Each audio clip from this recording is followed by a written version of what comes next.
Okay, maybe not whatever you want. I'm gonna say it! No, you're not. But you know what you are gonna say, chat? You're gonna say, hi, YouTube. Apologies for the slow start today. You know, like I said at the beginning, I needed a slow start today because I wasn't feeling super well when I woke up. But I'm feeling better now. Coffee helps, turns out. Coffee helps.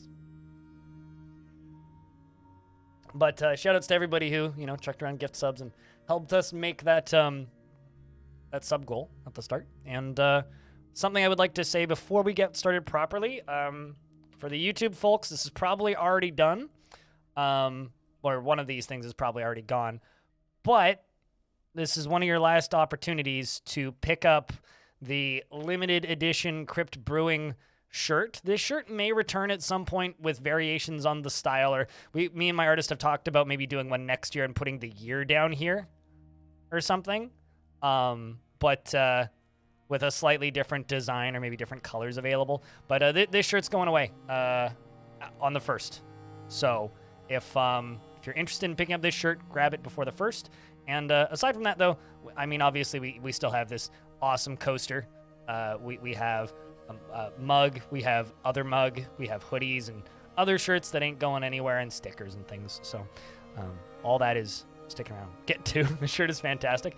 I'm going to buy myself another one, although I will probably order it next month, sneakily behind the scenes. And I'm going to probably get the blue one, I think, because I already have a black one. Maybe I'll get the maroon one. I don't know. But, you know.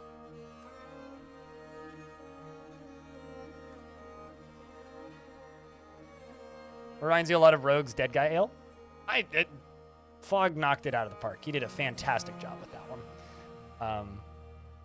And also, I may have figured out a way of getting a piece of merch to my artist. So, fingers crossed, Cooler can have a mug too. You've been suffering with possessed dwarves. Any advices? Possessions are just strange moods.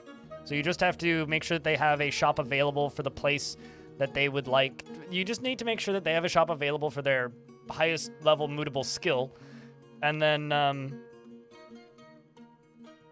get them the items they need.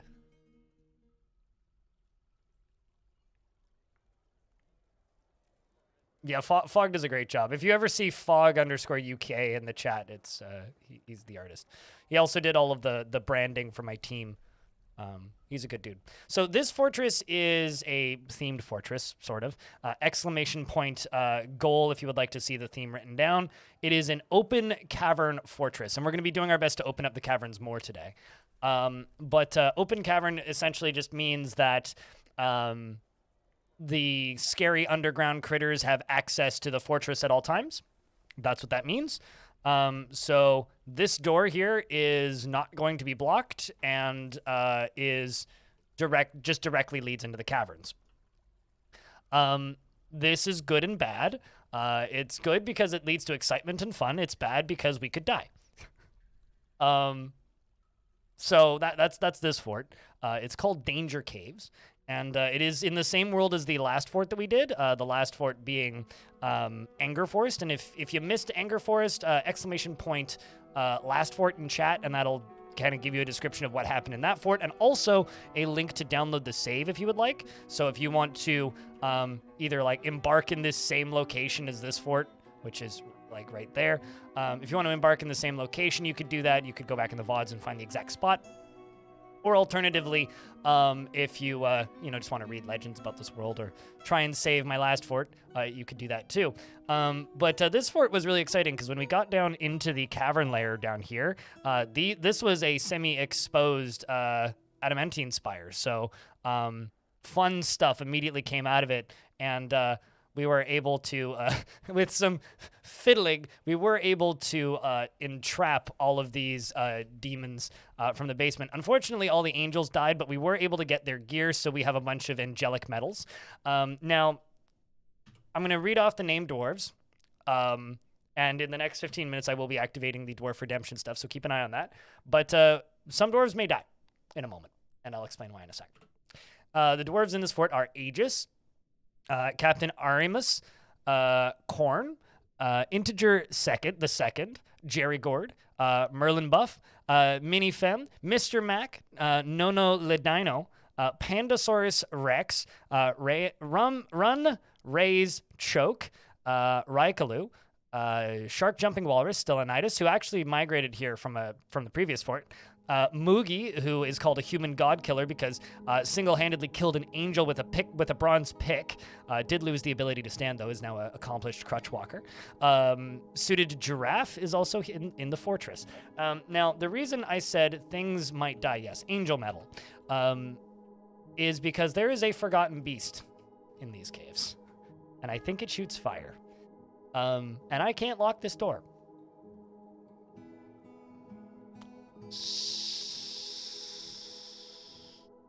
Rune Race Choke. Wait, was your name Run Race Choke or Rune Race Choke? Did because I definitely read it. You're in the military, right? Hold on. Let me fix that. In my defense, this font is really small, so. Yeah, I did write your name as Run Raise Choke. All right, well, let's fix that. Rune Raise Choke. It's funny because I wrote it correctly down in the bottom, right? Rune Raise. It's hilarious to me. Oh, keep it? You want me to keep it? Okay, I will keep it then.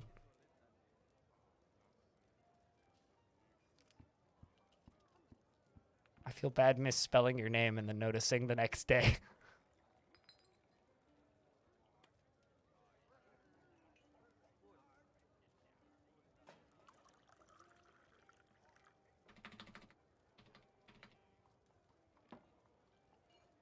There we go.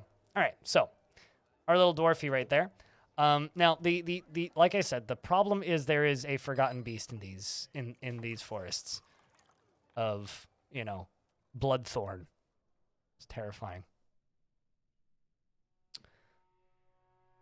What if you put a switch connected to the door and the dwarves used it without your permission? What do you mean? How would they use a switch to a door without my permission? Silent Potato and Sentient Potato? Yes, this is true. Sentient Potato never corrected me on that either. I felt so bad when I realized I'd miswritten Silent Potato's name. All right, so let's go down here. We've got new barracks. Machines of Shielding. I feel like we should rename this squad. It's too long. What if we literally call it Run, Raise, Choke? Because that is a good name. And we can put this squad down here. And we're also going to tell them to store their stuff here once we have the ability to.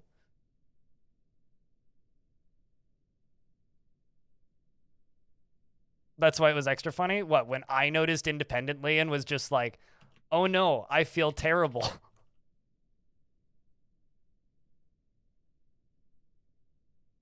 Okay, so now we need to wait for this Forgotten Beast to pop up again. There you are. So the Forgotten Beastie here is on the upper layer, which means I'm not certain it can get down to us. We can get to it. I'm not certain it can get down to us. This Forgotten Beast showed up at the very end of yesterday, and I was like, you know what? Why don't we just, like, deal with this tomorrow? It's a great eyeless alligator. It has a pair of branching antennae, and it appears to be emaciated. Its periwinkle scales are round and close set. Beware its fire. The fact that it's extremely agile and indefatigable and strong is kind of terrifying.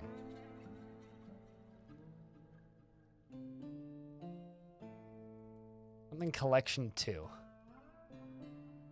Oh, probably Mitch Murder. If it was collection 2.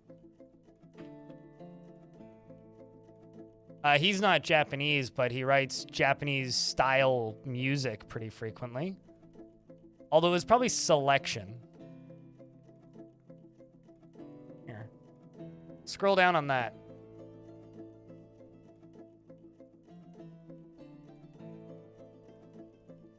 Fantastic music, though. So yeah, we've got this beastie here. So we need to figure out what to do with it. I'm kind of leaning towards trapping it. Ay, ay, ay. Is that a dwarf? Oh. Well. No problem, Press Extra. Rip Toasted. Is the door open? Oh, it is. Huh. Well then.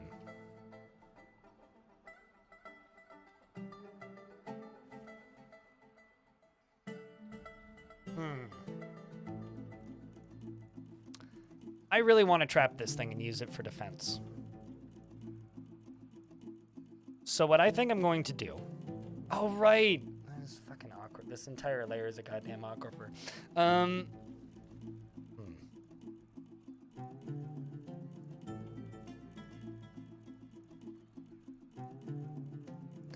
You know, if we dig down here...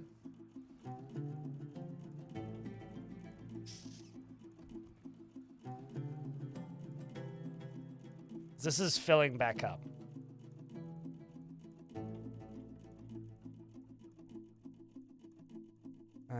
Boy.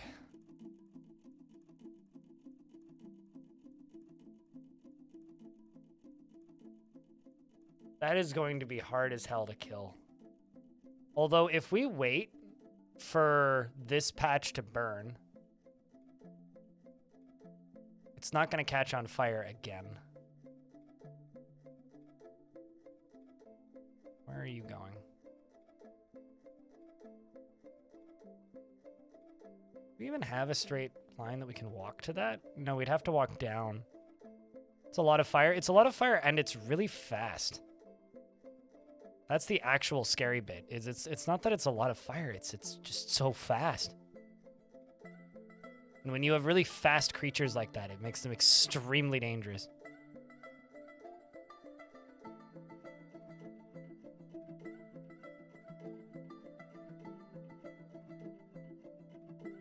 I could maybe do it this way. Put a door here and a door here. Then mine through this bottom side. Try and trap it right there. That's so tight. Like, I'd only have really a few seconds to lock it in somewhere.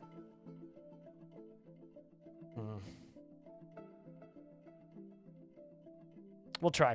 We'll try for it.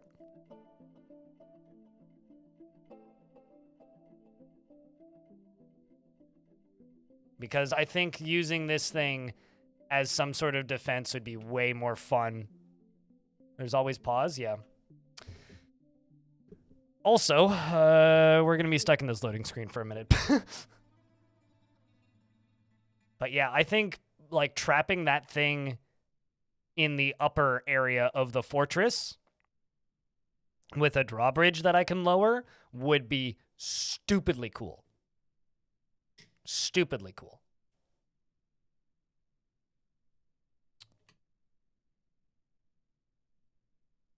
You know, I love the fact that I feel like my brain just doesn't work properly for a lot of things. But, like, if it's a random anecdote on how you make something in Dwarf Fortress, or, like, an obtuse music group, if you just give me, like, 1 or 2 keywords, I could probably, assuming it's something I know about already, it's probably something I can figure out. I just think that that's kind of funny. It's like, I have, like, this weird skill for being capable of remembering very oddly specific and random things.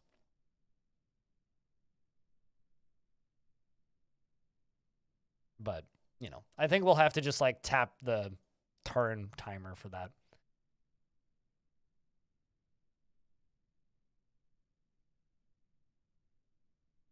Gotta throw him off and give him, like, I mean, obviously it's only stuff that, like, if I already know it, right? But if it's like something that I talked about like 8 months ago, you know, I probably work that back into my brain somehow. I wonder if we're gonna get that baby's patch by the end of the month. Because I feel like if we don't get it by Friday, we'll probably get it Monday or Tuesday. I was kind of half expecting it to randomly come out today, though. But I haven't heard much. KitFox hasn't said anything, I don't think, so.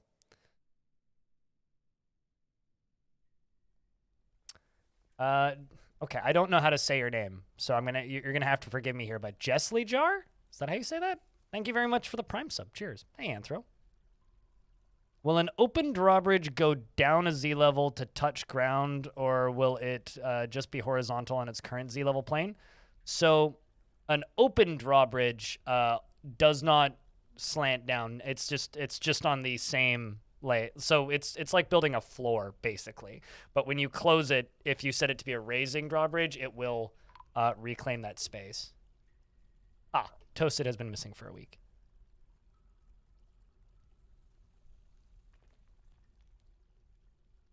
Naturally.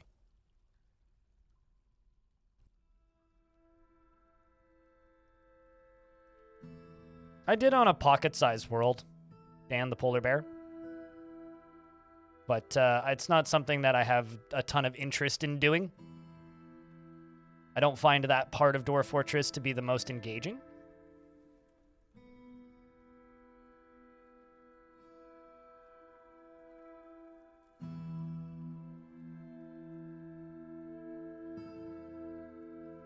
You've been watching your Weather Mountains series on YouTube to learn how to play this? Hell yeah. You know, it's interesting. Weather Mountains is probably the thing that I'm the most known for. Oh. Oh, cool. Awesome. I guess I can set the military on this. A vile force of darkness has arrived. Who is this?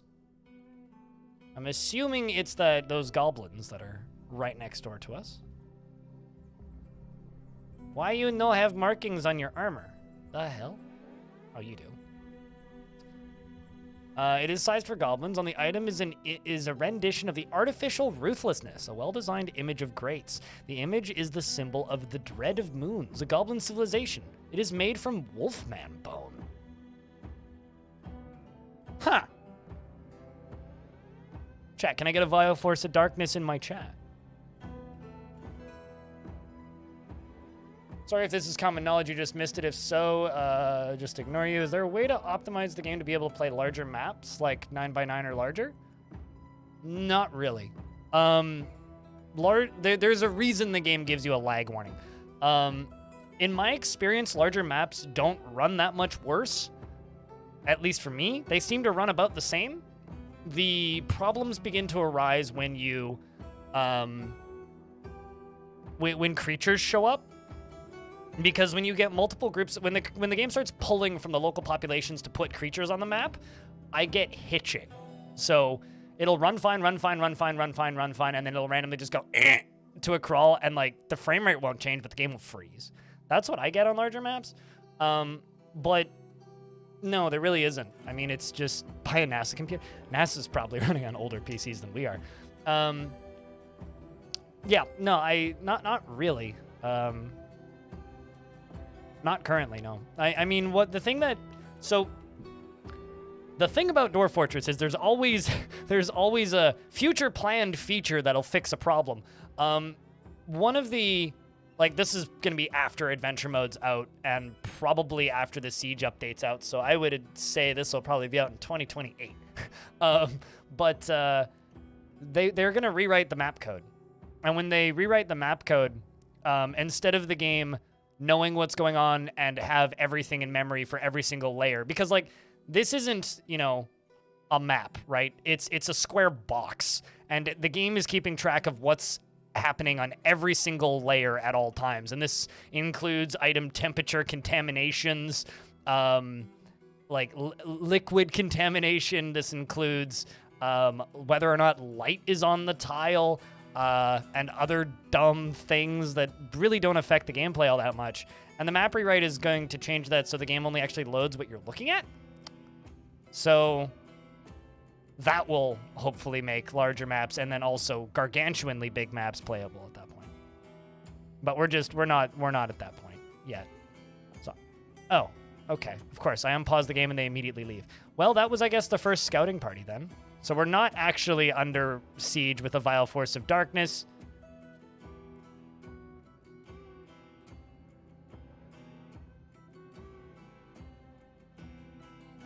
Why does it give me a new notification when that creature walks back on the map? There are snatchers, though. Or there was a snatcher. Don't know if they're coming into the fort. Still a snatcher? They might just be running. Oh, there is a snatcher in my fort. Well, stab his face with sharp objects. Please. We have adamantine shields and god swords. Look at you, clotheslining him, Rune Rays.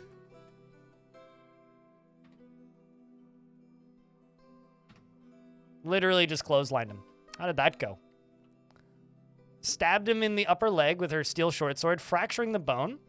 The force pulls the right hip, tearing apart the muscle and bruising the bone and tearing apart the muscle and bruising the bone. Stabs the goblin thief in the neck with a steel sword, and the severed part sails off in an arc. The neck sails off in an arc. Why is there a peacock tied to the roof? That's very, very, very high-tech dwarven radar technology. In fact, okay, chat, I need some sort of, like, radar detection pun that I can name this peahen.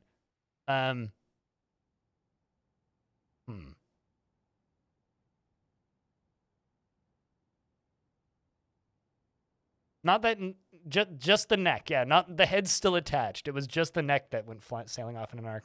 Feels guilty? Of course, it's confined. Cock detector. It's not a male, though, so it's not a... Quackdar? Quackdar is pretty good. You know, Quackdar. Quackdar. Even though it's I'm sure... peacocks quack. Pinkcock. Pinkcock's also pretty good. Anyway, so, you know. At this point, though, we need to relocate that there forgotten beast. Is what we need.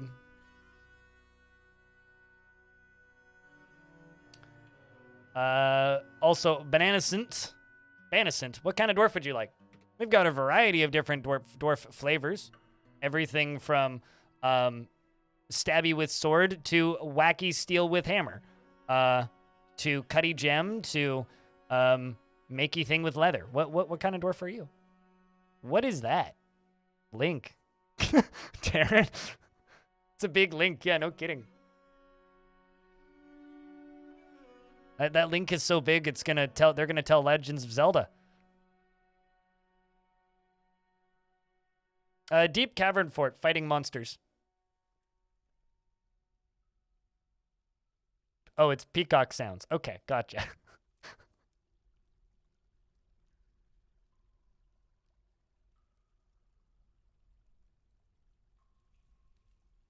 The most useless, happiest bearded dwarf.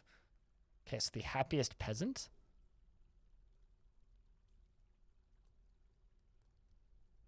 None of the peasants are happy. Problem is like there is no real useless dwarves. I guess maybe the lie maker, but you're not bearded. Do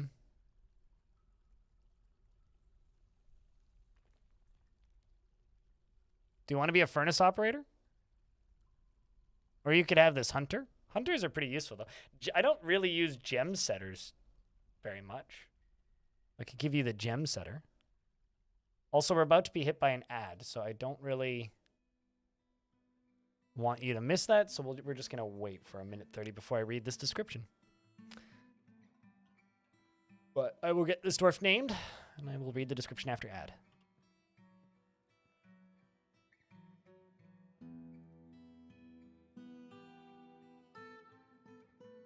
Foul Finder? Oh, that's also pretty good. It's a double pun. Well, I don't know if you can assign jobs with it, but you can use it for renaming. I don't like using therapist, though. I think you can use therapist to assign dwarves to military, currently? I mean, I tested it a little bit, and it seemed to work just fine.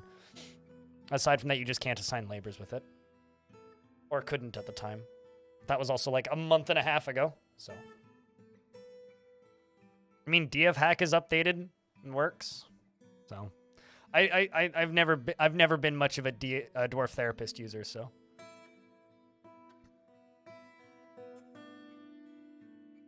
We're just gonna wait for this ad to finish. It's the only reason you use it? Yeah, that's fair. That is fair. I just want, the only issue that I really have with the military management in this version currently is under this screen, there used to just be like a list of squads, and you could just like assign the dwarf to a squad directly from this screen. And if they put that back, I will be very happy. Ad done. Sweet. All right. He is assertive and unwilling to get to the point, and he is assertive to the point of aggression, unwilling to let others get a word in edgewise when he has something he wants to say. He is sometimes cruel and often sad and dejected. Reads like a goblin. He is quite polite and he is slow to anger. He tends to assume that the worst of two outcomes will be the one that comes to pass and enjoys the company of others. He is somewhat quarrelsome and bothered by this since he values friendship. He prefers to present himself modestly and he can handle stress. He is moved by art and natural beauty, and he is troubled by this since he dislikes the natural world. He does not easily fall in love and rarely develops positive feelings, and he is troubled by this since he values romance. He is currently more fearless, and he is currently more confident, and he is currently more shameless, and he's currently less private, and he is currently more thoughtless. And he gnaws his lips when he's annoyed, and he needs alcohol to get through the working day. And Freehold Boreas, you know the rules. He personally values romance, and I've been away for a while, but I also just got a new job, Woot Crypt Beer. Dude, welcome back. Thank you very much for the 10th month. I hope the new job's been treating you well. It's good to have you around still. Cheers, RGs. People come and go from the stream, but I'll blab in a second. He dreams of creating a great work of art, and this dream was realized. He likes granite, electrum, pyrite, chimpanzee leather, crossbows, and quivers, and grizzly bear men for their strength, and the words of the berries of serenity, and the sound of the lacy phrases. When possible, prefers to consume durian wine and foxtail mullet flower and grapes, and absolutely hates jumping spiders for some horrible reason. Adorable little things. He is very slow to heal and very weak. His long beard is arranged in double braids. His sideburns are clean shaven. His very long mustache is arranged in double braids. His very long hair is arranged in double braids. His broad nose is sharply hooked, and his slightly rounded close-set brass eyes have very large irises, and his hair is taupe gray, and his skin is cinnamon. And there we go. And chat, can I get a couple beers for RG's bringing that sub back for a 10th month? All right, let's see. Where Beastie at? Beastie still up here? All right, well, these two doors are done, so I'm going to go through this.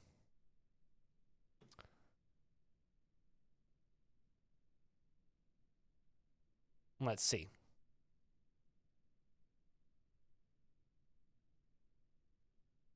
Here it comes.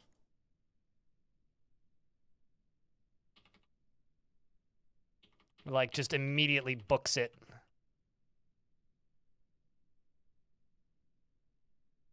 I'm going to see if I can just follow the creature, because that'll make it easier. Yeah, it's just going straight for the fort. This thing is nuts. Oh. Well, you're a genius there. By genius, I mean dead.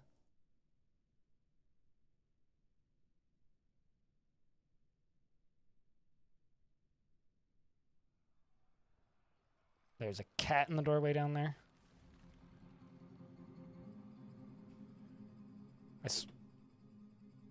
You know, I don't think... Oh, no, I definitely didn't. I was going to say, I don't think I added the new dwarves to this spot now, did I? Well, there you go, running back in.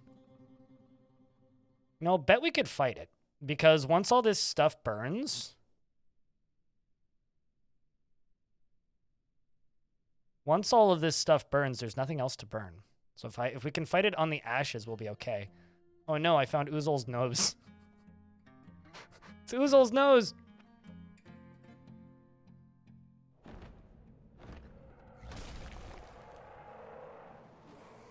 Oh, boy.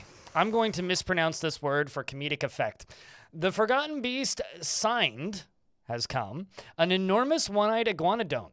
I don't even want an iguana to do. Never mind an iguanodont. Iguanodont gonna come here. Anyway. It has a pair of branching antennae, and it squirms and fidgets. Beware its poisonous gas. Where that? Oh, it's on the same layer. Well, that's brilliant. I'm going to lock this door for a second and just let them suss it out. Iguana don't want. It's a new friend. Yep, new friend times 2. What? Oh, an elven caravan has arrived. Excellent.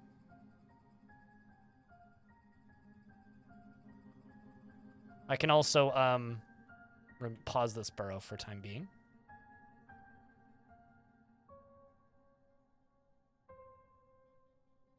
Okay, you know what? I'm just going to open this.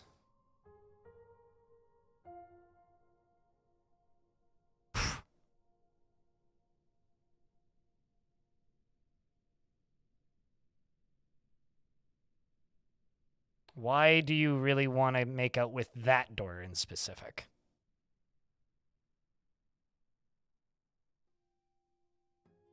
Freehold Boreas, thank you very much for gifting a sub, by the way.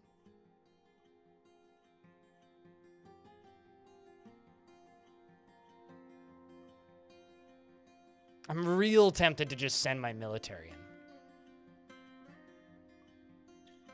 Just gonna stand them right here. And I'm gonna stand them right there because there's water on the ground.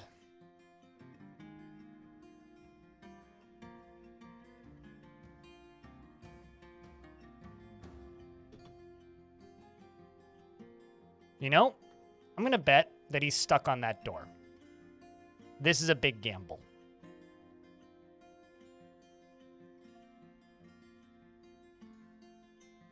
All right, Ton.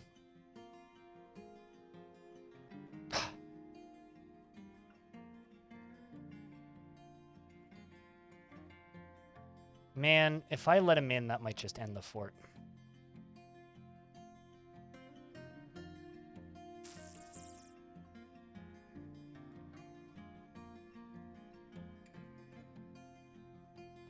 F indeed, yep. Ton, more like done. Yeah, no kidding. Chat, do I let him in?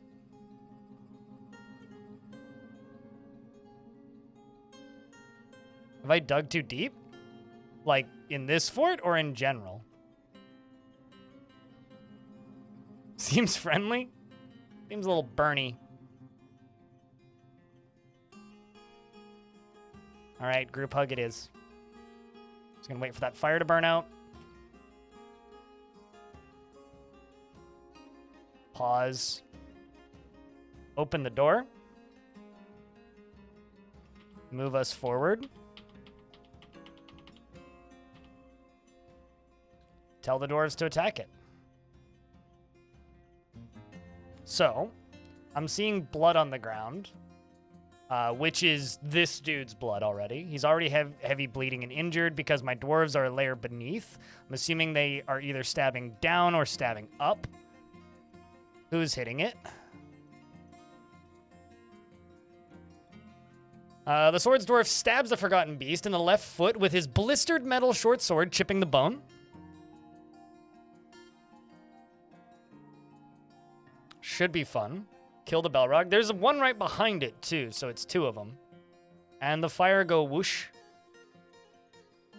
Run Raised Choke is currently on fire.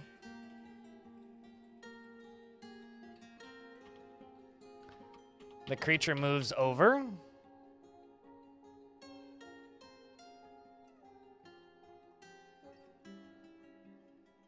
Didn't even get a hit in on it.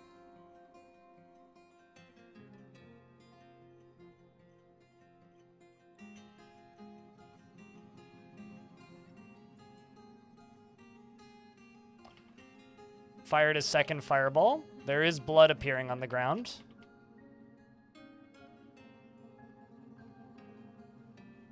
But he can't shoot down. Zonin right beneath him is on fire as well. This is bad.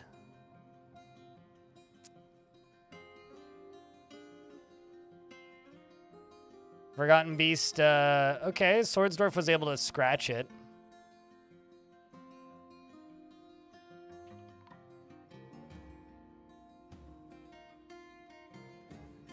That spinner's been missing for a week. The problem is we can't actually move through the fire, I don't think. So I'm just gonna follow this critter for a few seconds and we're just gonna see what happens.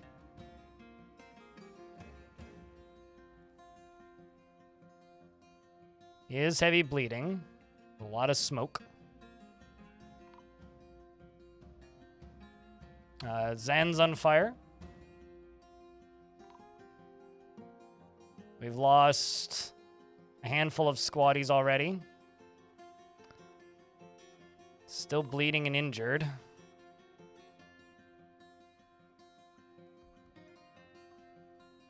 Oh, and here comes the other one. So Jerry Gord is now fighting with this thing, who's now winded, because there's two fighting now.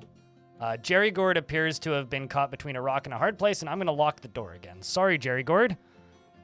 You were a grand dwarf. You served us well. But rest in peace, Jerry Gord. The creatures are now fighting between themselves. Signed is on fire and bleeding heavily, whereas this first one is just injured. This combat log would be a mess, but it appears that Signed's corpse is now ablaze on the ground, and this creature is now simply injured. Jerry Gord is still alive and still has is no longer alive. Still had the order to keep fighting, but unfortunately wasn't able to make it. I'm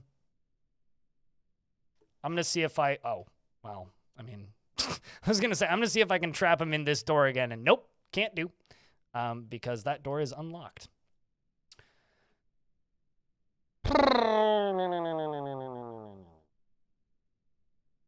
Is Jerry Gord in the shower? Oh, that's unfortunate. So Freehold, Boreas, who am I giving a dwarf to? I'm sure you're aware of who I need to give him a dwarf to. So who am I giving a dwarf to? Let's take a break from this action for a moment, and dwarf somebody. So who am I giving a dwarf to? You texted him? Well, there we go. The bearded gem cutter. Bearded gem cutter. So I don't actually have a bearded gem cutter. I do have a gem setter, so I will go with that as as closest as we can get it. Narev is completely wrapped up in his own appearance and abilities and other personal matters. And he prefers to be alone, and he has an overbearing personality. He accepts favors without developing a sense of obligation, preferring to act as the current situation demands. He finds obligations confining, though he is conflicted by this for more than one reason, and he tends to assume that the worst of two outcomes will naturally be the one that comes to pass. And he is quite polite, and he tends to make a small mess with his own possessions without considering he has a tendency to go it alone without considering the advice of others, and he doesn't seek out excitement, and generally acts with a narrow focus on the current activity, and needs alcohol to get through the working day, and is getting used to tragedy. He dreams of raising a family and personally sees sacrifice as wasteful and foolish, and believes it is important to conceal emotions and refrain from complaining. He likes zinc, brown jasper, and sheep's wool and battle axes, bucklers and gems and pigs for their snorts, and the mountain goats for their long horns. And when possible, prefers to consume damselfly and thornback ray, and fisher berries and tuber beer, and absolutely hates bats. And he is thin, and his very long beard is neatly combed. His sideburns are clean-shaven. His long mustache is arranged in double braids, and his hair is clean-shaven. His slightly rounded aquamarine eyes are protruding, and his tall ears are extremely narrow. He has a round chin, and his dark brown skin is wrinkled, and his hair is burnt sienna with a touch of gray. So I'm going to disable the burrow now. And we are going to jump back up to that critter. Okay, we're going to go back to plan trap, because, or the plan to trap it, because we saw how well this went. So what I think we're going to do is I'm going to dig a little spiral here. Also, Cormacker asked if I dug too deep. So I'm curious, Cor, if you're still present, do you mean like in general, or in this version of the game, or in this particular fort? Because yes, no. But there are creatures from that area in this fort, even though I haven't dug too deep.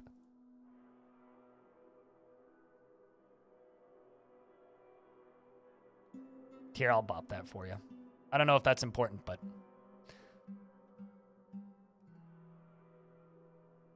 So we did lose...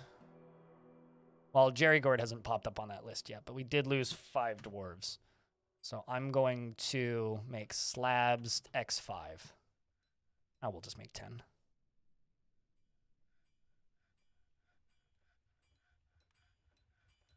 I feel like reading a dwarf's description in Dwarf Fortress is kind of like doing a palm reading. Like, it's just generic enough that it feels truthful, even if it's not.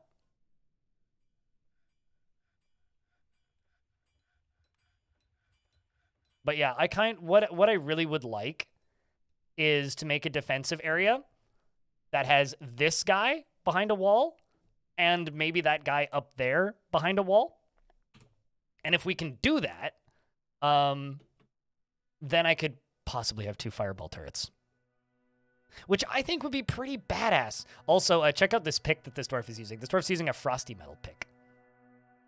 Very fancy pick. It was just an item code? Okay, I don't know if it's a password or something. Also, quite happy with the way this mayor's office is. You know, it's just kind of this open plan office. They go hang out in the tavern. There's also a fancy dining room up here. And then they can just walk into the office. Pretty nice spot, I think.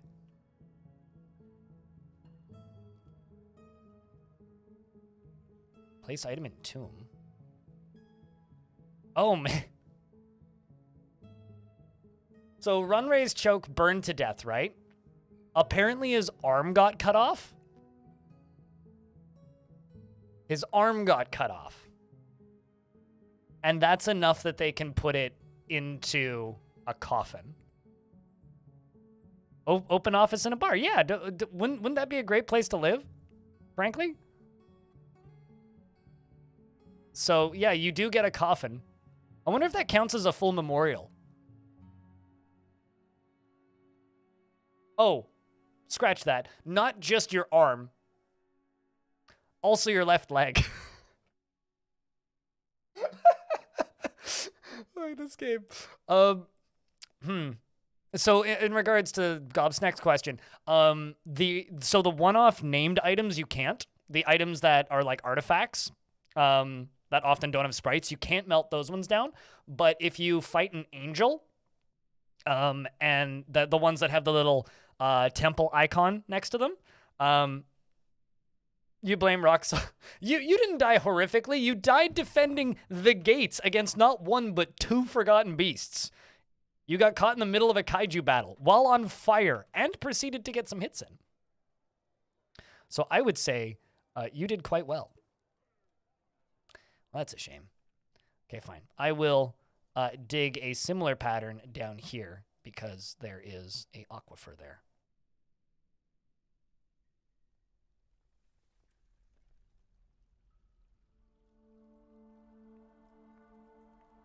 And before someone asks why I'm curving the quarters, because they look nicer that way.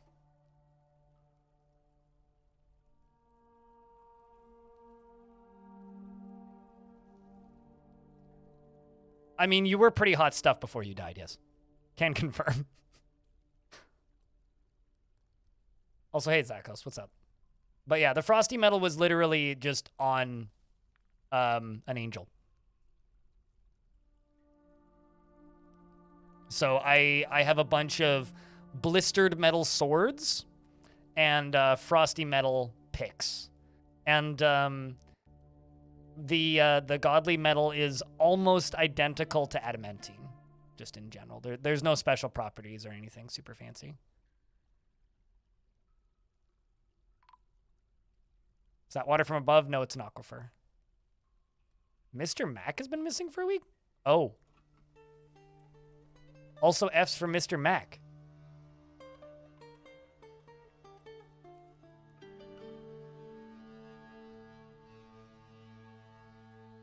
Oh, okay, because it's spring. I was gonna say, how did somebody die in 285? Like, who did you kill in the last year? But no, we're in the first like month of spring, so that makes sense. Oh shit! Never mind. I could just use these doors here.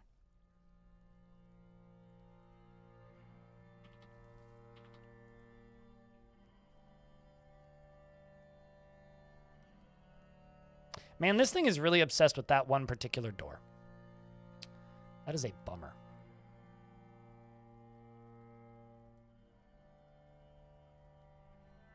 Also, I'm gonna go check something. I will be back in a second.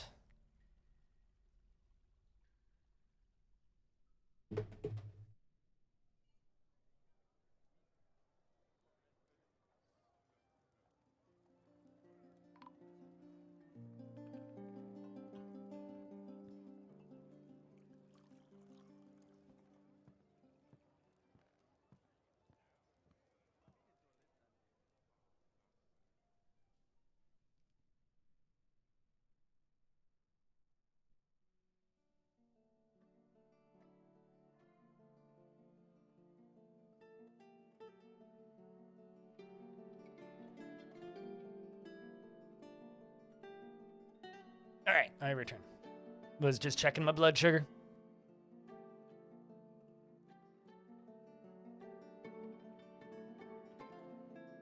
Angels are one of those things you've never run into.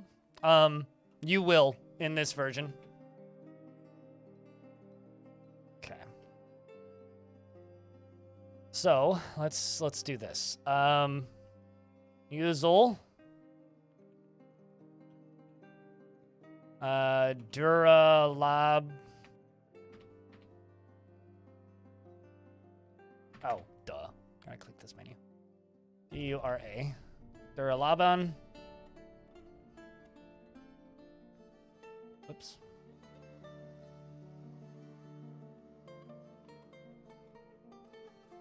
Zan. Pun.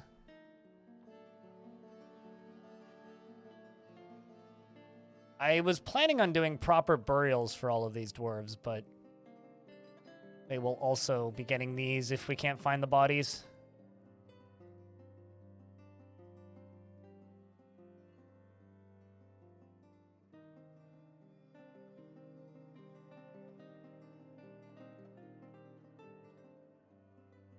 How's it going from Deathless Angel? It's going all right. Also, hi, Mark. How's things? You haven't played this version as much yet? Got you. Okay. Do you want... I can just tell you in one sentence where you find them, if you want. But you will encounter them in this version. Back to lurking for more meetings? I understand. Have good lurks. Thanks for all that you do.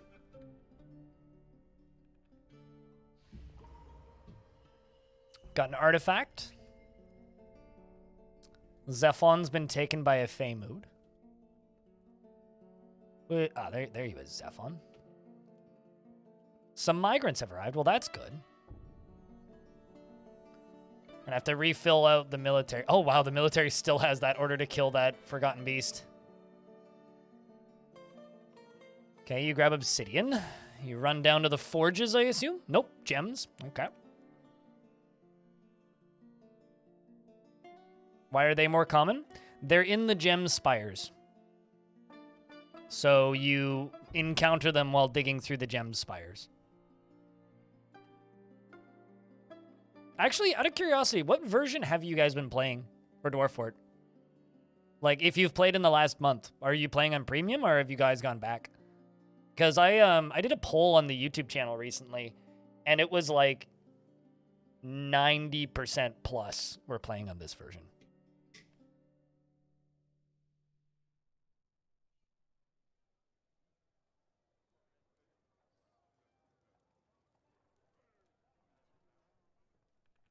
You started on premium? Yeah, it's fair. Train.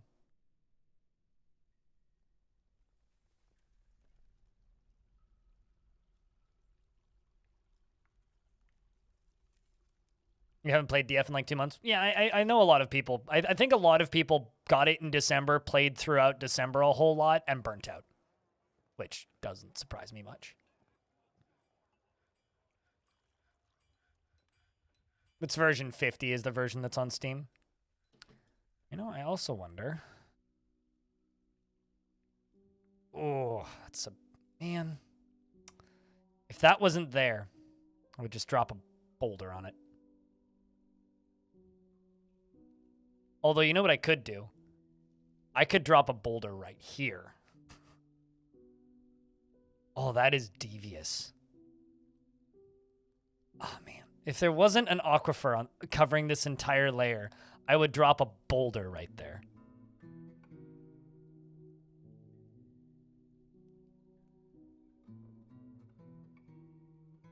I think that this is just a time of year where not a lot of people play a lot of games anyway. To kind of just add to that.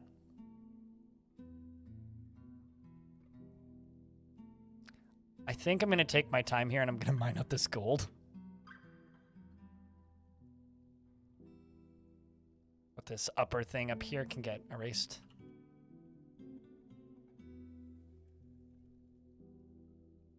Premium is the Steam version, yeah.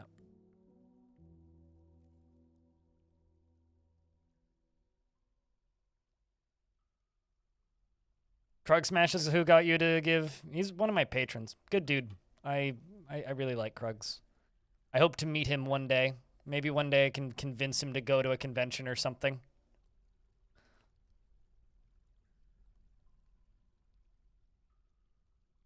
That or I want to get him on one of my interviews with Zach and Tarn. I've invited him a couple times, and every time he's like, man, I don't even know what I'd say. I'd probably fumble it. It's like, nah, dude, you're fine. Let's see, what other items are you grabbing? Oh, are you just standing still? You must have tanned hides, okay. Yarn, ooh, yarn cloth? No shit, eh? Guess I need to shear a alpaca or something.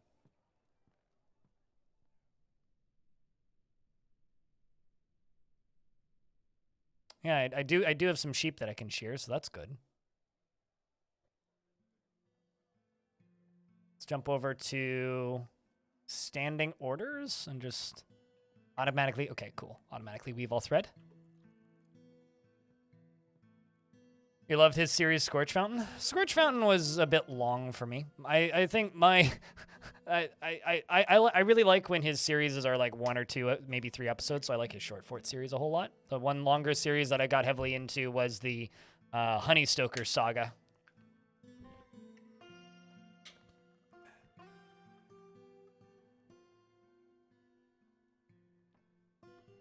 Being like 12 and trying to get into DF from some super old Quill 18 videos.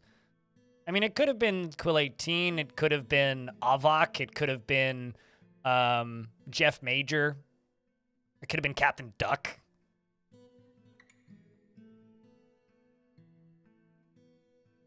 Okay, so we've sheared the wool. Going to just forbid this briefly.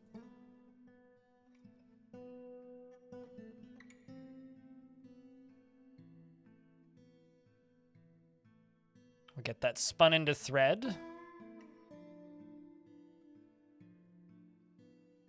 I'm actually just going to go to clothing and leather, and we're going to build a loom like right here. And make it from claystone.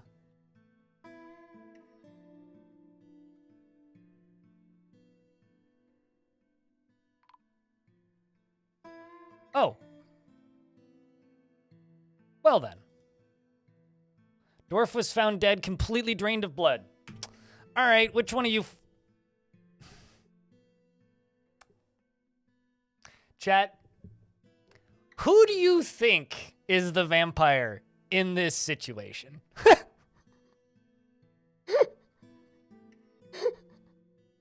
Welcome back, Boozehammer. I like that they keep their roles, so it's like, yep. Still Booze Hammer. Wow. Someone got out of prison. You didn't show up in the last fort, but this one. And Zero Kill is in fact back. Wow. Booze Hammer is innocent? I mean, Zero Kill, come on.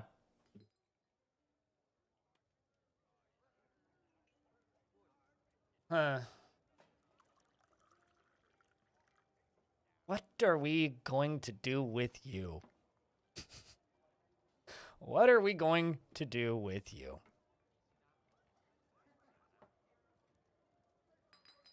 There's part of me that just kind of wants to let him hang out for a bit and like do nothing. Def not sus? Oh, abso-fucking-lutely def not sus. Beast bait? You became a lever user? Well, I mean, okay, hold on. I'm gonna remove everybody from mining except for Booze Hammer. I'm going to...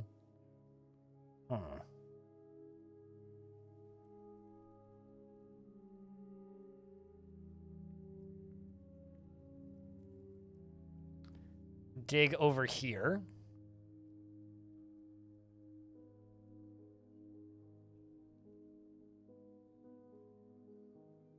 Also, I think he changed his name again.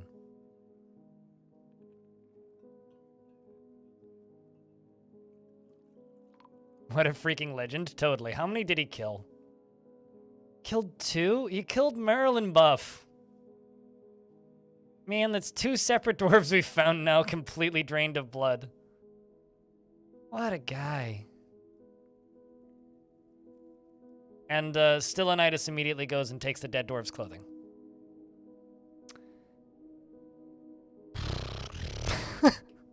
I mean, waste not, want not, right? Waste not, want not.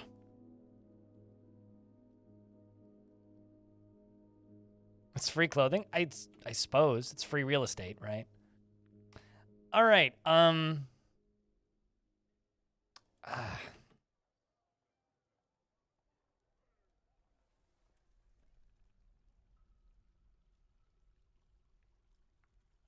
gonna weave yarn into cloth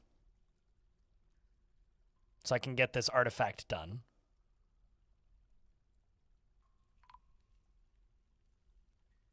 A third one, you say? My dude was hungry. Ponce, thank you very much for the raid. What's up, dude? Hello, Dark. Who's the vamp? Main character of previous fort, Booze Hammer. Right here. Who's currently meditating on silence. He's not going to tell us anything. The vamp cook? He's cooking the whole fort right now.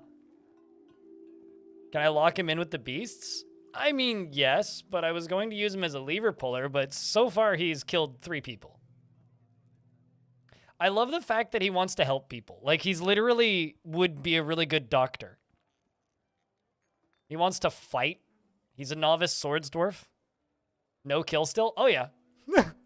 0 kill. He hungry. Pretty much. If you guys don't know, Ponce plays competitive multiplayer games on the internet. Go give Ponce a follow. He's also a local Vancouverite, and I get whiskey with him sometimes. And we get smashed, and sometimes my face smashes into things. It's a good dude.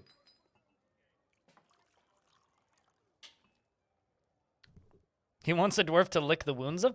Pretty much. No, he wants to help people. Like, this is a really tragic story, generally.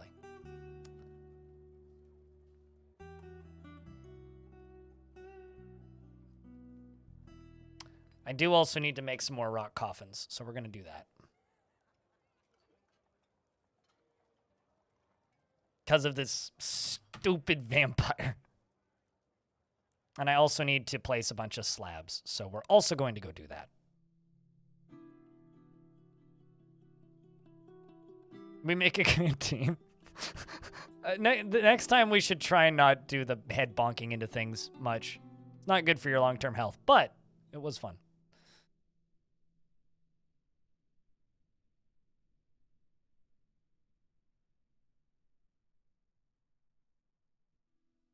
Was in fact fun.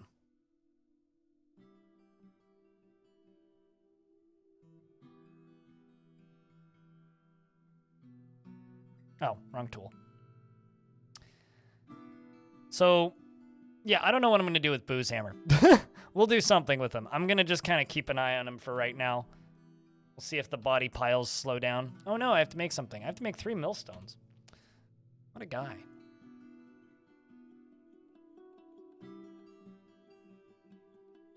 Oh yes, no, definitely good times. But also, less bunking heads next time. That would make it better times, I would say. I can get rid of those tables. I think we ran out of silver.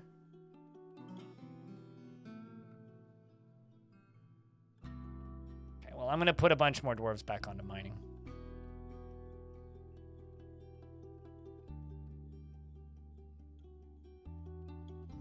Actually, I have kind of a few legendary miners. That's interesting.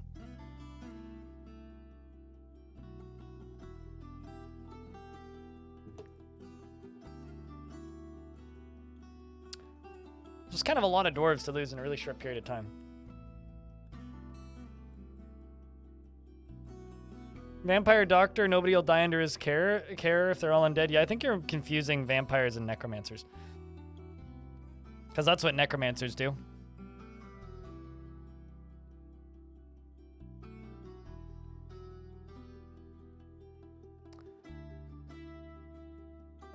Okay, hold on. 2 things are happening here. They want a Craftsdwarf's Guild in Danger Caves. And they also want a temple and a priest for the fabulous Coven. Huh. Wait. You know, I wonder... Boo's hammer is haggard. I wonder if this dwarf is just so stressed. Hold on. What actually is your mood here? Because he hung on to haggard from the previous fort. Even though he got the stress reset. I wonder if this dwarf is just so stressed that he's just never going to fully recover. Like, we need to keep an eye on him and see if he actually goes off and does mining. Meditating on rainbow. Double rainbow? What does it mean? All right, works furiously. Excellent, we got everything we need. We got Forgotten Beast leather, cloth, Forgotten Beast leather, bones, gems, and a piece of obsidian. And it's a stone cutter's workshop. Any bets on what they make? I'm hoping for another door. Legendary doors are always great.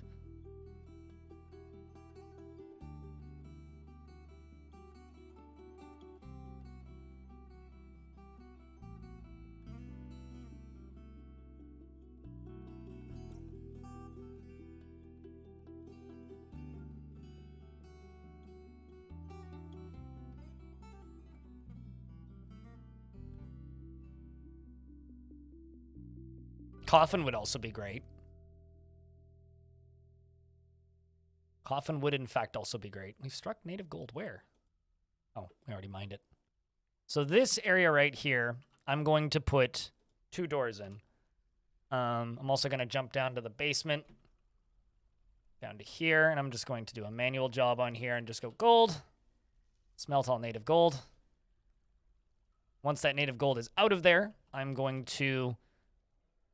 try and trap that Forgotten Beast in there. Try is the keyword.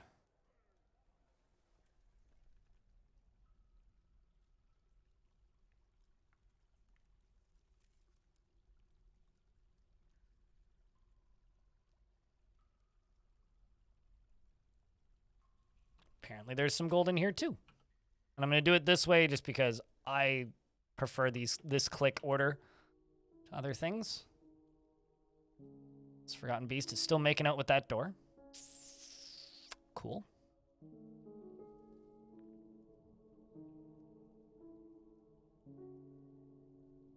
Pretty sure there's some bugs with the King and Queen's entourage? What's so? You had 10 Haggard Barons free roaming on the surface in your last fort?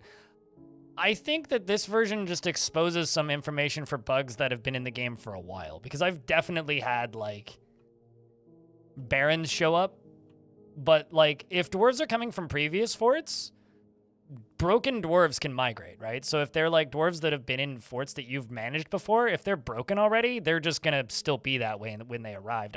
I think that's actually a design decision. I don't think that's a bug. Like, that's just how Dwarf Fortress works. Broken dwarves and migrating dwarves are kind of go hand in hand. From staying outside as visitors? Okay, yeah, no, that part is weird. Them staying outside as visitors, yeah, that part is weird. Gotham? This dwarf is praying to the Batman.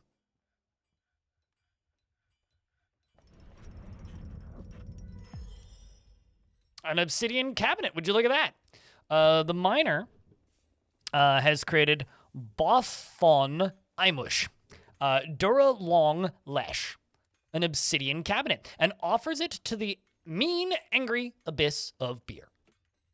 Well, how kind of you there, dwarf.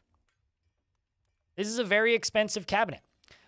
It is obsidian. All craftsmanship is of the highest quality. It is decorated with pig bone and forgotten beast leather, and encircled with bands of square, brilliant cut morganites. And this object menaces with spikes of sheep's wool. On the item is an image of 2 forgotten beasts in obsidian. On the item is an image of hames of shielding.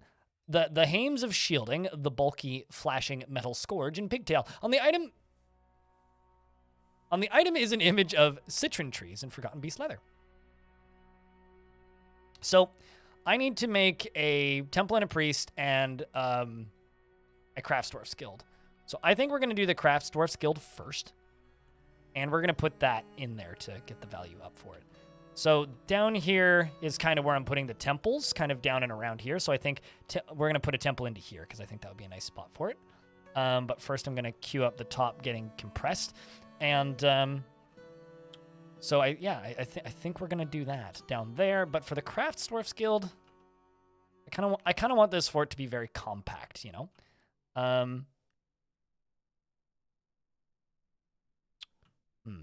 This is going to be a library up here once I get those bookshelves done.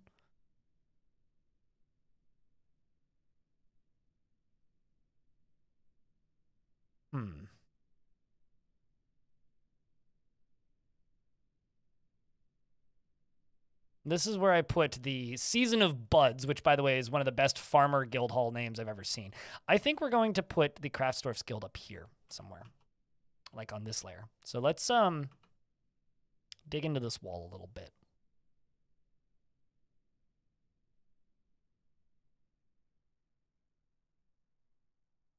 And let's also queue up more rock salt blocks. Rock blocks. And we're going to make 100 rock salt blocks.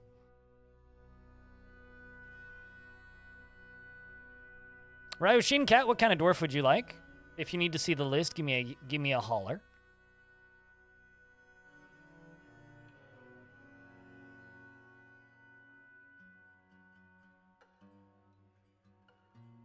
A dwarf owned by a cat. If none, military dwarf. I only have one cat in the fort, and this cat has no pets. I guess military dwarf it is. Just let me get them training. They're more obvious. And keep missing the dwarf redemption. You kind of have to set a timer. Like, it's not an easy thing to yoink. Beard or no beard? Ryoshin Cat.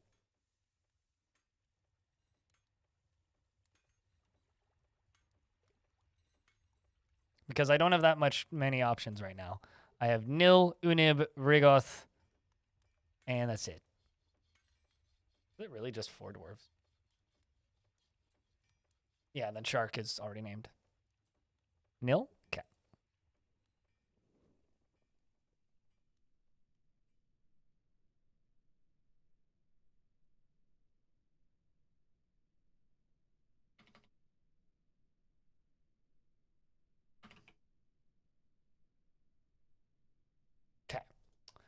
So that you don't lose your name.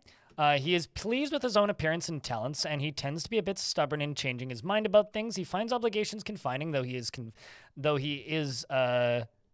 conflicted by this for more than one reason. He is a friendly individual, and he generally is quite hopeful about the future.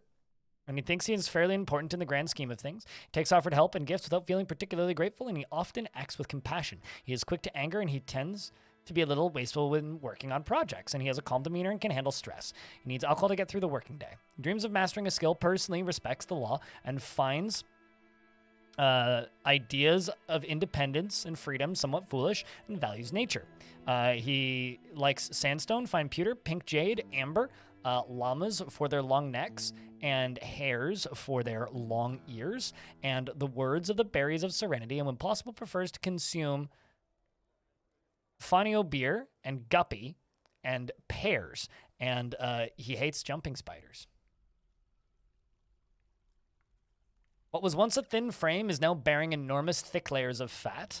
His very long beard is arranged in double braids, and his sideburns are clean shaven. His very long mustache is arranged in double braids, and his medium length hair is tied in a ponytail. He has a very narrow, round chin that is slightly rounded, and his wide-set aquamarine eyes are protruding. His narrow hooked nose is short, and his pale taupe skin is slightly wrinkled, and his hair is pale taupe with a touch of gray. It's rock salt. Is the type of rock that is. Packet. Also, hello, Kyra Asylum. How are you? And not Papyrus as well. So we're gonna go through and we're gonna find some military dwarves. That's what we're gonna do. We're gonna go find us some military dwarves. Or physical ability. Well, I don't care. You can learn that. In terms of raising a family. How do you feel about the military, though? How do you feel about stress? Stammers when he's excited. Feels discouraged. All right. Is bashful. Respective martial prowess. Oh, you do okay in the military. Also going to throw in dwarves that just have skills related to fighting already.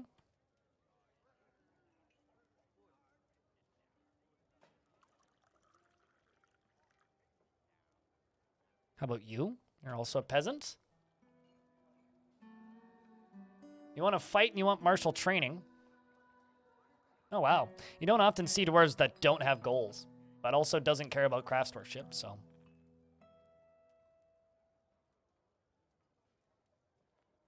We'll throw in the novice spear dwarf there.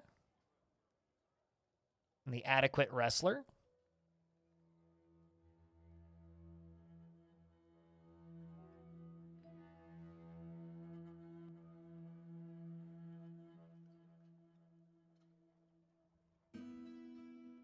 Let's just do this so that you're easier to spot.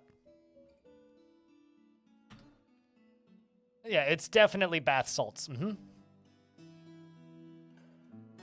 you are.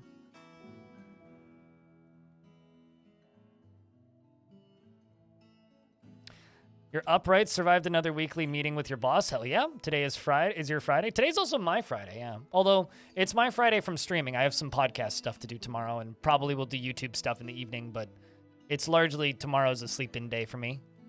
You're an adequate fighter as well. All right, well, we've restacked this squad.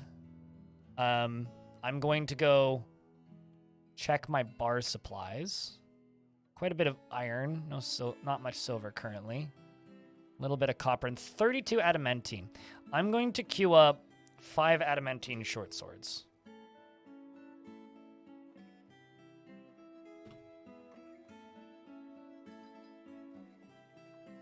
Let's do 6.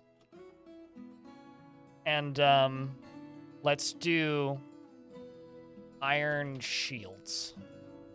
Let's do 10 of those.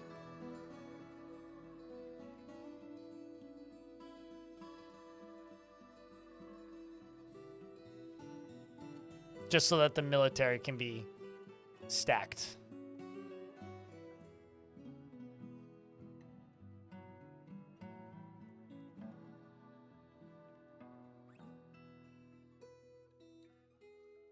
Your coffee mugs just showed up? Hell yeah. I'm constantly impressed with how quickly that site ships. Constantly impressed. Well, I can clear some of these. Whoop. It appears that our vampire is now mining. So I'm going to do this again. I'm going to Remove everybody from mining except for our vampire here.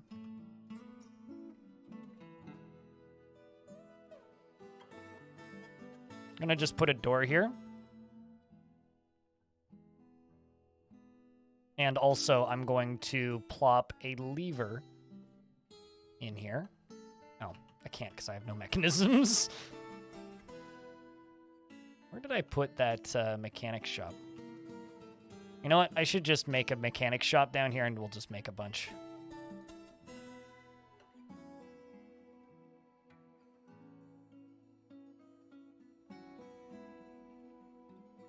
Is he always a miner? Only if they became a vampire in the age of a miner. Which most of them don't.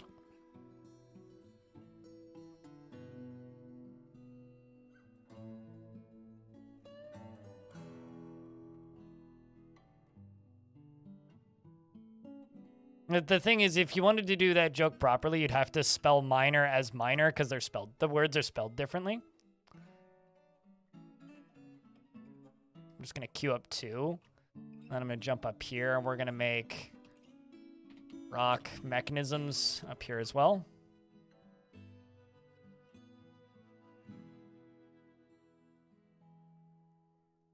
But yeah, I guess theoretically a vampire could always be a miner.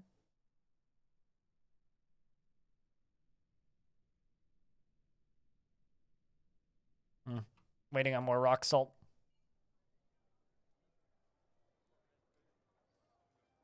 Yeah, no, I get the joke.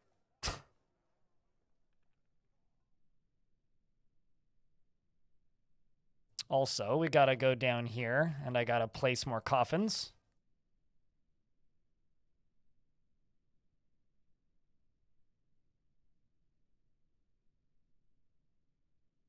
Or at least as many as we have. I'm going to just queue up a multi-tomb. 5 tombs created.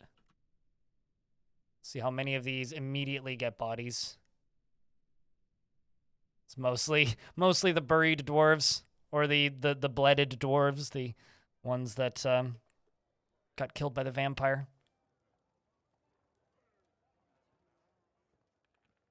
Reminds you of miners, not miners? Yeah, no, absolutely. It reminds you of fuck the English language. Sincerely, the English, anybody who speaks the English language.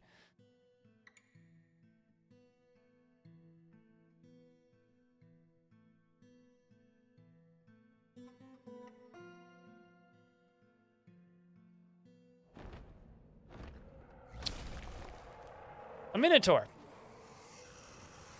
Well, that's fine. The Minotaur Siga has come.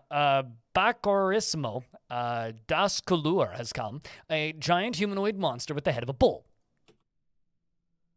Quick chat. Build a maze. Did you bring anything? Ah, that's no fun. Boring Minotaur. You know, I would rather that we get a Bigotor next time instead of a Minotaur. Your cool name, though. The Molten Midnight. No family members. Enemies of plenty of people. Has 6 kills. Killed a dwarf in 72, a dwarf in 73, a dwarf in 106, a goblin in 106, and in the year 44 and 84 killed a dwarf and an elf respectively. Also, Sanic, good win, by the way. And hello, I hope you're doing all right. Oh no, he's going after a giant enemy emu. And he's tiring himself out chasing these emus too.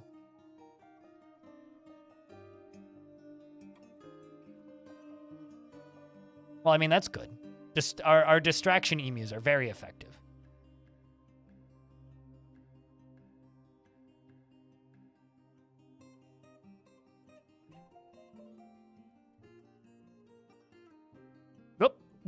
I looked at chat for a second. Still have COVID? Well, hopefully your symptoms get better quickly. The recruit punches the Minotaur in the left lower leg. Well, that's good. Recruit slashes it. Oh, man. Slashes it in the upper body with a steel short sword, tearing the muscle and bruising the heart. Well, that's sad. The recruit then slashes it in the head with a steel short sword, tearing apart and fracturing the skull. The wrestler then lashes the Minotaur in the head with an iron whip. Looks like we got a dwarf with an iron whip. And the injured part explodes.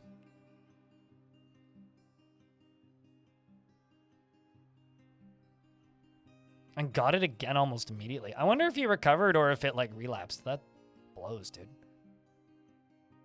Dwarf's using a bronze spear. All right, all right, all right.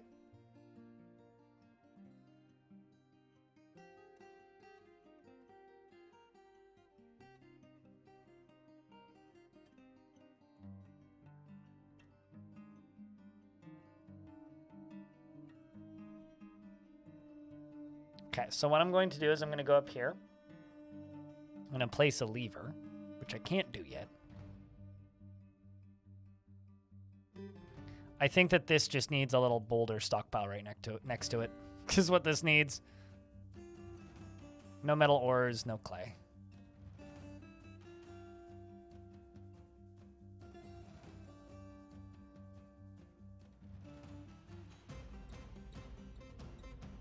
Also, this song just kind of keeps going, and I kind of like it. Good song. All right, so I'm going to ramp up right here. Something I need. As long as we can keep the vampire busy, maybe he won't eat people. You need every single dwarf in your fort to die to get Kogan-san to play.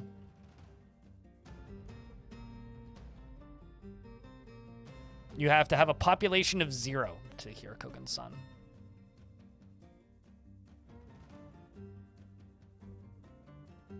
Just like Bo murdered, yep, pretty much. I mean, it's a dirge for a reason, right?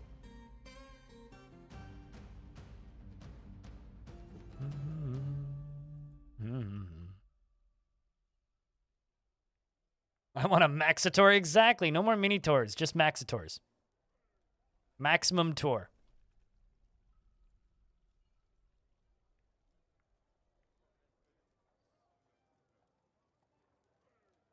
We're keeping Vampy busy. He's satisfied at work. But we will definitely be making him into a lever puller over here. Although the problem is I need 4 mechanisms to actually make him into a lever puller. Or 5 total mechanisms because he's going to be a front door lever puller. Front door being these levers. These 2 big old drawbridges. So I need 2 for this one and 2 for this one.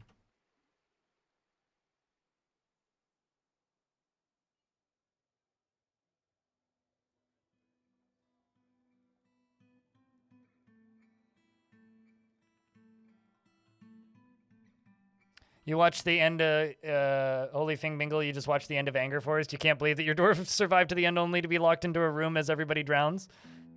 Yep. No, it was a pretty glorious ending to that fort, I'm not gonna lie. It's really nice to have a fortress like genuinely fall into insanity, and I don't feel like I did it intentionally, it just kind of happened. It's real fun when that happens. No Dino has migrated here too. What do you need? Doesn't feel anything, really. Doesn't like his legendary dining room? Man, what a dwarf. Get rid of those bodies.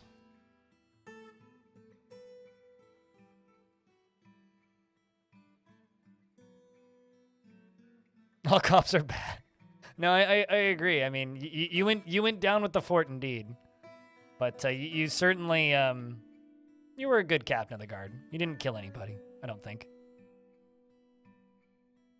Keyword there is I don't think you killed anybody. Crypt wave. Neil, thank you very much for the 70th month. It's a goddamn long ass time. Means a lot, man.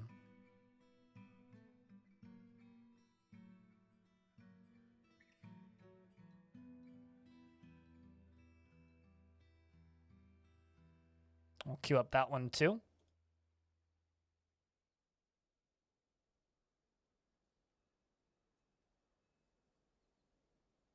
That is the longest resub you can possibly have on this channel right now too.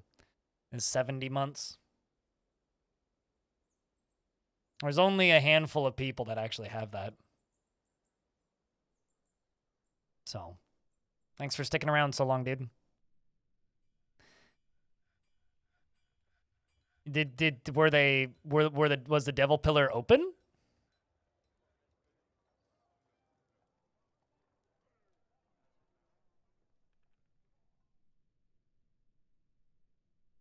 Never happened before. Did the chance go up? I know it just depends on the world. I mean, I don't. They've only really patched the game like 3 times in this version, so.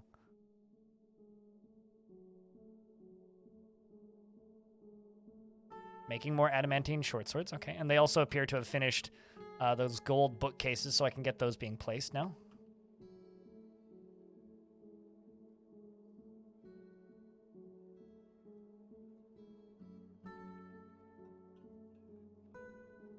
And I can go to here. We can go along this way. Okay, well, they haven't finished them, but they've started them. Can I smooth the floor underneath these windows once they're placed? No, I can't. Note to self, smooth floor for windows before building windows. Well, I mean, the spires like this are new in this version, right? Like, I would occasionally find large amounts of exposed adamantine in older versions of the game. But, you know, it can only just... It's a lot more dramatic when it happens now, actually, I think is the better way to put it. It's a lot more dramatic because it's a lot more obvious. I'm going to follow Etor, my mechanic. We're going to build a second squad pretty soon here because we're going to need multiple squads in this fort. You found the concept of dwarves cool, however, you have no idea why and when. I asked, funnily enough, sometimes I am. Why do I like dwarves? I just say that they are cool, strong, short alcoholics. They're a fun fantasy creature to be a fan of. It's like being a fan of a dragon, you know? I like dragons. Dragons are pretty cool. Dwarves are pretty cool. Elves are also pretty cool. So are goblins. Fantasy creatures in general are pretty cool. So are gnomes. Honestly, though, if I were to say I have a favorite fantasy creature, it's probably gnomes. Speaking of gnomes, and more specifically, the band Gnome, I actually managed to snag one of those represses of their album King, which... Very excited to play really, really loudly on my main speaker system. I need to get me some, like, actual garden gnomes at some point. I just haven't, because I'm worried people will steal them. Also, I need to get these bedrooms finished up.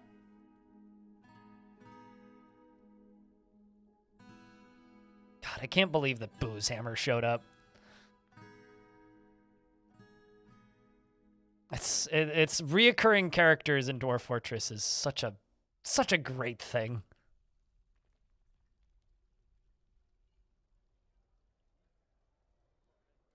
Somebody commented recently, oh my god, Dwarf Fortress, this was on one of my YouTube videos. Oh my god, Dwarf Fortress has a nemesis system? Didn't somebody patent that? It's like, yes, technically, but also Dwarf Fortress has had the nemesis system for like 15 years. So, she has dozens of gnomes. Well,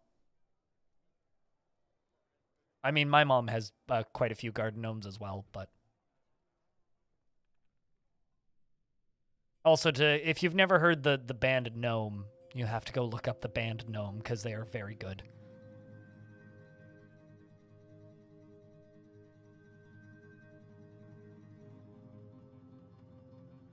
If you ever get an old male gnome as part of your fort, you're gonna name him Old Man Henderson out of respect.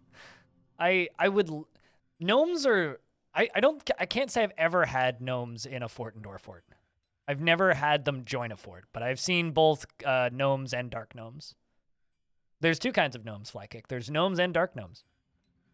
And they drink all of your booze. They are the only type of creature in Dwarf Fortress that can outdrink a dwarf. No, I don't. Not familiar, Blood Odin. All right, so I'm going to make a priority number 1 dig spot right here. And this is going to be called front door. And Boozehammer should reprioritize from this priority 4 digging site and go dig over there. They're probably like 98% booze. There's so much booze they don't need clothing. That's how much booze gnomes are.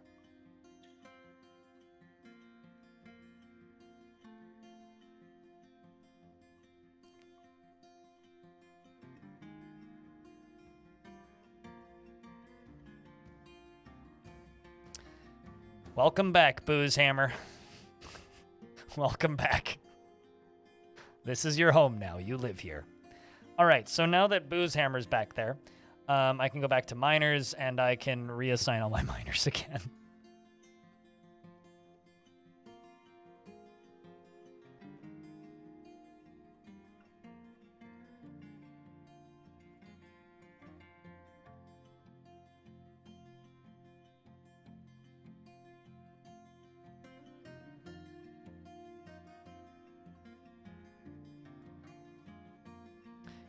You think that you're adding your boss to... Wait, what? You added your boss to your fortress and it helped you get a raise? Does your boss know? Cool boss, if that's the case. Kind of tempted to give this dwarf here their own tiny barracks and just let them train with a pickaxe.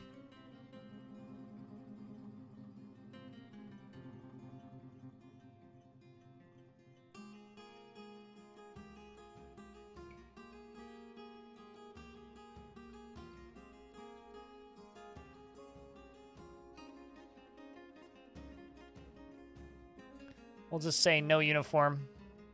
And the leader is going to be Boozehammer. There you are. And you are going to equip... a weapon.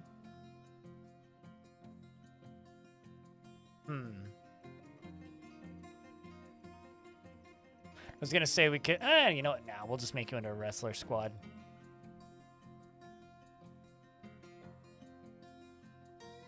This is going to be the vampire workout regiment. There you go. Oh man, he's going to it.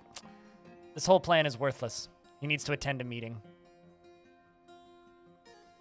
Damn it.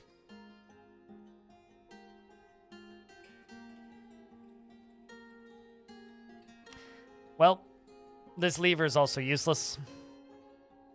He's just going to be locked in, attend a meeting forever. Unless I let him out. Frustrating. And before you ask, I don't think, no, they can't do it through a fortification. Hopefully you'll be able to catch more. Just don't trip and fall when you're running. All right, let's jump up here.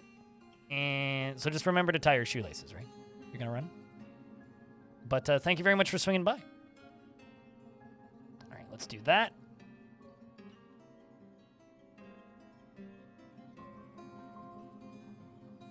Let's do that. And this going to be our Crafts Dwarfs Guild.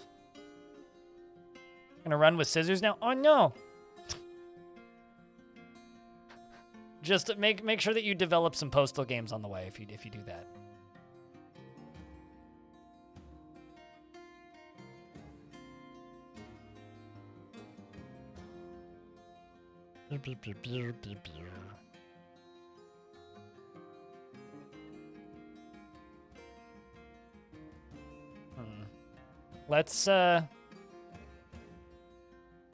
Let's just assign metal uniforms to them again. There they go.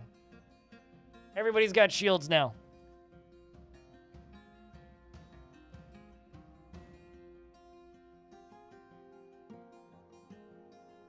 Rock salt blocks. Final rock salt block. And I'm just going to smooth the floor in here, I think, right now.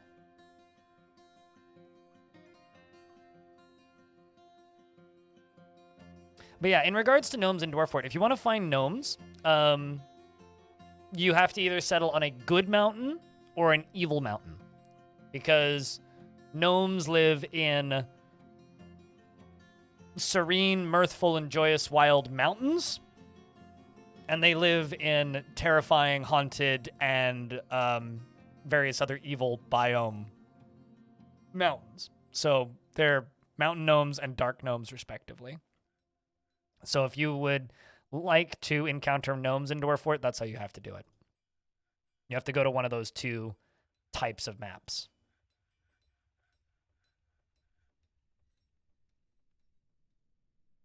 Sounds like gnomes are just better dwarves.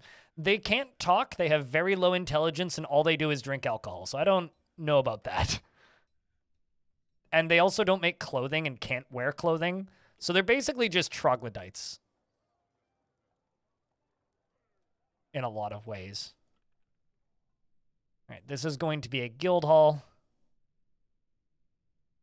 Craftsdwarf's Guild.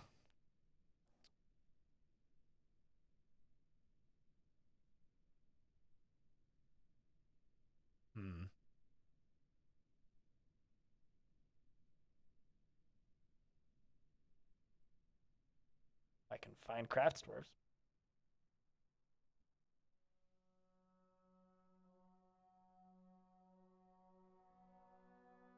Armor we already have.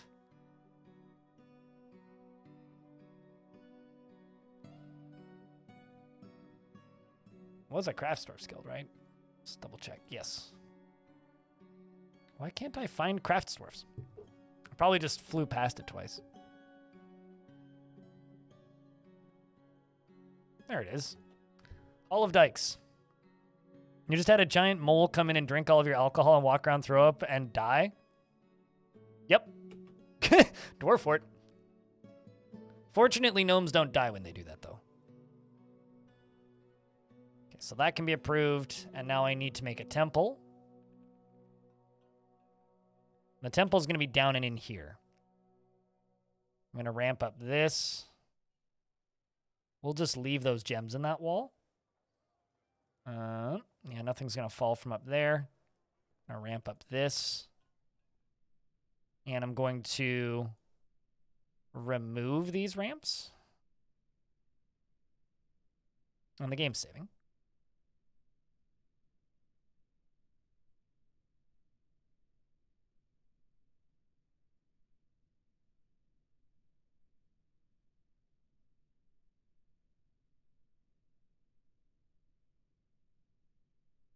That they can't get unhappy, so they are definitely better dwarves. Anything in Dwarf Fort can be unhappy, even a bird.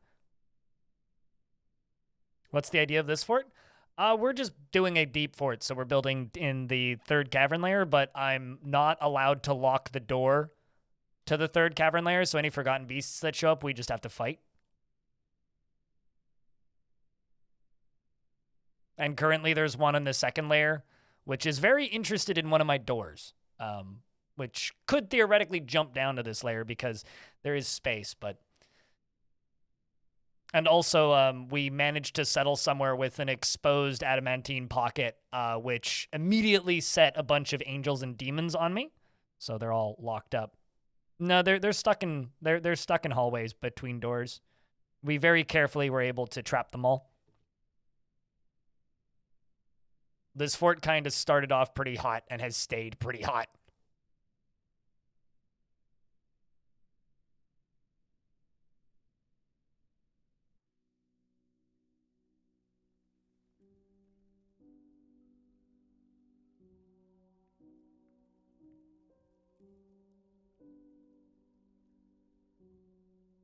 Was the pocket fully open? No, not all the way down to the underworld, but there was, like, you know, some critters.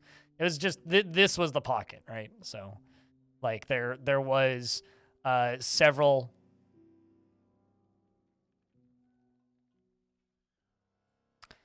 The enemy have come and are preparing to lay siege, and they seek a parley. All right, well... So, I can explain why the humans are attacking me.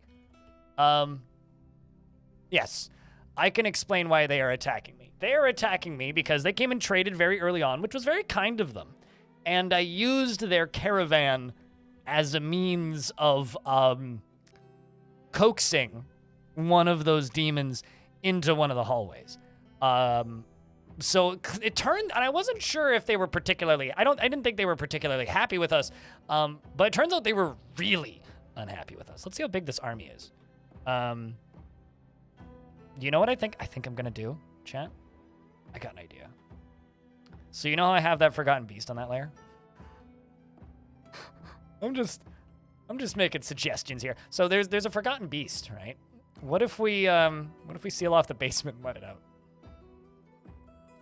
I'll just let it go up to the surface and just be like, peace, nerd. See you guys. I'm gonna, let's be evil. Let's be evil, chat room. That's what we're gonna do. We're gonna be evil. Evil, evil, evil dwarves. Those humans will never even know what hit them. Well, I mean, they will. They'll see it coming. They'll see the ball of fire as it, leaves. Although we may also lose all of our livestock in the process, and also probably Quackdar. But, you know, frankly, I think it's fine. Claiborne, hello, how are you? I mean, they are seeking a parlay to prevent loss of life, which obviously I cannot provide them with. That is too much they are asking for. How am I? I'm all right. I'm just planning evil shenanigans.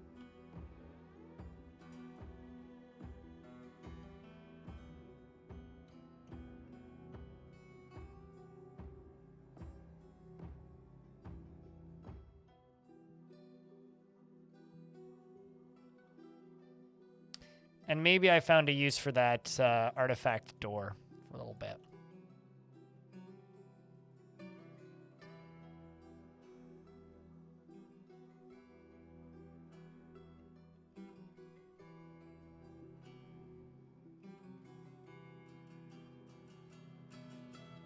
And see what they want first? Ah. No, I'm not giving them my artifacts. I would rather die.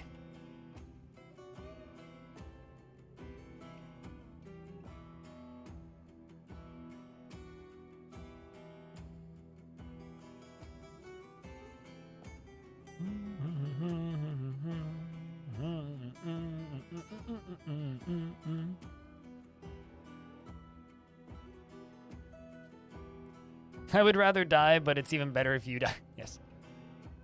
We're gonna place that black diamond door right there. Shoutouts to this donkey who's going to survive this.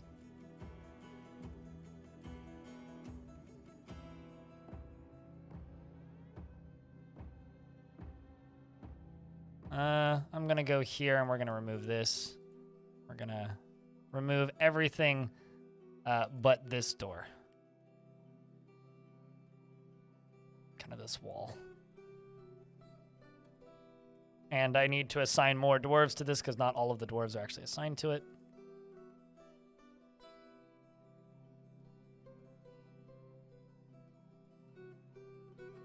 All right, dwarves, you have like 10 seconds to get through this door.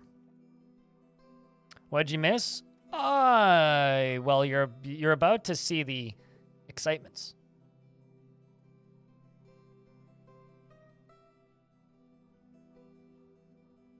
Go get him, Tiger.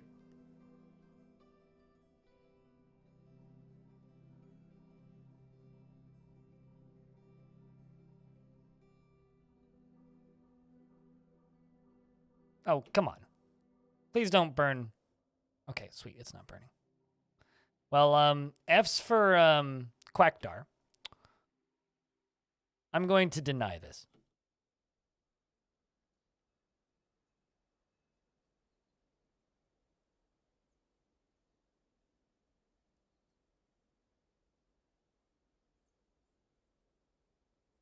Oh, also, we're going to lose a wagon. Surface is going to get kind of hot.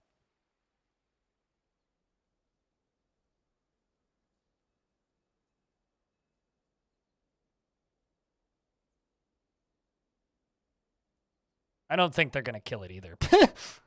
It'd be kind of nice if they did, but... I mean, how many dudes did they send? Not that many. And almost half of them are on fire currently. Why did it go up? Because I released it. Because we were under attack by humans. So I figured I would show them who's boss. Well, my bridge just burnt up. Things are collapsing.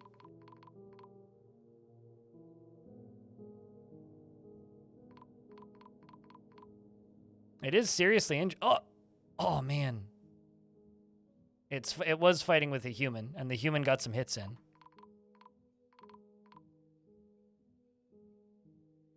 Will this anger the elves? I mean, no, not really, because we're not actually we're not chopping down trees. Burning is natural. Okay, he's fighting with this human who's running. He's making a run for it. Okay, so it's not my stuff that's burning down. What doesn't anger the elves? Pretending they don't exist. He's also fighting with this human who we can't hit currently. Oh, maybe this human's a hero. Lippy. Lippy. Shiny Rocks. Or Skinny Rocks. Not Shiny Rocks would be a better name. But Lippy here is fighting with a silver warhammer against this thing. And it does have... Lippy does have them seriously injured. Has blocked all of the fire and is getting hits in. Got scratched in the head, though. Ooh. He's been grabbed by the left lower leg. That's not good. Forgotten Beast scratches a spearman in the head and the severed part sails off in an arc. Oh, but your head's still attached. Oh, I see. It's because I selected the wrong human. Lippy. This is the one that I wanted to select. Yeah, he's bashing it. He's hitting it in the foot. Human Hammerman is bashing it in the foot. Just part... No. That was a different human. That was the one over there. Yeah, he's hitting it in the head. I mean, maybe he's got it. Nope. I had faith in the human for a moment, but, nope.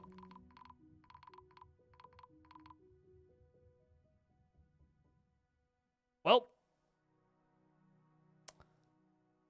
You guys want to see what this looks like in ASCII?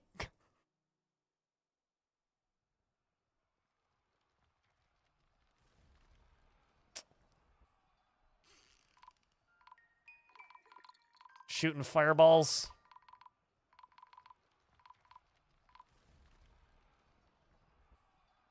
The smoke is something special.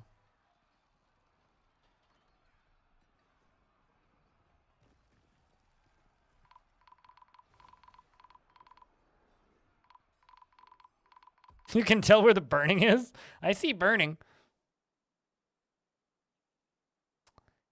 Yeah. So they didn't kill it. That's unfortunate.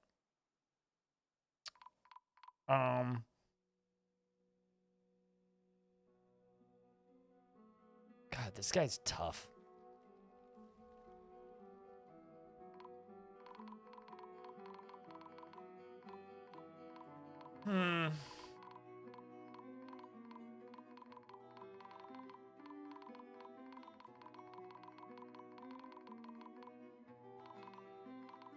Oh, wow. He almost died. He almost died from a collapsing tree.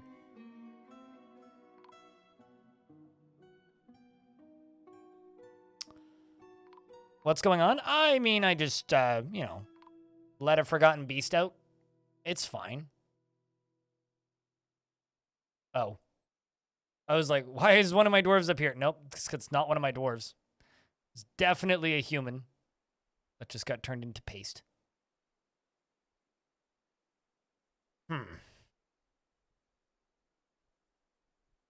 So I'm going to go over here and I'm going to lock these doors. Because I know it burnt my bridge. But it's going to be up here for a little bit, I think.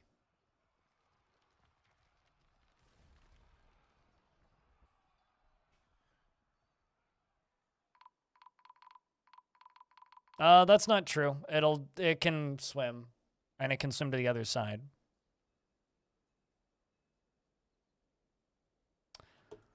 So, I guess we just leave it? Yeah, also, yeah, the water is shallow enough. You could totally get across.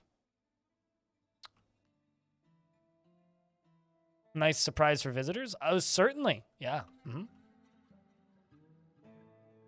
And migrants. So now there's the question of, could I realistically capture it?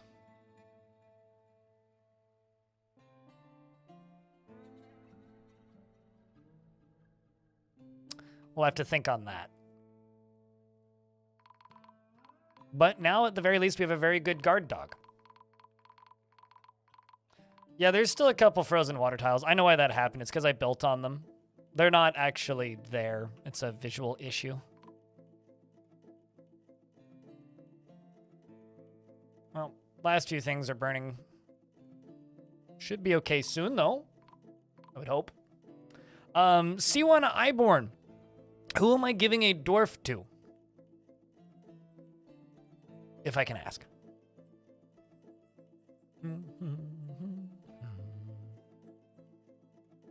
Oozle the Spinner has been found dead. Ah, yes, because this cavern layer is now open.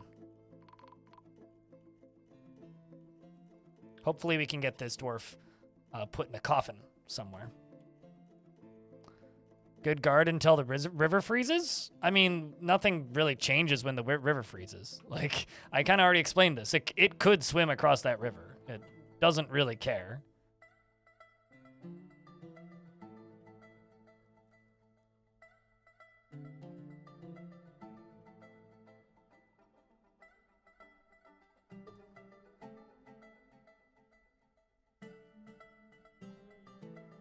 Neil does not have a dwarf in the fort. What kind of dwarf am I giving to Neil?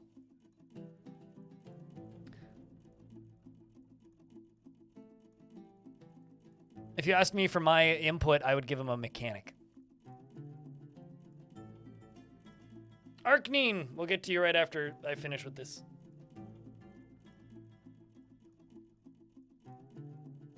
Needed a stretch.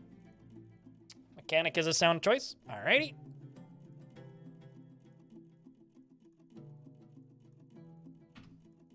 Oopsies.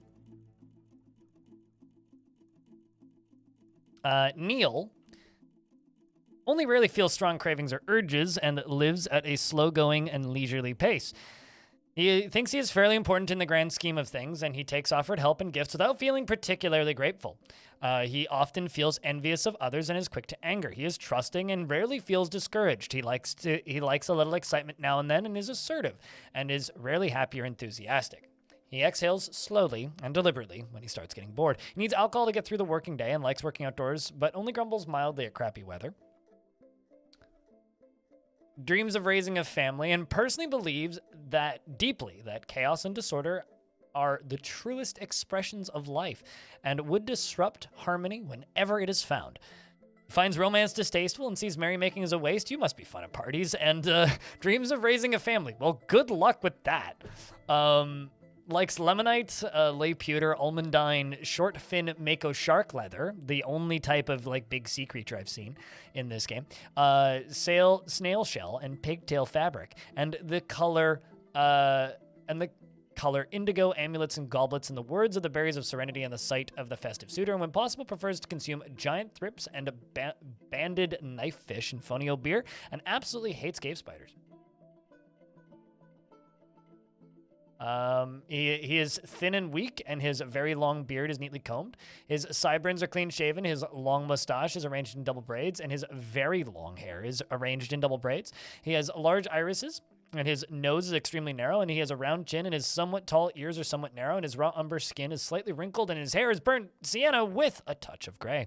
Arkneen, what kind of dwarf am I giving you?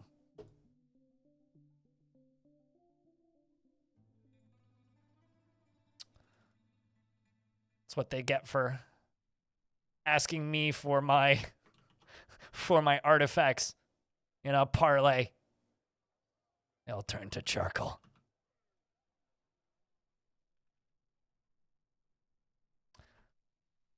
Problem is now there's just a big critter on the surface. But we, I guess, get to deal with at some point.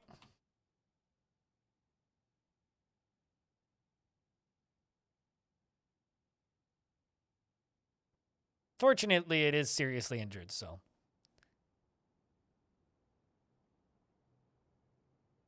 Let it free. Here's the thing. Just stay over 80 pop and eventually the invasions will kill it. Well, I mean, what do we have? We've got these goblins that are literally right next door. That are at war with us. And now these humans that are at war with us. Because, you know, we were trading with them and they're not super happy with that.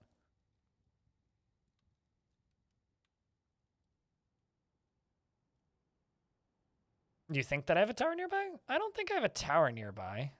Well, not close enough. It wasn't on the notice when I first moved in. No, the nearest tower I think is all the way up there.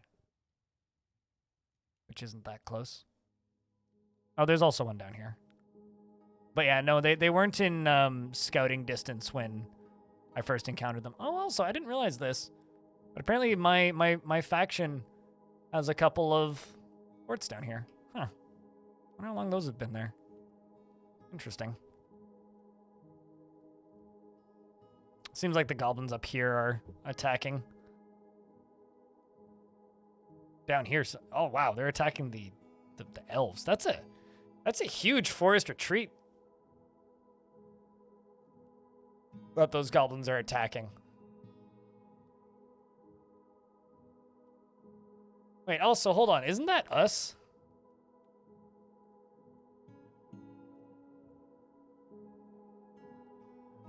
Yes. Never mind. It's not, it's... Yeah, it's one of our sites that's attacking that. Well.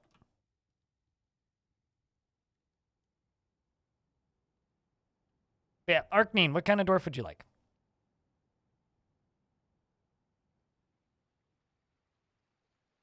Yeah, no, well, I mean, our leader is a goblin, so yes, we absolutely have a history of not being the nicest people.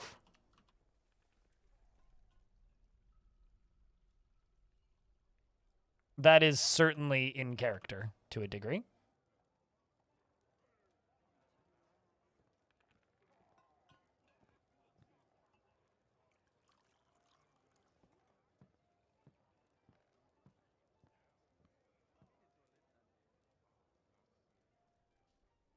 Yes, this is the same world as Waterlungs and Anger Forest. Much further south and further east than the last two, but... Or further west, actually, not east.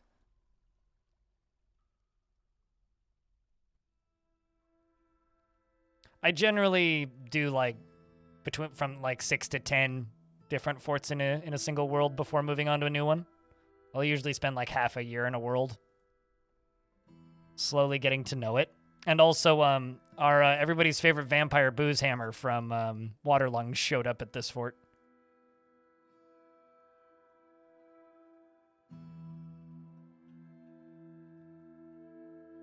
And ate a few people, so. 0 kill, still. Still 0 kill. Well, actually, back to 0 kill. You had 1 kill. Killed a zombie.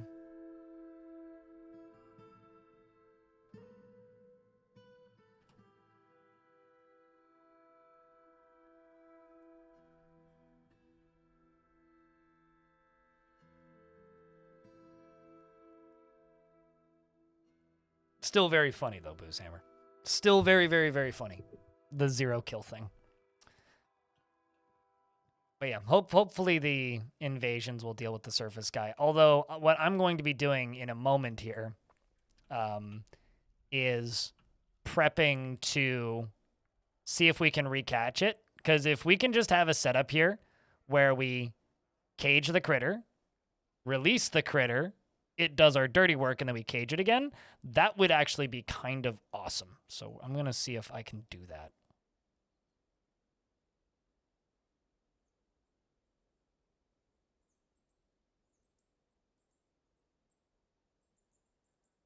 Even if I have to sacrifice a puppy or something.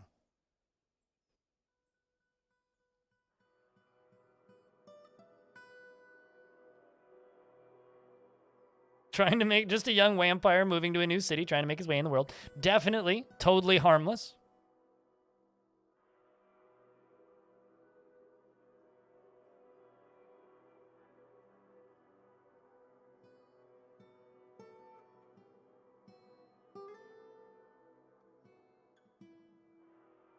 Getting Fresh Prince vibes from that.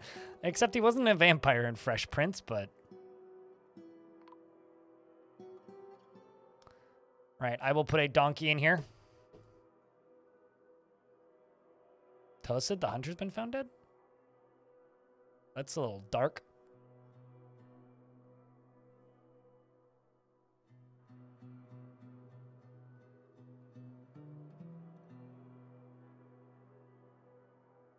They died of blood loss, not of vampirism. Did Arkneen say what type of dwarf they wanted? Because yeah, no, you didn't. I'm still waiting on like the type of dwarf you want, Arkneen.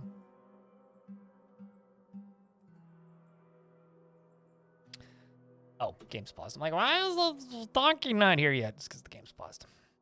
So what I'm going to do is I'm going to lock the door into the main fort, lock everybody underground, and then see if we can let this critter back in. The problem is he was way too good at burning the bridge down. So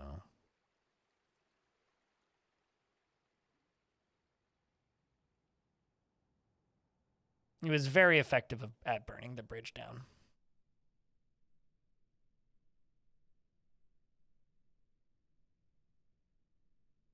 Why are you standing here? There you go.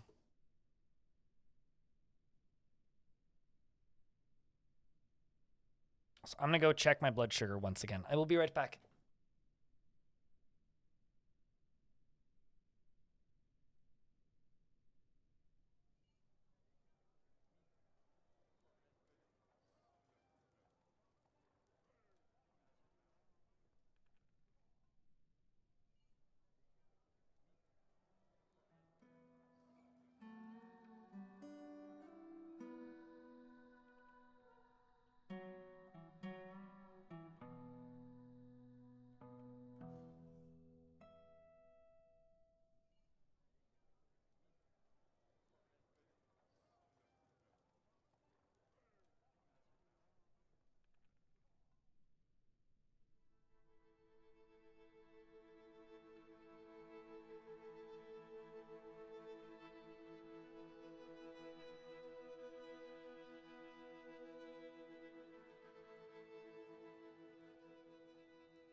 Man, we're like into gardening season here. It's all sunny outside. Sunny and nice. All right, I'm going to assume that all of the doors are in the fort. So I'm going to lock that. And now we're going to see if big guy over here has a way into the fort.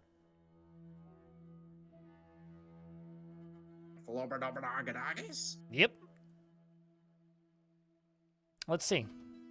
Is big guy going to try for it?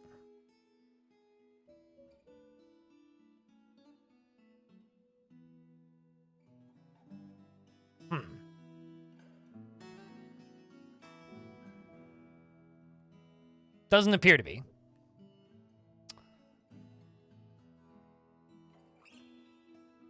Does not appear to be. I'm not surprised. So I guess what I'm going to have to do is I'm going to have to be very cautious, I will say. Because I have to make a new drawbridge.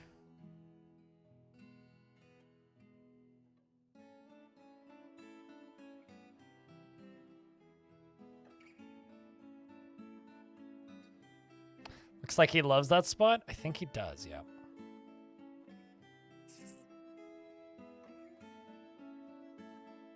Okay. Second idea. I dig to where he is, down on this layer, and give him a way in that way. I think that's what we're going to do. So I'm going to leave this all forbidden.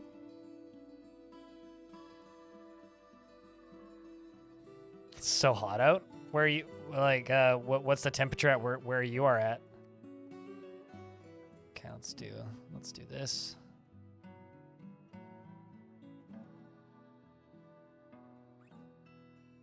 Okay.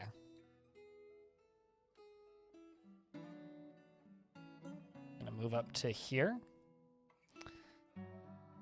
And that's where we're gonna put the secret side door. So I'm going to turn this off. We're going to jump down to here. And I'm going to open that door. So this is going to let the dwarves move up. And maybe one of these years, Arcneen will let me know what kind of dwarf they want. Still waiting. Your lead up here is going to go dig. Just don't lead us astray here, lead. You've led us to places before, but don't let us let you down. All right, so we're now going to just wait for them to dig until the next dwarf comes up. The problem with this kind of pattern is it does often slow down the digging process. We're going to dig up to here and then dig up, up, up to up here.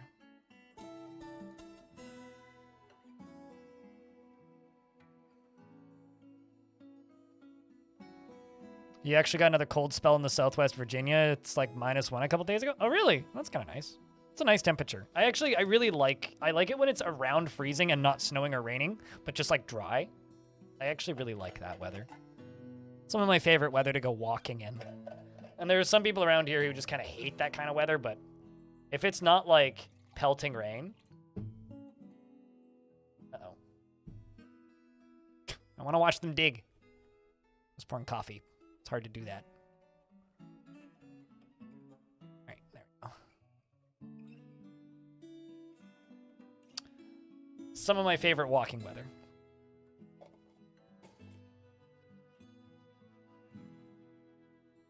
I got up to like 15°C in the afternoon. Yeah, right now it's about 10 degrees Celsius outside. Based on my stick the arm out the window test. Very scientific. Very, very, very scientific, in fact. Also, chat room. I just gotta say, I'm stupidly excited for the Dwarf Fortress Hot Potato. I don't know if any of you guys have started hearing rumblings about that yet, but actual lineup of things is going to be announced soon-ish. Which is going to be a big old Dwarf Fortress charity marathon. Should be a lot of fun when it happens. All right, so now I need a very brave dwarfy volunteer once this door is in place. When is it again? I don't think we've officially announced the dates yet, so I'm not going to do that. But it'll be soon, TM. It'll be on a weekend. What does hot potato mean? So the hot potato is a well, it used to just be like a streamer event. Uh-oh.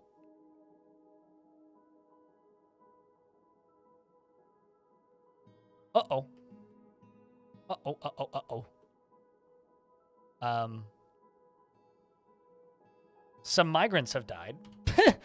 Migrants, you fools! There's a very spicy lizard up here. It's dangerous. All right, well, maybe I can save them.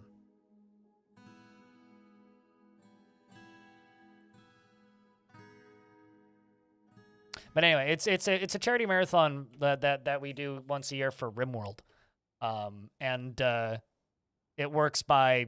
It's basically just like a Dwarf Fortress Succession game, but with RimWorld. And we want to start doing them for Dwarf Fort. So the RimWorld one happens in the fall. And the Dwarf Fort one happens in... well, this time of year. What's this about a spicy lizard? I used a spicy lizard to take out some baddies on the surface, and now I'm trying to trap it underground again. Oh, no. Oh, no, you doofus. The problem is, I have some not very intelligent migrants that have decided to show up at the worst possible time. Which means I guess I should just, like, make some more slabs, hey?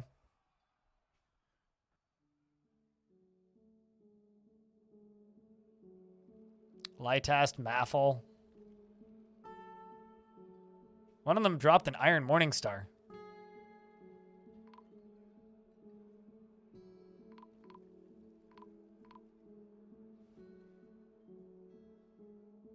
Cool. Well.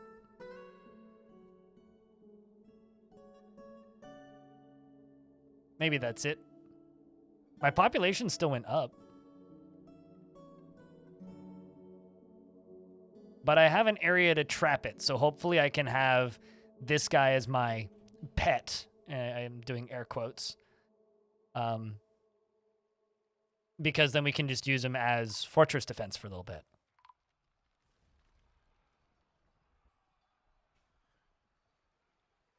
Back down to 88 dwarves.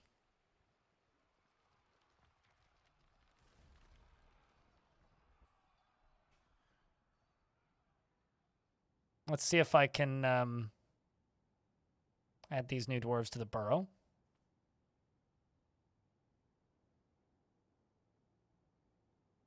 Actually, I wonder. Hold on a second. No, actually, it would be open. Whoa! What? Nope. Okay, didn't die. I thought he died for a second there. Because he's ripping apart a dwarf. It was just teeth going everywhere, though. I mean, what? Shark Jumping Walrus decided to come up here for some reason. So, yeah, still Danger Caves. You can see the name of the fort up here if you squint. So, here's the thing, though. He slashed it. He hit it. In the upper body with his adamantine short sword. Did I ever resend the kill order? Oh, yeah, a long time ago. No, I think he probably came up here to acquire an item or something because military ignore burrows. Backs up a little bit. Creature is bleeding heavily. And he dodges into fire. Well, it was nice knowing you, Shark Jumping Walrus. It was nice knowing you. But he did die a hero. And was able to kill the creature. So shoutouts to Shark Jumping Walrus. How did he get it?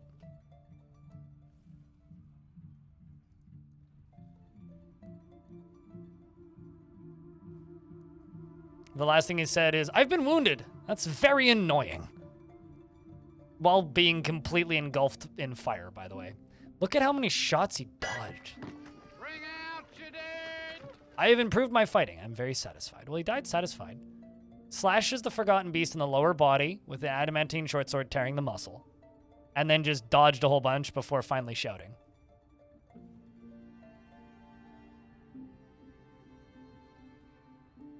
Salute that, dwarf.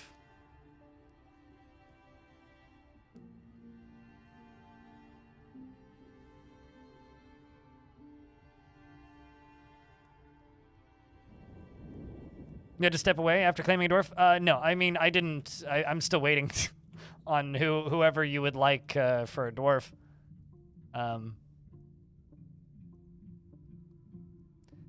Man, I really wish that swords still said if they got a kill. That's a bummer. Lost a bunch of dwarves, but I would say that went about as well as we could have hoped.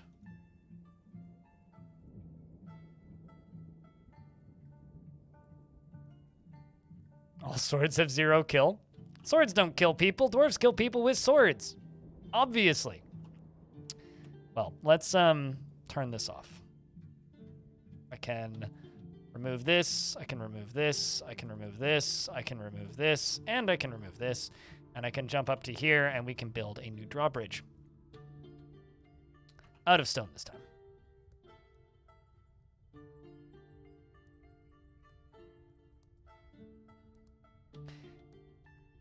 I want to make an adamantine drawbridge, but I'm not going to.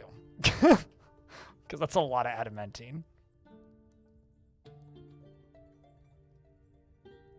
They do in Dwarfort, but it's just not surfacing that information in this version for some reason.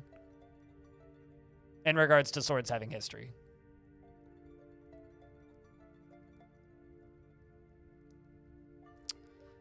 Affol's coming up here to place an item in a tomb.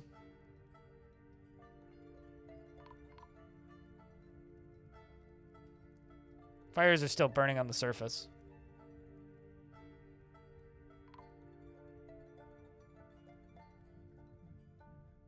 Obok, the fish dissector, has been found dead. That was quite the brutal fight.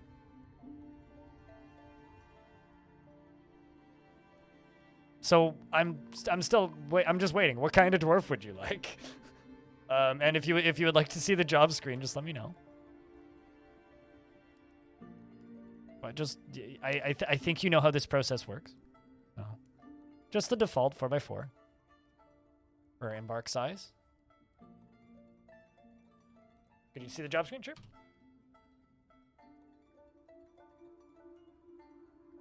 I'll do a quick scroll up and down.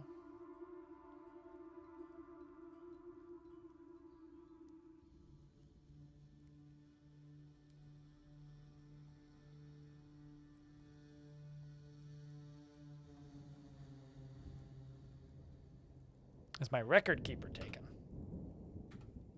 Probably.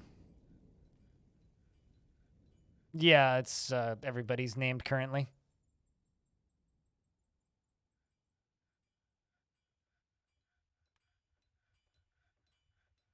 They're usually kind of grumbly because they sleep outside. Mine are just hanging out and praying. And also aren't assigned to hunting, if you'll notice. How about an animal handler? Would you prefer Moses? I guess actually Pandasaurus is his name, so it would be Moses then, this one.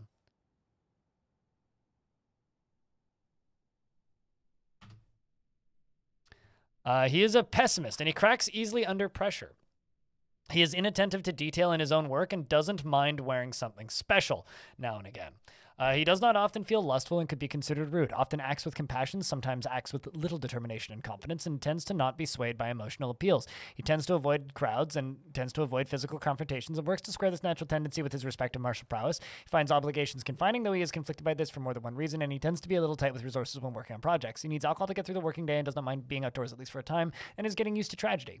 He dreams of raising a family and personally sees freedom and independence as completely worthless and values cunning and values peace over war.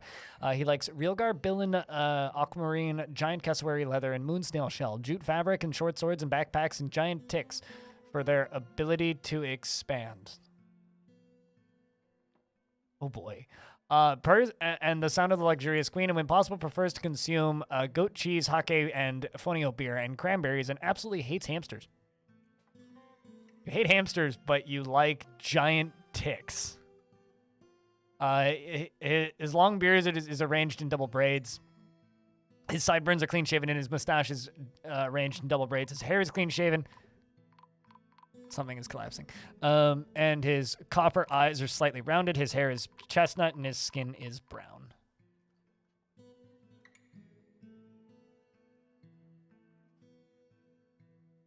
It's definitely something to raise an eyebrow at, I'll say.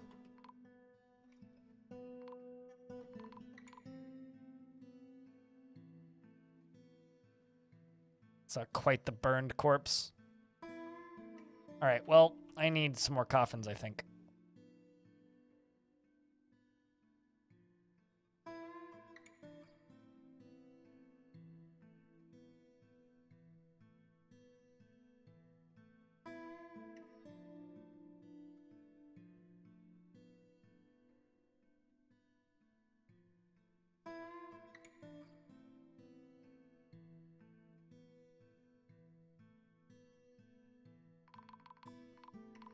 A lot of stuff is collapsing.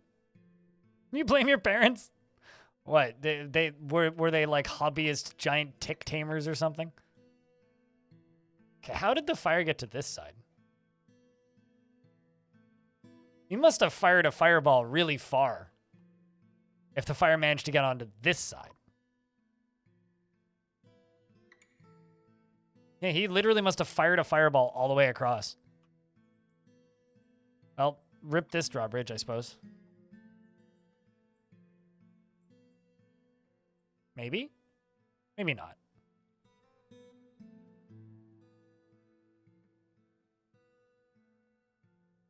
Coffins require less material than caskets in real life? What's the difference between a coffin and a casket in real life? I thought they were the same thing.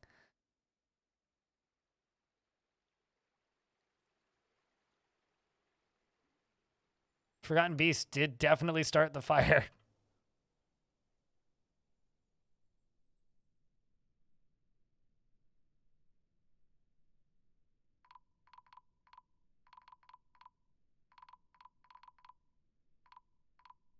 Let's make more coffins.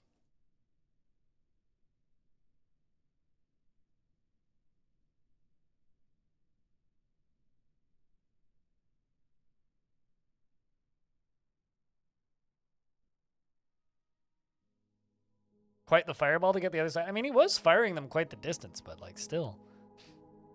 Yeah, I don't know. That critter was one of those stronger ones. It's nice that my militia commander was able to kill it, but also kind of sucks because now I just have like this setup to retrap it and whatnot, but is what it is. It was a fun thing to have happen. It would have been worse if he just went up there and burned himself to death. So it's a good thing that, like, you know, he was at the very least able to get the job part of the way done, you know? Even though he died along the way. BTW curse you for mentioning Cookie Clicker the other day. I just want to state, thank you very much for the first bits of the... I think that's the first bits of the stream, actually. Is that... Yes, actually. That is the first bits of the stream. Thank you very much for the $1. But, sorry. I relapse every now and again, too. It's a horrible curse.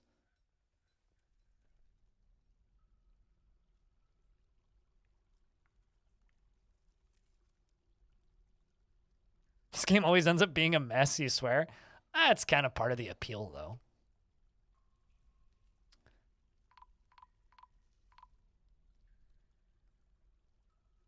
I don't actually know if they can get back there. I don't... Okay, they can. I wasn't sure if they could get past the coffins to smooth that back wall. Turns out they can.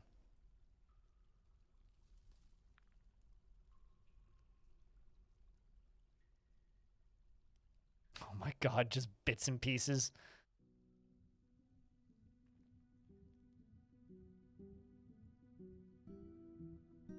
Really? Caskets are for... Okay, so caskets are just like a box then. Yeet. Thanks for the $5. Shark jumping walrus. I'm sorry that your dwarf died, but at least you died gloriously.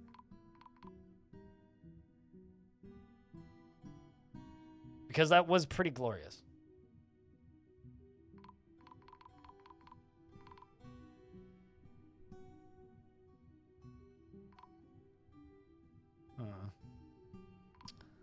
I'm gonna swap one of the other dwarves in this squad to the leader position. Oh, never mind. We'll put Hammer Ninja over here in charge because Time Ninja just moved over, apparently.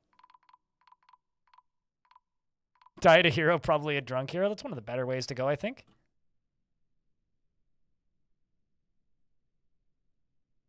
I mean, he did kind of do the dwarven equivalent of hold my beer, I got this. And ran in and attacked a Forgotten Beast, so.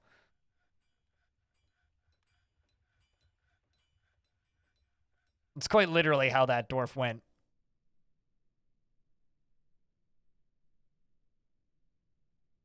This is the way any good dwarf would want to go, I think.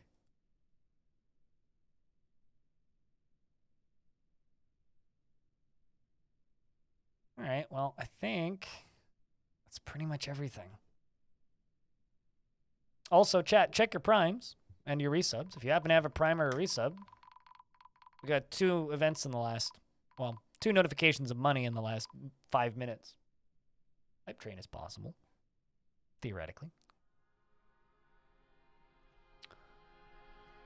Being trusted to hold another dwarf's beer is quite the honor. Yeah. Hold my pick. God, there's so much stuff collapsing. Fire, fortunately, doesn't really affect your frame rate, as long as it's not blocking anything, which it's not. So, dwarves can quite safely walk around it.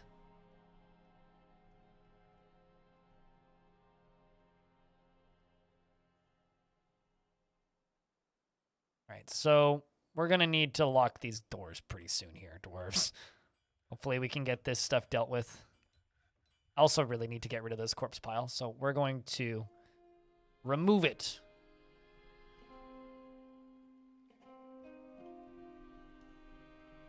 I'm also going to check on how much adamantine do I currently have, because I need to make more adamantine helmets. I currently have 60 gold. 14. I think I could do 2 helmets.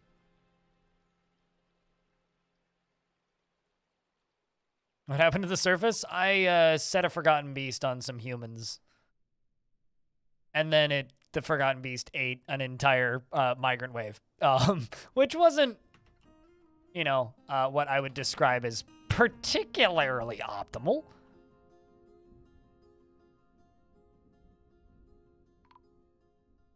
Kind of just want to build up into here, and we'll just smooth back this way.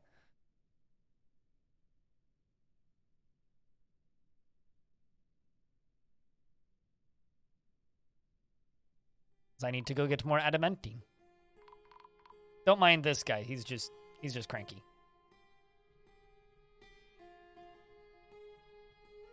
The Forgotten Beast was hungry, like very hungry. Oh, very much very hungry. Yep.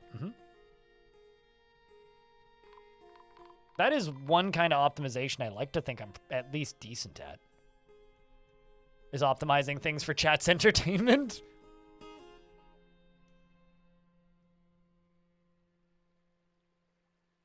Well, so this dwarf was in Waterlungs for quite some time. Killed a giant crab, a goblin, rare Mark branded the Cross Witches, a human, and also a whole bunch of other things, which also leads me to believe. Who was that human? That's something. I wonder if that happened in. I don't think that happened in this fort.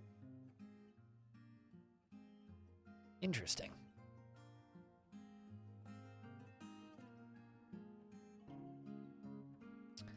No, I'm gonna wait for this bridge to be done first, and then I'm gonna plug it. Just gonna lock the door and plug the top. Or rather, I'm just gonna put a brick right here. Basically, we're just going to wait for this bridge to be done first, because we need access to the fort. That's more important.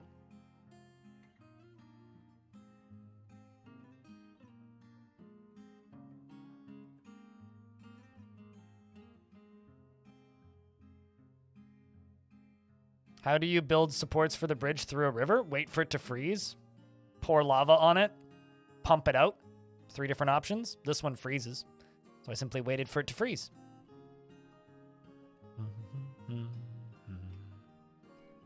Also, hello, Vindictive Kiwi.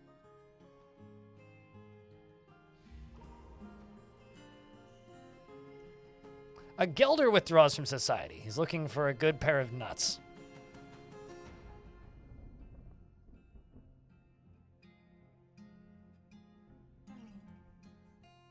All right, Imwish, what are you going to go make? Ooh, are you going? Oh, okay, craft store shop. Claims craft store shop. I agreed to make a temple there, didn't I? Got kind of distracted by the surface.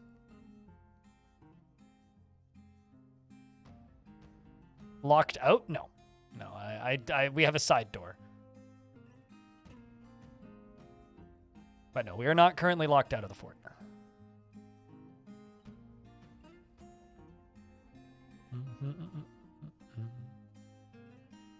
What can't go well? I mean, I'm just watching a dwarf grab that. No, definitely a side door, not a back door. The back door goes to the other side of the river.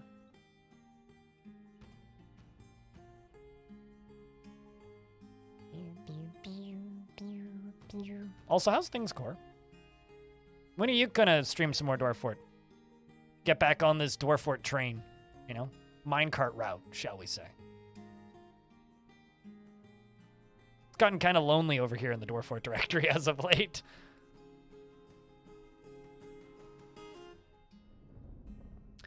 At least you don't fight the horrible flame beast and the nerve gas beast. Not at the same time.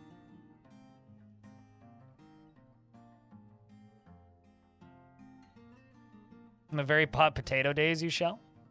Cool. I need to sort out a map over the weekend. That's gonna be fun. It's gonna be a fun potato. It's not gonna be as epic as the.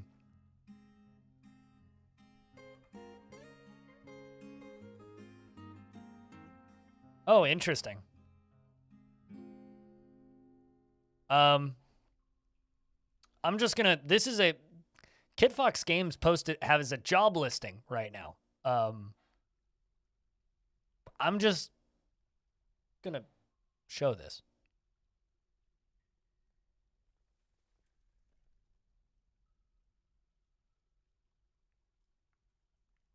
Any audio engineers in chat? Want to go work on Dwarf Fort?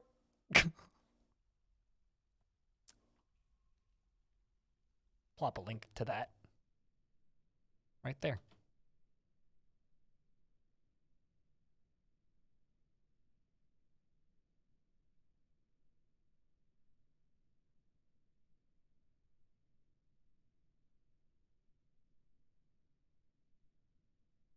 Yeah, it does. Curious what they are going to be assigning an audio engineer to be doing.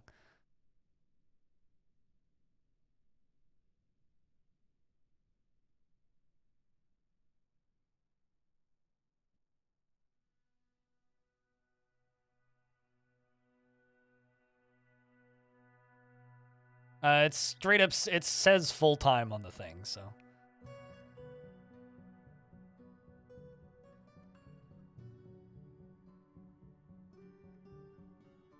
You would love to hear the dwarves burp. I mean, I'm assuming it would be another, like, contractor position because, like, you know, they do have, what, several artists on the team currently. Just saw some trees pop into existence. You know, I once had a fort, like, crash down to 1 frame a second and then not recover. And I was sitting there trying to figure out what happened, There was a dwarf kind of walking in a dead end, like, going to go use a wheelbarrow to gather some gold in a dead end in a cavern, and a tree appeared there. So, like, a tree decided to just become full grown immediately behind the dwarf, and then the dwarf got stuck, couldn't get out. One of the funniest reasons for my frame rate to suddenly go to 0 that I've ever had.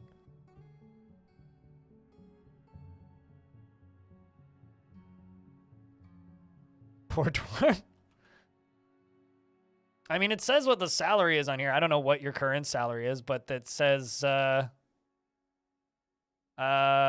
wage range for full-time position at Kid Fox is 70 to 100,000 CAD a year, which, you know, that's not bad.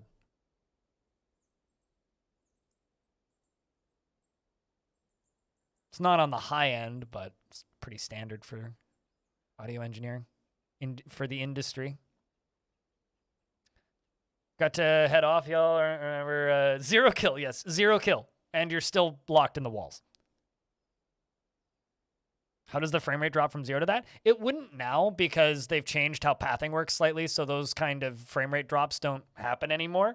But things getting stuck in places, like a dwarf getting stuck up in a tree, as an example, used to insta-gib your frame rate.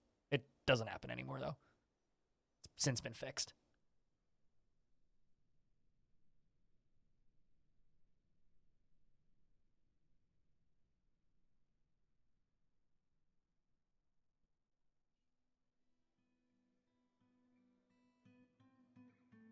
Yeah, I'm going to have a lot of videos to produce over this weekend, probably, now that I think about it. Because there will probably be a Future of the Fortress post over the weekend. Because it's, you know, the weekend. And the first hits. There will probably be a patch sometime in the next couple of days. Because that baby patch needs to come in. And then I need to book an opportunity to speak with Putnam. Yeah, it's going to be a busy week for me, jeez.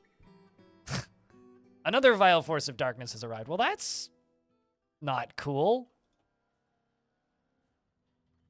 Oh, never mind. This is fine. I can just tell the dwarves to go kill it.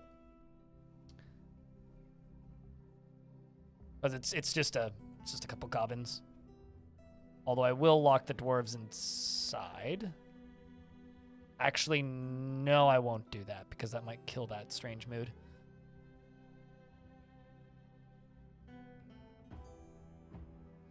Let's hope the dwarves are fast.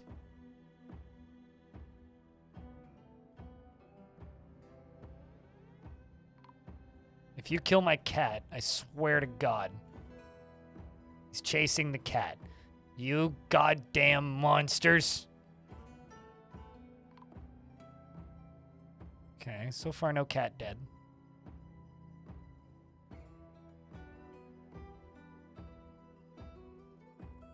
Well, Ryo Sheen Cat is up front.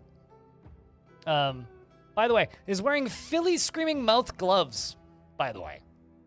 Frilly is wielding a named steel short sword. And she turns that goblin into a red mist. Oh, wait, never mind. I didn't see the beard. My bad. Unib then runs up past, and he is going for this goblin crossbowman. M. Cruel something, who's now dead. This dwarf over here is constructing a building because, you know, that's what dwarves do. We are chasing the remaining goblins, and this one runs away. Oh, it's because all the goblins are dead, that's why. Chasing after this here, snatcher, thief. You can get him. I have faith. Who doesn't like Screaming Mouths clothes? Yeah, I know, totally. I mean, it's legendary. Swordsdwarf has been found dead? Wow. Consider that... I consider that fired. You had a adamantine short sword and you died to a goblin. I mean, they did kill... Oh, man, they killed the cat!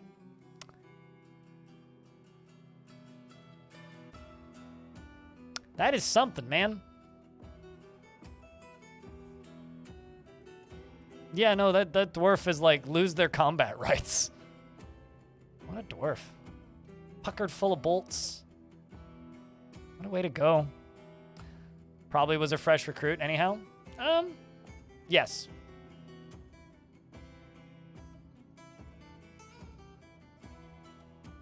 Can confirm, was a fresh recruit. Straight to the tomb with ye.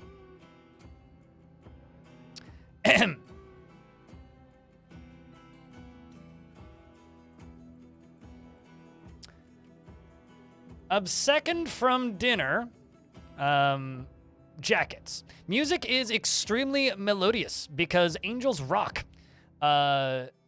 Coincidentally, they perform on Broadway. The YouTube algorithm breaks balls with the floating hammer and the sickle of pickle capitalism. Where are the lava lamp goo bottles? We laugh at you! Exclamation point. All caught up. And Freehold Boreas, what kind of dwarf would you like? Okay. The Gelder has created a figurine, a Bloodthorn figurine, of M. Spidery Beguiler, and claims it is a family heirloom. And some traders have arrived to trade. We really need to get that drawbridge finished. This is a Bloodthorn figurine of M. Spider Beguiler. All craftsmanship is of the highest quality. It is an image of M, the goblin, and Kolxi, the elf in Bloodthorn, by Imush. Kolxi is striking down M. The artwork relates to the killing of the goblin M by the elf Kotzi trot leaps in Cell Hatred. The Rapid Hills. Hatred is business and business must be good. Hills in the early autumn of 190 during Edom Irathi.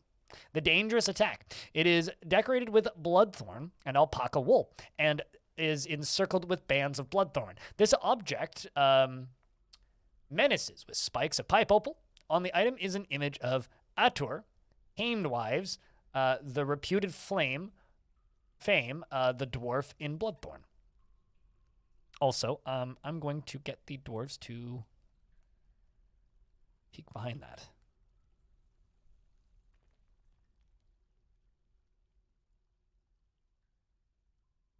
Smartest dwarf with a beard. I don't even have a library set up here. I was like in the process of setting up a library. I guess I could finish the library and give you a scholar.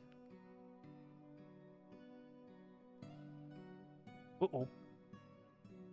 Deep within this strange place, we've uncovered what must be a treasure of the gods.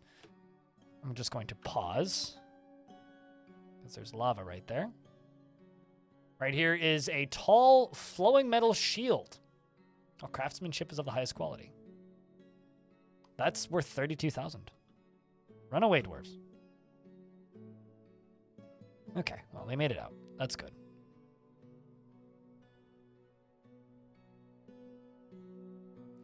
I'm your liaison from the mountain homes. Let's discuss your situation. Yeah, what about it? There's much to share. Uh-huh. Definitely. Iron, silver, copper, bronze, steel. The usual? They want spears and bracelets. All right.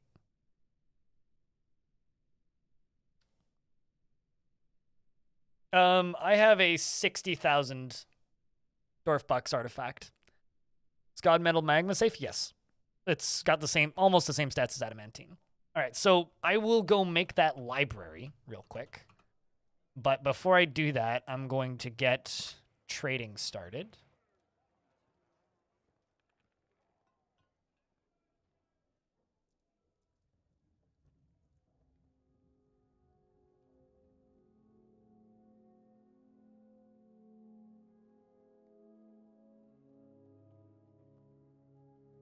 Don't mind the screaming mouth socks down there at the bottom. Oh, shit. Devil Dawn is giving away a mug. If you would like a chance to win a mug from my merch store, which is the Dinner Dwarves mug, ! Enter in chat. Thank you very much. You know, it's a good thing this world has giant groundhogs because it means that it's less likely, or it's more likely to see its shadow. Not less likely. More likely to see its shadow.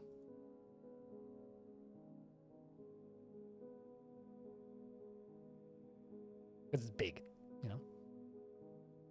Yeah, you have 90 seconds to jump in on that. Birthday. I mean, it's not my birthday, but thank you for that Prime sub for a 3rd month Dark Blue Shadow. Now, my birthday's in June.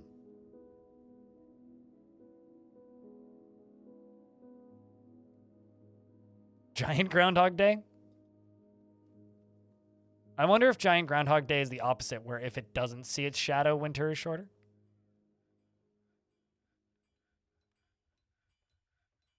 It's June somewhere in this world. That's not how time works.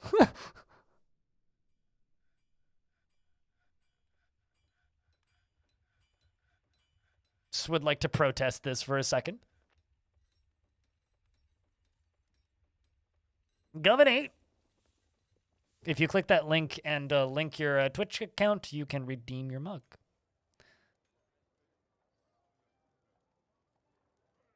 He tells the winter what to do. That's true. Okay. True. So maybe it's like the giant groundhog god of winter or something.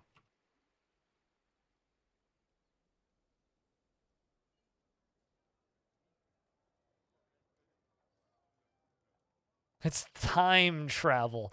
Wow. I'm gonna think about that one for a second. Decide if I like it or not.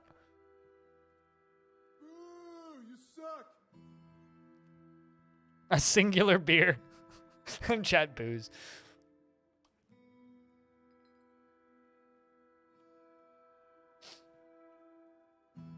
But thank you very much for gifting a mug, by the way. Means a lot. I I've said this many times now, but I really like the way Fourth Wall's mug gifting stuff works. Or just, like, gifting stuff works in chat. Because that shit's just too cool.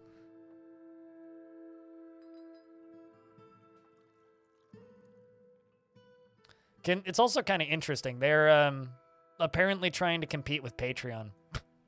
They're trying to do similar-ish things to what Patreon's doing, which is kind of an intriguing concept. I also brought native gold blocks. Interesting.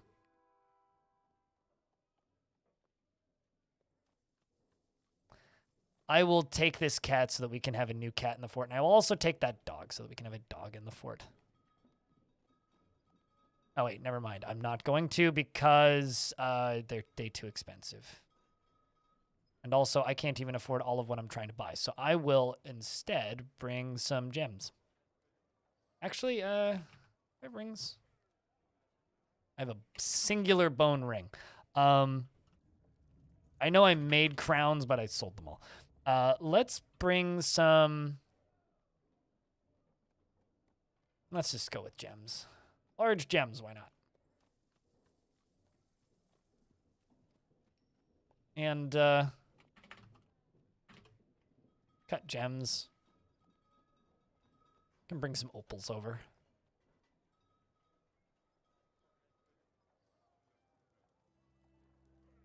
It's just a really cool setup, you know? And how it's also not something that you get to see very often, which I think is part of the reason why it's a neat feature.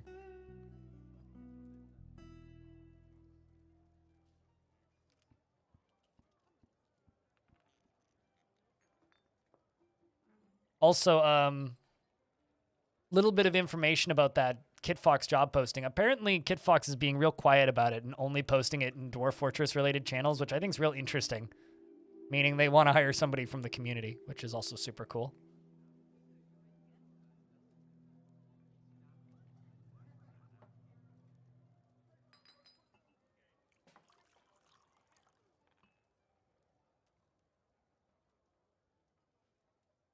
All right, we're going to grab this. Let's see.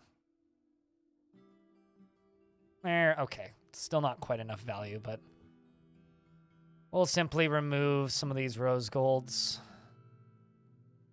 Some of these other fancier metals that I don't actually need that badly. There we go.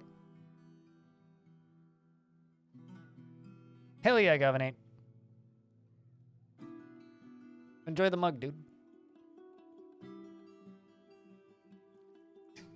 I might actually need to I might need to cave and buy my own mugs. Because they are just such nice mugs. It'd also be nice to have more 15-ounce mugs. All right, we are now kind of in a spot where I need to figure out what I'm doing. I think I need to make I needed to make a temple down here, but like that was a while ago and I've closed the notification and I've probably failed it. So, this area needs to be dug out. So I guess I will, you know, queue up the digging of this. We can also grab this item, which is worth, you know, 40,000. I wonder if dwarves can equip this shield. It's a tall shield, so I don't know. Probably not by default if I had to bet. We are going to do a bunch of smoothing stuff. Smooth all these all the way up here. Also, chat room, just because I haven't said this enough yet today, but I just want to say thank you, everybody, for tuning in and watching the stream. You know, I get to do this job because people tune in and watch, and I wouldn't have this job if people didn't. So I just want to say thank you for, you know, watching. It means a lot. 3, 4, 5, 6, 7, 8, 9, and 10. I'm going to expand the size of this to also over here. I do another square of flooring.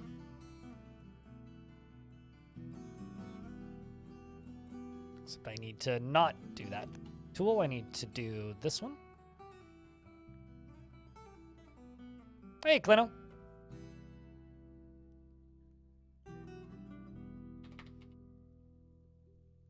How is things? Any rumblings on when we're getting another update? They said either before or after PAX. Well, PAX is over. Grumble, grumble, patch sounds.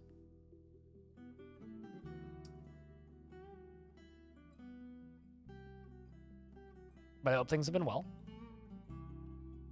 And I'm assuming still no real luck on acquiring video footage from that PAX panel, hey? Because if it does pop up, I would very much like to see the rest of that.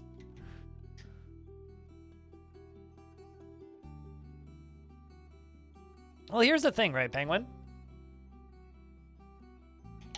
Yes, sure, most likely. But here's the thing.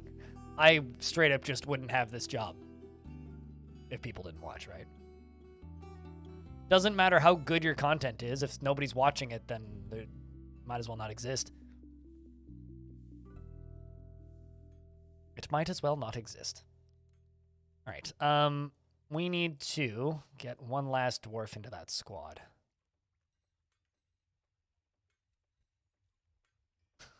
Just the singular vampire squad.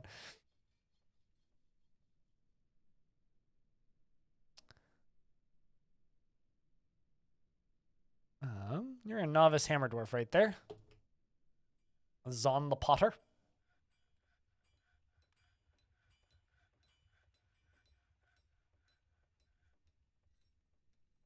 They've recovered the whole Q&A. Is it getting uploaded anywhere, or is it just quietly been recovered?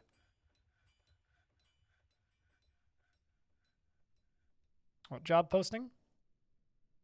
Here, I'll just link it again. This thing.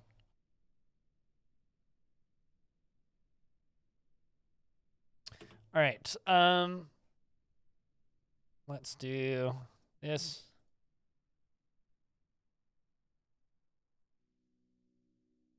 Nine, 10. Which I'm assuming I can just post in my channel, but too late. It's publicly available, so. The thing that is really intriguing, though, is like, you know, they had musicians writing a soundtrack for Premium Dwarf Fortress, which really makes me wonder what they're going to be doing with audio for Adventure Mode. Because, like, spatial audio is kind of a thing, like, except it's visually indicated, right? So it's like, I don't know how many of you guys have played roguelikes with sound systems, but I'm not talking about speakers. I mean, like, systems are relating to sound where you can hear things through walls. There's, like, little exclamation points that appear when there's entities behind walls that you can't see. It's like proximity sound. So, because there's proximity sound stuff, I wonder if they're actually going to be doing, like, 3D audio. Because that would be really cool. And I know that Tarn once said that, like, the code is in the game for spatial audio. They just need it. Like, as examples, different workshops making different sounds. And that you can hear if you're looking at it currently. Some migrants have arrived, which... much better time to arrive than the last round of migrants. Is that bridge done? Yes. Nope. Still waiting on the bridge. There we go. Now it's getting done.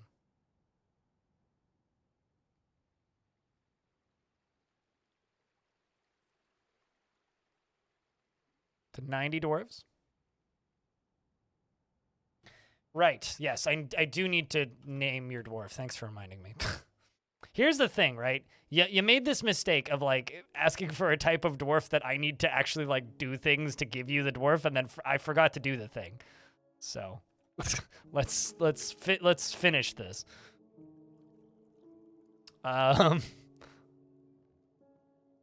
Library. There we go.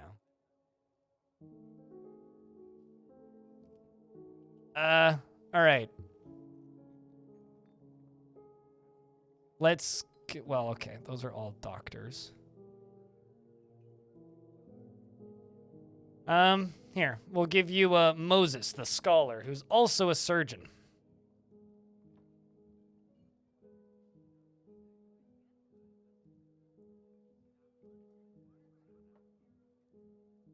but is actually apparently no longer a surgeon because now you're a scholar. Free, hold, Boreas.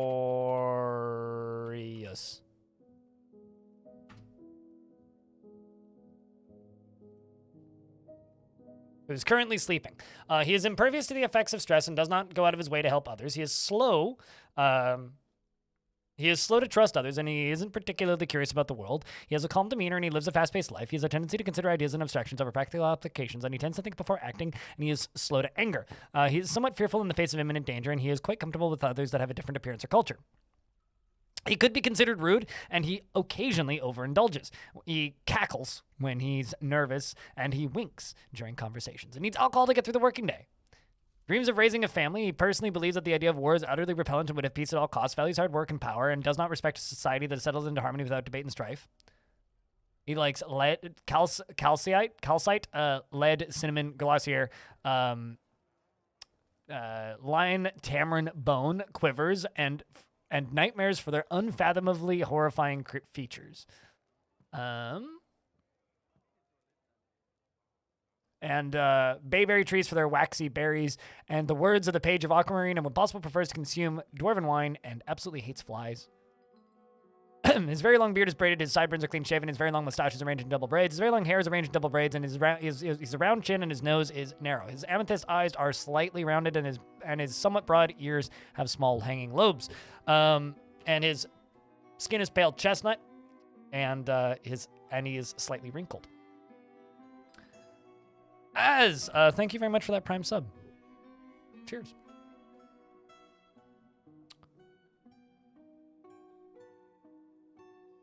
They really want someone from the community. Yeah, no, I figured. I've done not a bad job of following things happening recently, but I've been very stuck in my own stuff recently, and I haven't been doing as good of a job of keeping track of things. Aside from that article that I found and made a video about, but I've been just stuck in my own world recently. That means you, chat? Yep, that does mean chat. There's been a few people since I posted it the first time who've mentioned, what if they'd let me do that part-time? And then there was somebody else who said, man, I don't think they could match my salary. So, people have priorities. Here's the actual funny thing. Because it's an audio engineer. That's what I wanted to do as a career path for a while there until I decided I'd rather not pay for university. So I didn't, but...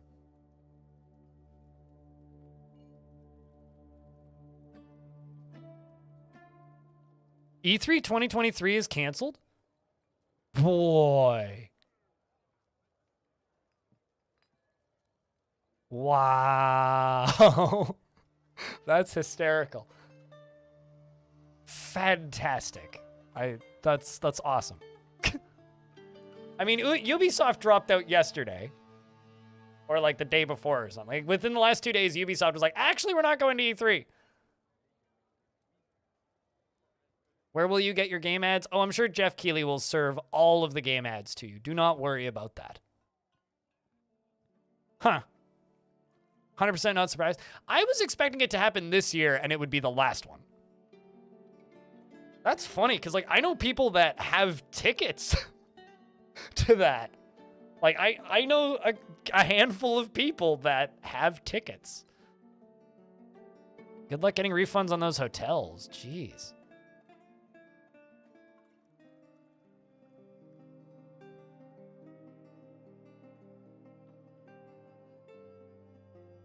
You really like my building style? Thank you.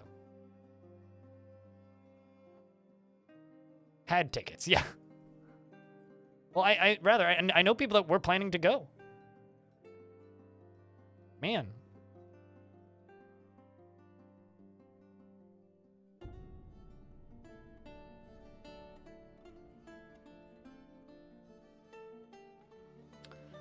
You almost got into audio video system design, but you ended up doing control systems for high power wireless charging. I feel like there's probably more money in that.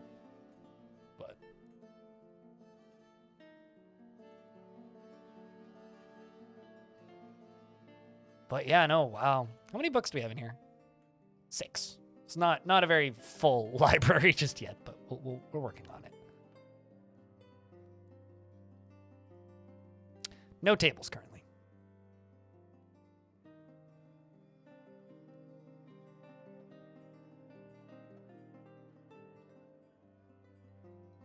But yeah, no. That's wow. Jeez. I'm just posting that everywhere.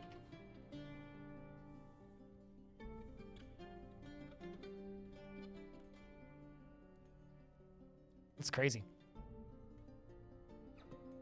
There was no big publishers left. I guess like all you'd have left would be like the Embracer companies.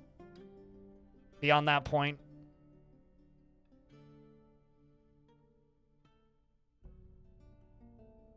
Maybe memorialize Shark Jumping Walrus. I need somebody to run back in the VOD and tell me his last name. But I could just make a gold statue of him for fuck's sake.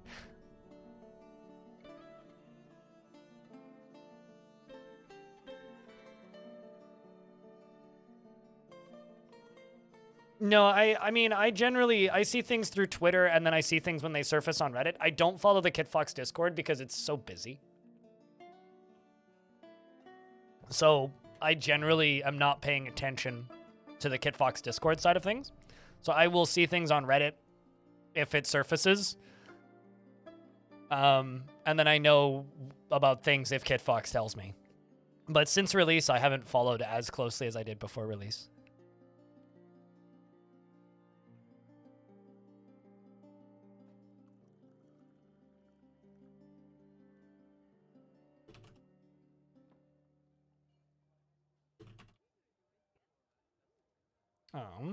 I am like almost out of stone. You know, some people complain about how there's just stone everywhere in their forts at all times. I'm almost out. Like, this is actually just starting to become a problem. I need to dig some more. Might need to like build a quarry of sorts.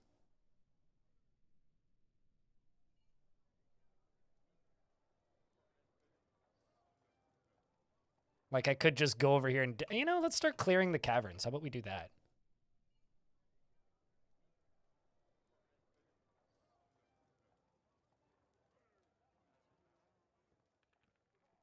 Start opening them up a little bit.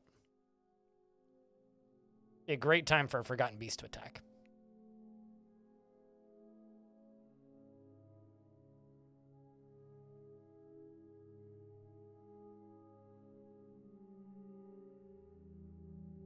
And leftovers from last night did not agree with me.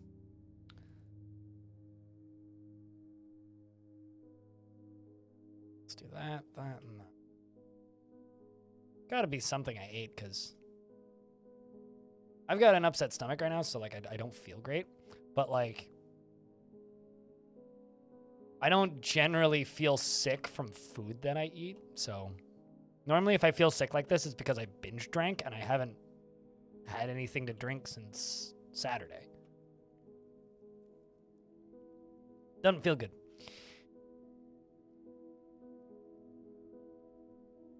Could be an easy setting. I thought that it is a setting that's surfaced in game right now. But I don't know. I've seen that as like a pretty common sentiment in negative Steam reviews. It's like it's like people just get real upset when when there's just boulders everywhere for some odd reason. Which I'll be honest, I don't fully understand, but I quite like the aesthetic of, oh look, there's boulders everywhere. Means work's getting done. This one doesn't need to be ramps. Neither does this one.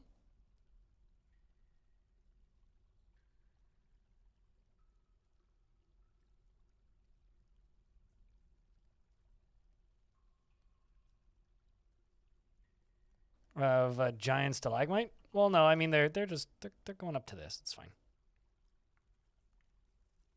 All right, so since that surface bridge is done now, I can go down here. I can lock this door. And I can put a wall right here. Something else I'm going to do is I'm going to go into stocks. We're going to go to the corpses section. I'm just going to throw everything away. Body parts, get rid of them. Hate them. Can't stand them. Corpses, you too. Get rid of them. Hate them. Can't stand them. Don't need them. Don't even like them.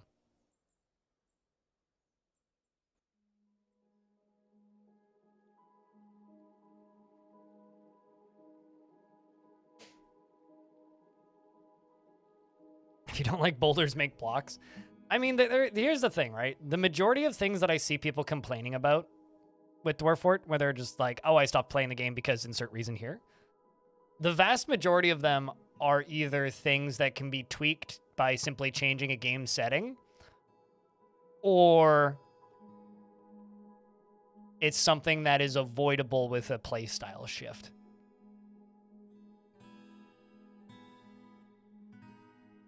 With a large number of the complaints that I see.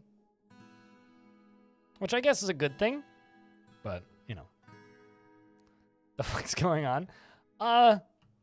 You know, honestly, the fuck's going on is a good question for this fort in general, Al. For this fort in general. A lot of stuff. It's been busy in this fort. This fort's been through a lot. But how's stuff, dude? How's life been?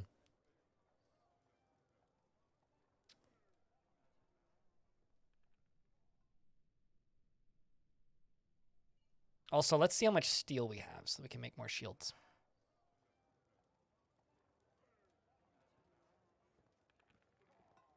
4. We can make 4 more steel shields.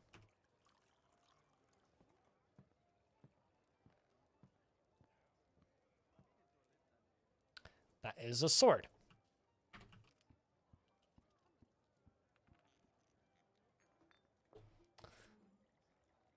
Existence is torment. Word. Yep. But Road Warden is pretty good. Oh, yeah. I recall seeing Road Warden release. I've heard positive things. Mostly out of the demo, actually.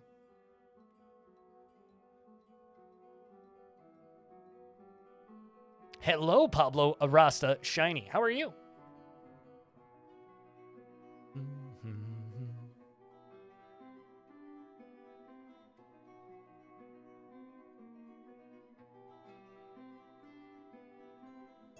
Actually, here I just want to clarify something that I said earlier. The requirements on that job description says maybe part-time or full-time.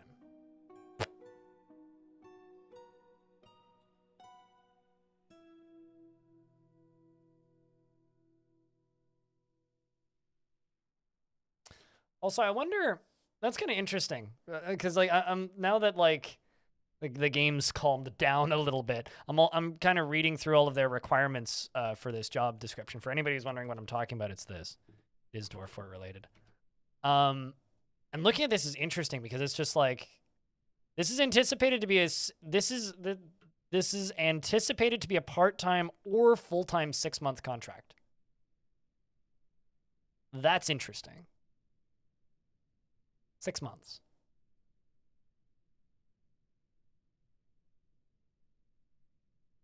I wonder if that's a little bit of giving us a little bit of an idea of how long Venture Mode dev's going to take.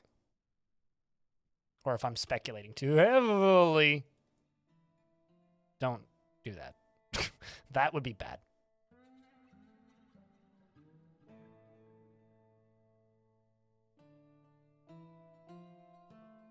How many hell creatures do I have? Just these guys. This guy down here.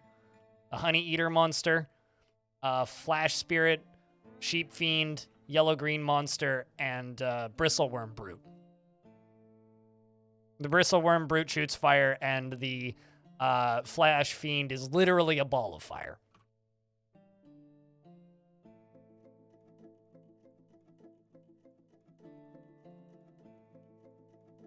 Can I ramp up from this? No, I can't. But deconstructing that would actually cause it to cave in. Let's build another floor out to there. Oh, never mind. They've been able to figure it out.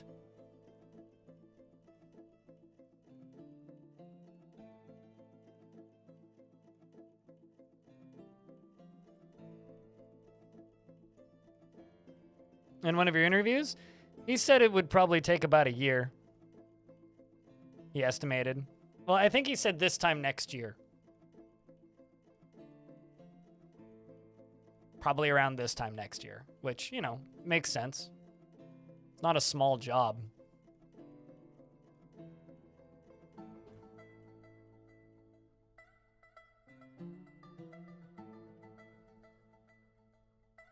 As if that isn't 5 demons more than you could ever imagine wanting to fuck with. Holy shit. They were just in this cavern lair when we got here. I didn't expose them. They dug themselves out. And my expedition leader killed an angel with a bronze pick. Oh no, one of my swords dwarves is pissed. All right, we're gonna boot you out, Rith.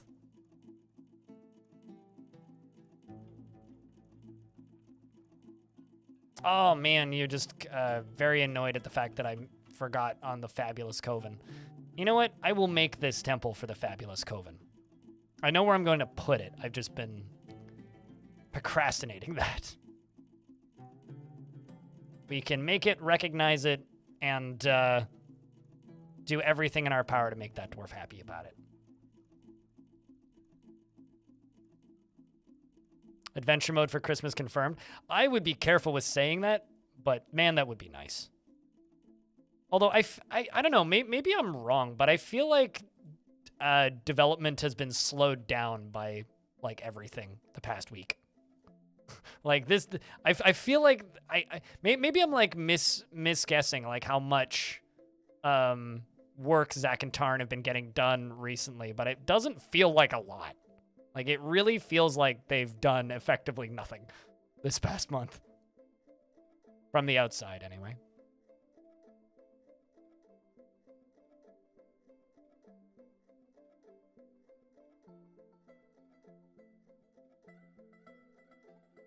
You had 5 demons. Yeah, go watch the short that I put up this morning. It's of me finding them.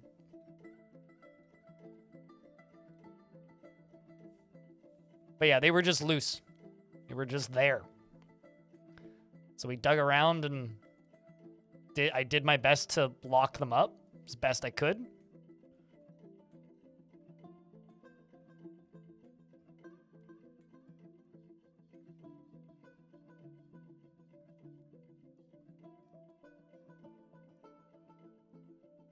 Rock salt. Another rock salt. And rock salt. Oh. It was an eventful day. It was a very eventful day, yes.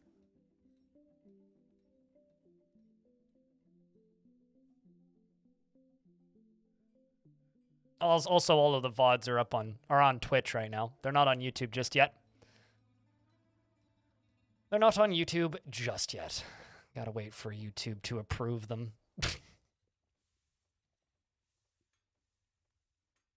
Because, you know, limited ads suitability.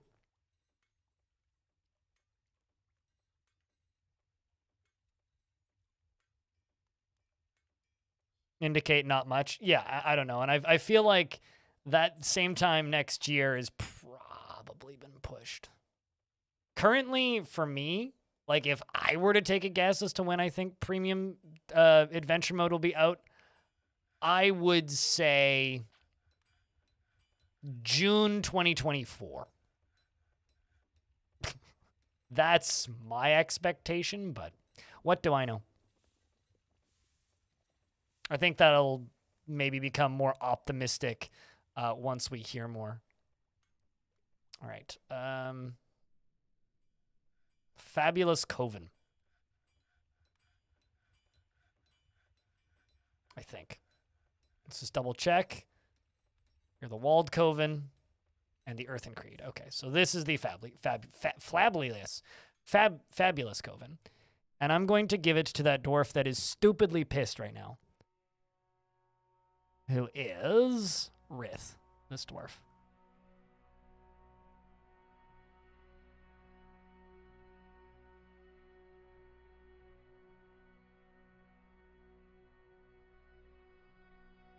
Who is now the Sacred Music, Satisfied after the establishment of the fabulous coven. Hopefully you'll forgive me now, dwarf. Shark jumping walrus. Who am I giving a dwarf to?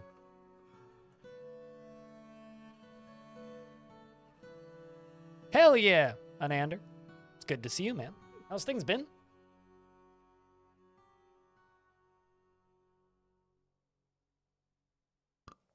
But yeah, I don't know. I've learned that I personally, at the very least, need to be very careful when I say something is confirmed. Because people take me seriously. I can't joke anymore. I can't make wild guesses because people take me very seriously now when I make wild guesses. Standing orders, refuse and dumping, gather outdoor remains, and vermin remains. There we go.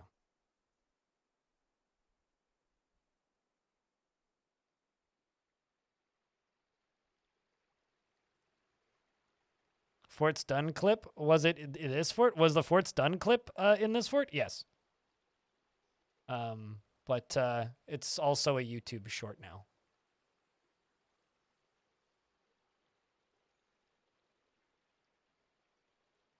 Also, hey, Thok, don't think.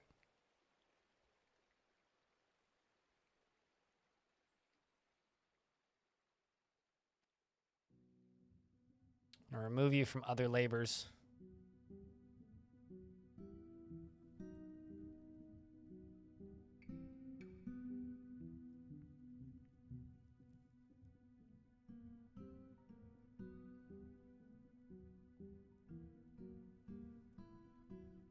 In premium, what stones are dark gray and purple? Oh man, who was it on the Discord that made that? Somebody on the Discord made like a color key where they just put every single, because it was the last fort that I just made a video of, or one of the more recent ones. But somebody made one of those. I don't think I pinned it. I should have pinned it. I don't know if anybody has that around, but.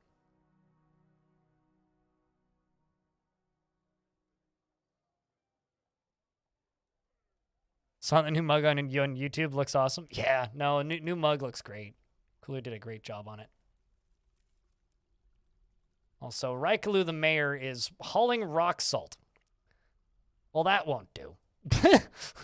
That truly will not do. I'm going to have to forbid that from your inventory. Or even better, just go and cancel that task.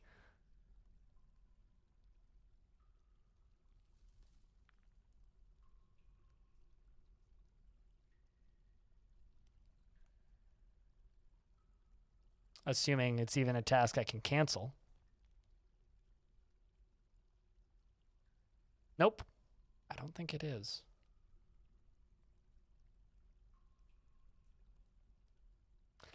Welp. I suppose we oh, there you go. Nope, he's still hauling the rock salt, but he is conducting the meeting. The mugs are awesome, especially the big ones. Yeah. You've been constantly wrong except when you have inside info. I mean, I'm constantly wrong except for when I know. That's funny. Having watched the progress during pre-release testing, though, and how much time went into the UI and UX, I think having a settled design language will make adventure mode go much faster. Oh, it'll definitely go. It won't be like 2 years, right? Which is what like that last major premium build took, was like 2 years, right? So it'll definitely be faster than that. I have faith in that.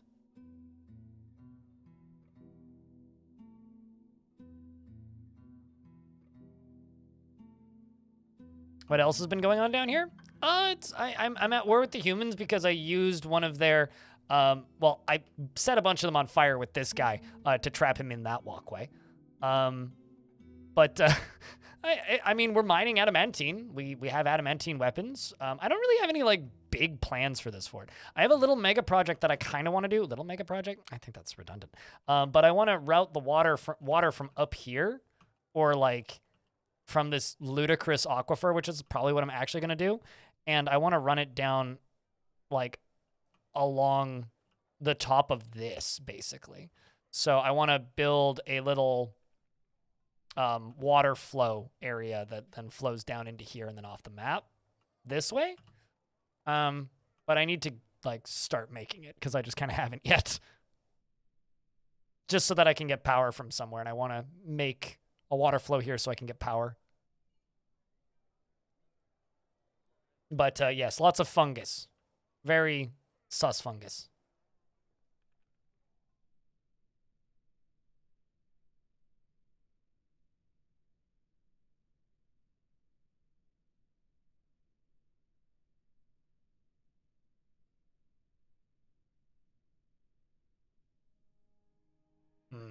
Okay, let's erase this. Give you this job instead. There you go.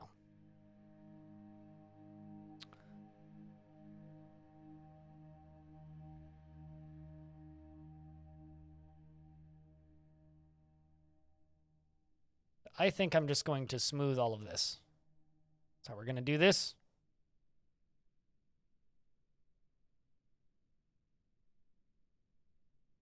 Certainly is a fortress. It's a fortress of sorts, yeah. Yeah, I think that's kind of the main problem I'm running into with this fort is that I need to come up with some sort of project for it. Oh, also, currently I'm just kind of populating and building out in these caverns. Also, a booze hammer showed up. And promptly ate a bunch of people and still has 0 kill. Which... Clino, is this a known bug? Or is this intentional? Because vampires always say 0 kill in their kill screen, which is very funny to me. It's just like, what are you? How many things have you killed? Enough that I'm going to lie about it. Because we looked this dwarf up in... we looked at this dwarf up in Legends, and he has like 450 kills or something. Well, we named it Danger Caves because I was gonna make a cavern fort, so the name kinda was expected. Came part of the design even. Oh yeah, no, perfectly innocent vampire, right? Gonna engrave all of these gems.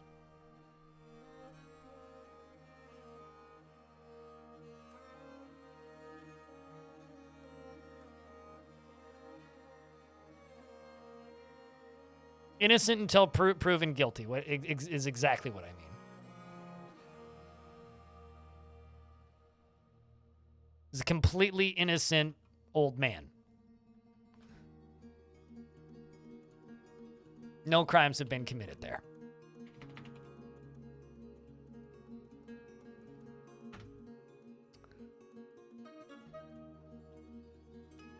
Let's actually do 50 more doors.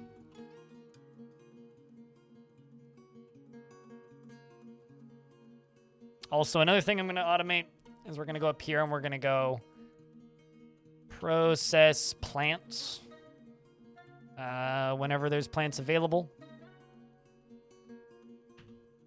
We'll just say when it's greater than 10, do 10. Also, I never confirmed who Shark Jumping Walrus wanted to give a dwarf to.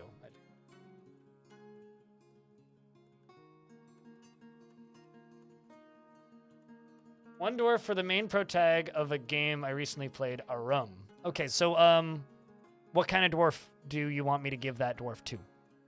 I've been very spacey today. I think today's definitely like, oh, it's the last day of the week for me. What kind of dwarf was that dwarf from that game that you played?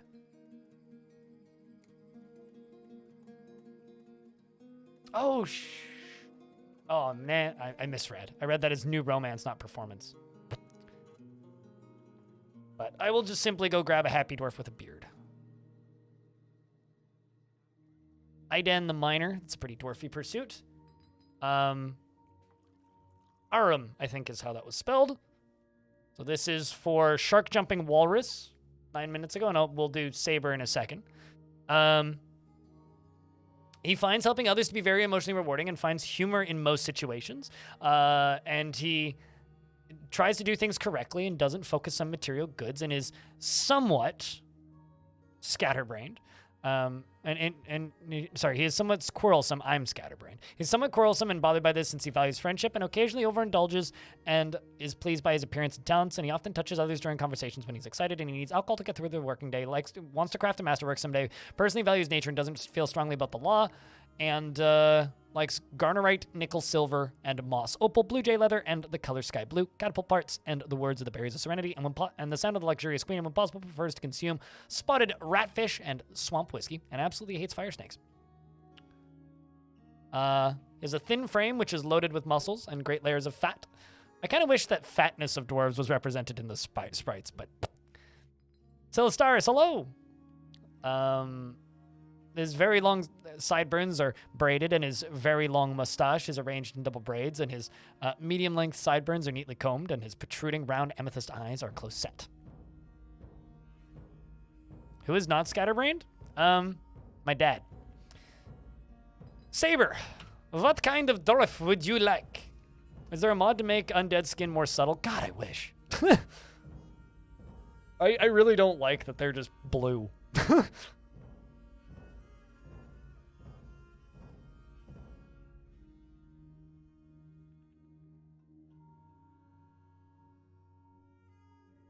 Literally goes to the afterlife to bring her father back, but I made a good pick. Oh, well.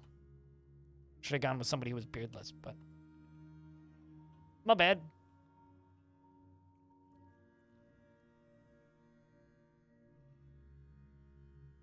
What game is this?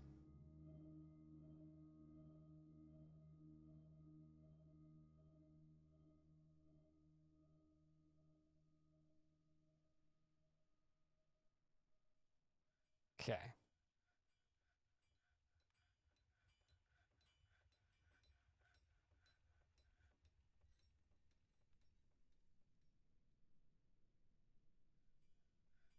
Man, I'm kind of surprised that E3 got canceled.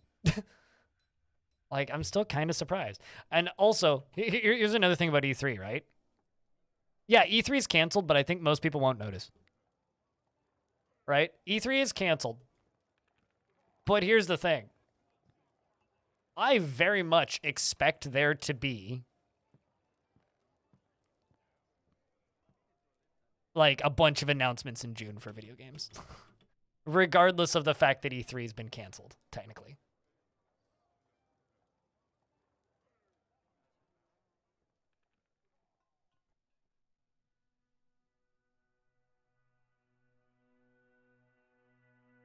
Eight Doors, Aram's Afterlife Adventure. Huh.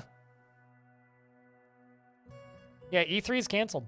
It's kind of not surprising, but also kind of surprising.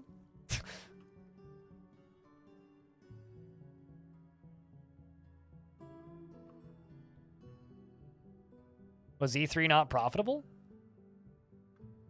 Okay, so brief history lesson on E3 for those of you who maybe don't follow this industry absurdly closely, which frankly you shouldn't because it's a nightmare.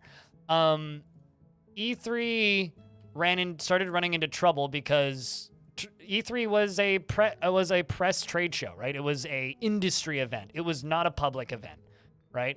It was an event for industry and people to find jobs, and so similar to GDC. Like, it's not really an event that the public would go to. Sometimes people would get tickets, but you had to be like a member of a publication to get tickets, essentially. And that's how E3 operated and was ran for a very, very, very long time. Cancel culture strikes again. But then in the, leading up to the pandemic, so 2016, 17, 18, 19, they started running into problems with running it strictly as a trade show like that because, well, it turns out if you want to announce a video game, you don't need a building that has super expensive booths in it. You just need to turn on a live stream, right? So, Nintendo figured this out a long time ago that, they could get probably in many cases more traffic to their games if all they do is, post a video. And the more studios that figured this out and the more studios that just posted videos, the lower the attendance for E3 got. And now it's just at a point where, like, do you need to go to E3? Not really. Kind of want to replace this whole stairway with stone. And so what they did was they tried to bring the public in. They tried to mimic PAX. So they brought the public. And when you bring the public to an event like that, you have to make an event that the public want to go to. Turns out, people don't want to go to an event that isn't for them. And even after they opened it up to the public, it still wasn't really for them. So it just kind of became a bit of a ghost town of a show that big publishers didn't need, and the public didn't want to go to. And the few that did, generally, from what I've heard, didn't have a great time because it's not for them. And then the pandemic happened. And they used the pandemic as an excuse to cancel it. Basically, although it probably would have been canceled in 2023 without the pandemic. Now ReedPop, the company that makes PAX, or runs PAX, I guess, bought the rights to run E3, but publishers still don't need it. Welcome back, Narav.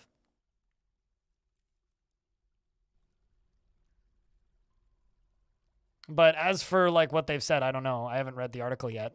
But there is a bunch of articles out right now talking about how it's been canceled.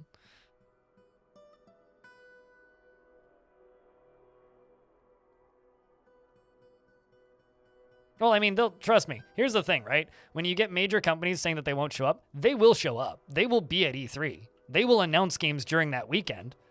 They just won't, you know.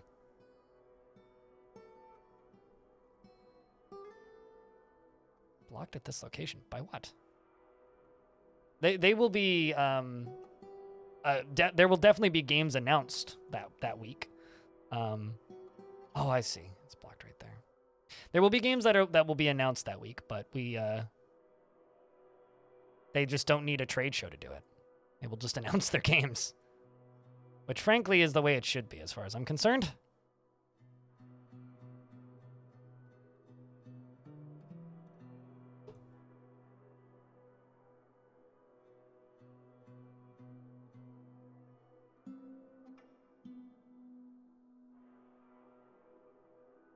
Any bearded weaponsmith or other metalworking dwarves? Yeah, sorry. I have a metal crafter and a furnace operator.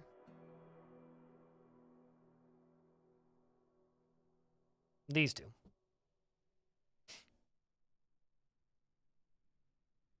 I'll take the crafter. Okay. Saber is given to flights of fancy to the point of distraction, lives an orderly life, organized and neat, and he is confident under pressure. He's extremely confident in himself in situations requiring his skills, and he is quick to anger, and he likes to brawl. Or at least in the abstract. He is somewhat uncomfortable around those that appear unusual or live differently from himself, and he has a noticeable lack of perseverance and does not have a great aesthetic sensitivity. He is conflicted by this since he values artwork in its creation, and he tries to do things correctly each time, and he is trusting, and he prefers that everyone live as harmoniously as possible. And he is open to changing his mind, and he tends to not reveal personal information, and he needs alcohol to get through the working day and doesn't really care about anything anymore. Dreams of raising a family and personally views tranquility as one of the highest ideals and doesn't think one way or another about leisure time. He likes cryolite, rose gold, red zircon, green glass, moose antler, and pigtail fabric, and the color ivory, helms and backpacks, and ballista arrows, and cows for their hunting moves, and giant flying squirrels for their gliding. And the sound of the lacy phrases, and when possible, prefers to consume billu and single grain wheat beer, and absolutely hates jumping spiders. Cheers when we see ya, Boreas. His very long beard is arranged in double braids. His sideburns are clean shaven. Crypt beer. His sideburns are clean shaven, and his very long mustache is arranged in double braids. His very long hair is arranged in double braids. His protruding, round, sharply hooked.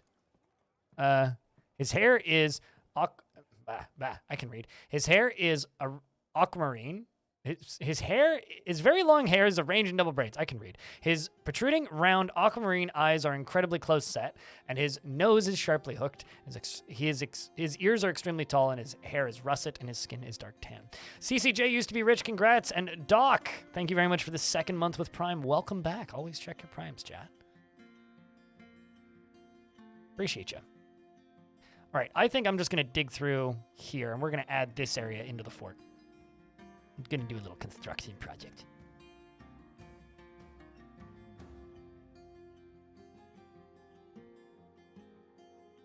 Hearing some birds. It's nice. That time of year. You are still alive, Moogie.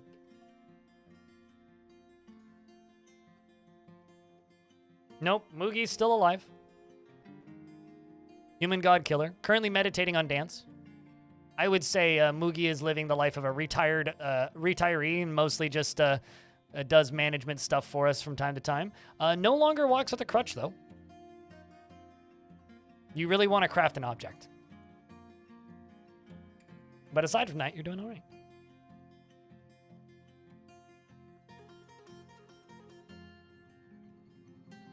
You don't think well? I mean, I wouldn't blame yourself on that.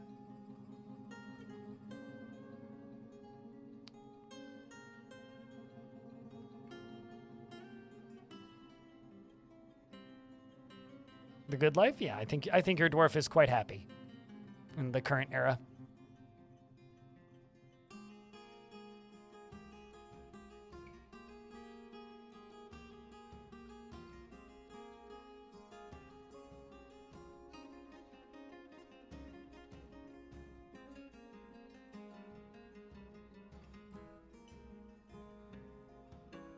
Do that.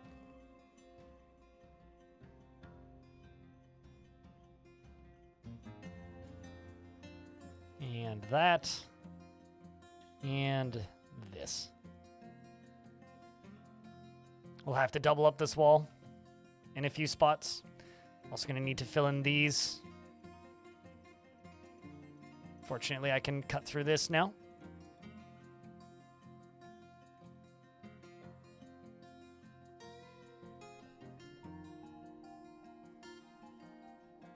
We're also going to need to fill in this top bit up here to secure all of this.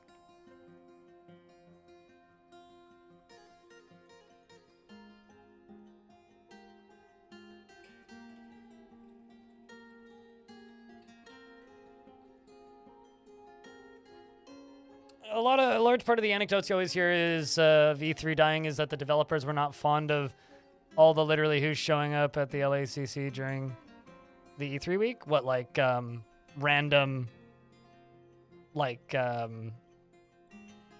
community people kind of deal? Because like, yeah, I could see that.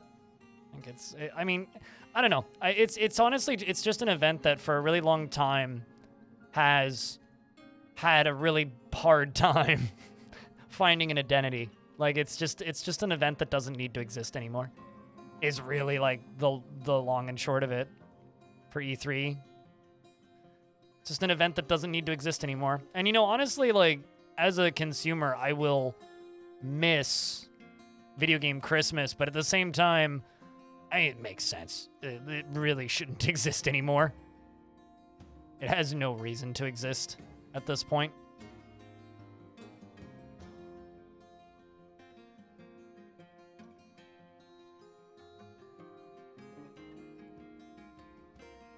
But, yeah, no, honestly, GDC is strong because it is actually still a developer-focused event, and it's an event that's business model isn't based on announcing video games, right? Like, E3's business model and its reason to exist was where you announced the video games, right? GDC isn't that. That's not what GDC is for. So, GDC still has benefit. If the reason for GDC to exist was announcing video games, it would also be going that way. Now, if you want the public to play your game, you go to PAX, and if you want other people to play your game, If you want other people to play your game, you release a demo publicly, and if not one of those two things, then you just do a live stream. If you don't want people to play it and you just want to announce a thing, you just put it on a live stream. Just announce it. Social media and streaming, to a degree, has just kind of eaten E3's lunch. I've never been to a GDC, and I've never heard anybody say anything particularly bad about it, so I can't really speak to it.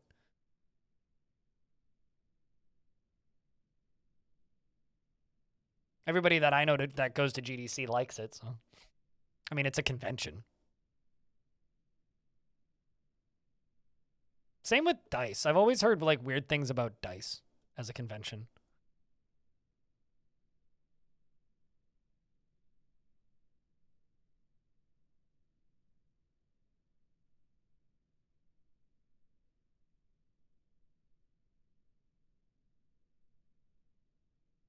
Before many folks on this stream were born, I got Nintendo Power magazines after they stopped making them. And I got them via the library.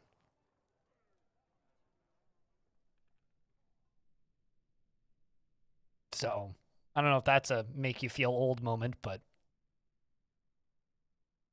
you don't see yourself going back there? I know people who look forward to it. So, sucks that you had a crappy experience, though. It's never good. You don't think Nintendo Power magazines were in Australia? Yeah. Well, I mean, you probably had your own regional ones. Hello, Pierre.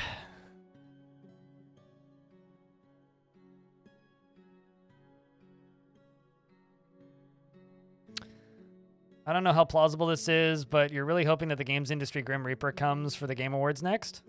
I have a question. Why? What do you have against the Game Awards? You know it gets more views than the Oscars, right? Like, it is one of the biggest awards events, just period. Yeah, I'm excited to be able to watch a Grand Prix at not 6 o'clock in the morning. Yeah, no, the Game Awards does not have day 9 in it. The PC, wait.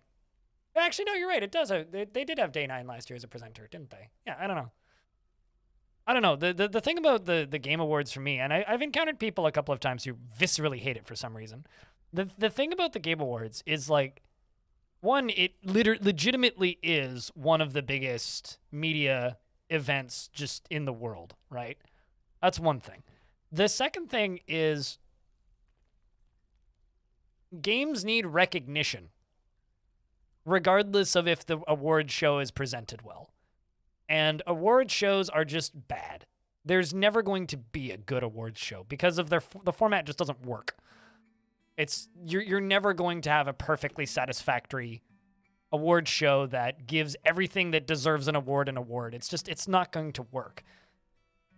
And so for me, I think like the Game Awards is kind of important because games need recognition and they have to pay for their shows somehow, and advertisements for games is a good way to do that.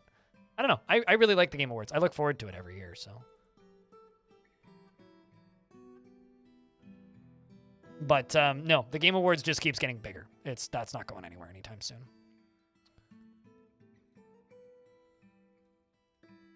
We need Eurovision of gaming. A Eurovision of gaming would be every country. That would just be a giant international game jam, wouldn't it? Be like, because you'd have to make a game for that event. I'd be down for that.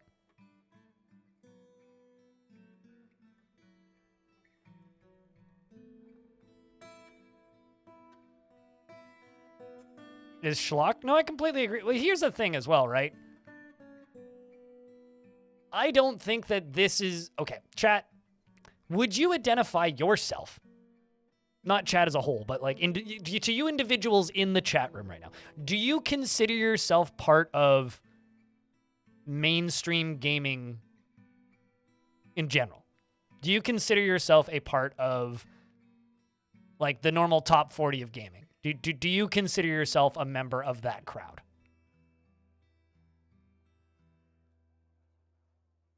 Okay, I think that is why most of you are probably like, man, fuck the Game Awards. And why you think that a lot of the stuff announced at it is schlock. I completely agree. But I would also say that it's not for you, necessarily. I was kind of hoping there would be one person who says yes. To be honest with you. So yeah, no, I completely agree. Like, they announced some boring-ass fucking random crap, generally. And it's whatever the fuck Embracer decides to be pushing these days, usually. And yeah, I also think that part of it sucks, and they should focus it more on the awards. But it's how they fund the show. You know? That's how they fund those award shows. That's just how they do it. You know? And it kind of needs to exist, as far as I'm concerned. And if it's not Jeff Keighley putting on that event, it's going to be somebody else. And, you know, frankly, I would prefer Jeff Keighley puts on an event like that versus, like, I don't know, IGN putting on an event like that, or I don't know, what's another bigger company in the industry that could theoretically put on an event like that. I'd rather Jeff Keighley does it than Tencent does it. I would rather Jeff Keighley does it than Embracer Group does it. I would rather Jeff Keighley does it than Microsoft does it. You know, like, if you would prefer Jeff Gerstmann. I would too, but that ship sailed years ago, I think. Jeff's a pundit. I don't... That would be like saying you'd prefer me to do it. It's like, I just... It's not the... It could be Elon Musk. Yeah, well.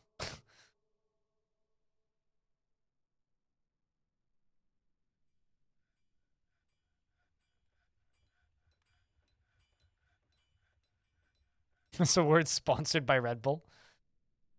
You know, at least it's not Crypto.com running them.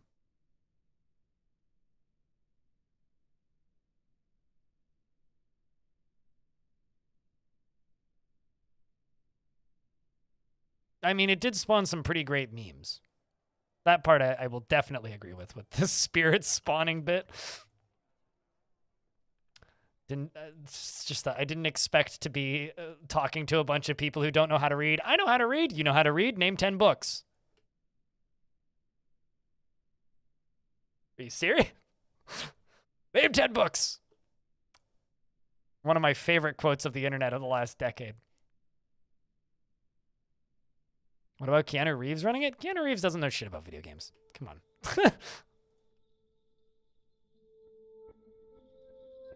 I would prefer somebody who's been in this industry for a while to run it.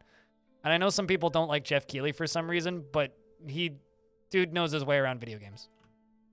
Dude's been in this industry. He's been around. Got a ghost in the fort, which is Ineth or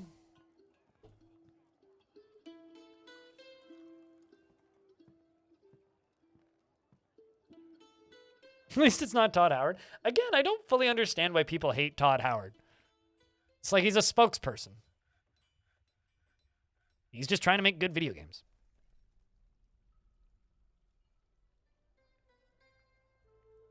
Yes, but here's the second half of that bit, Anandar. I ended up on a podcast with a bunch of people who don't know how to read. Here's the second half of that bit. She says, well, I read all of Game of Thrones. And then she says Harry Potter, and he says, those are series. I said, name 10 books. And then she's just like so stuck on the spot that she can't name 10 books from those series.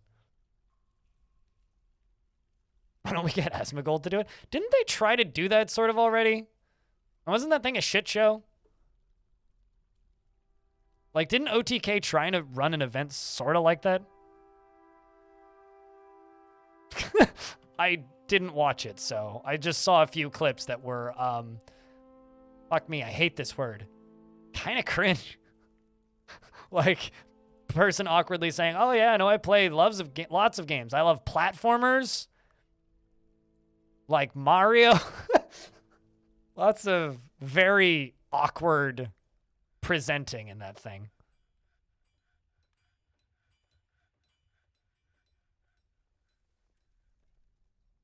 Didn't strike me as a particularly well put together event.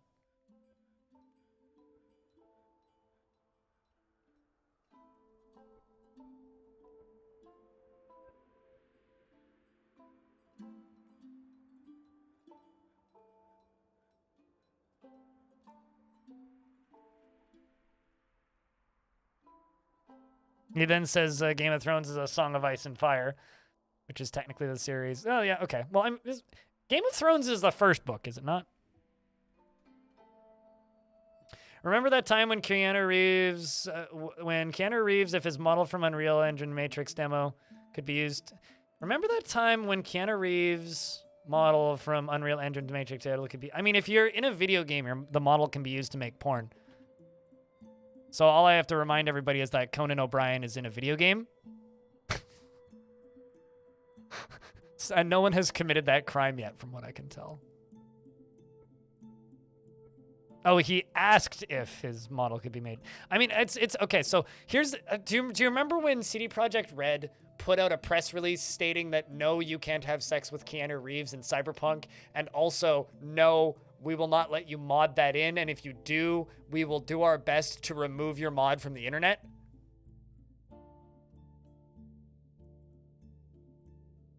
Because that was a press release that I got about Cyberpunk.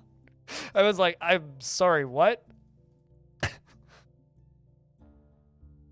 Because I'm plugged into, like, you know, press and stuff enough to get that in my email.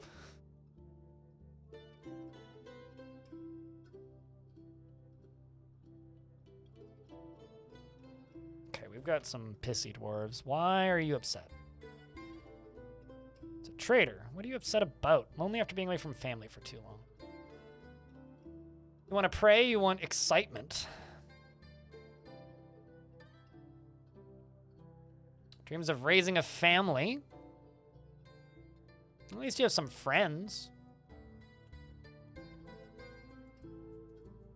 Oh, you got haunted by the dead. Okay, yep, that'll do it. Well, we just need to memorialize that ghost. We'll take a moment.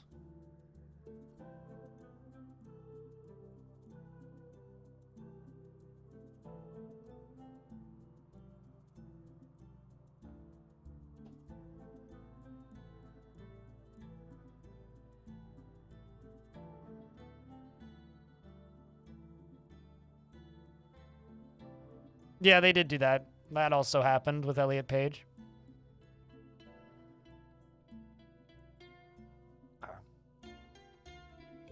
All right, so let's do a refresh for this squad's gear.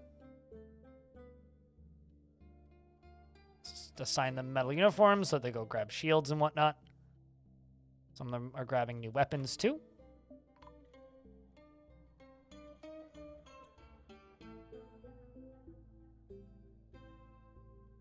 We're going to smooth a bunch of adamantine. Peek behind it.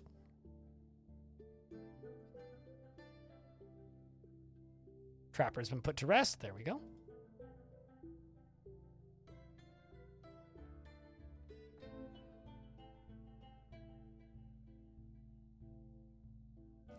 The reason this place is so shallow is because it's on a major river, which means there's a lot of erosion here, which just means a lot of the map just eroded during World Gen.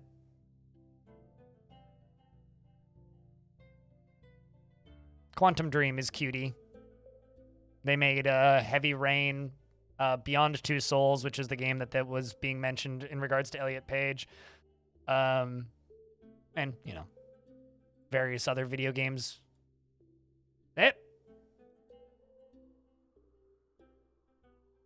Was a dwarf in that? Yes. Stinthad. Bad news bears there.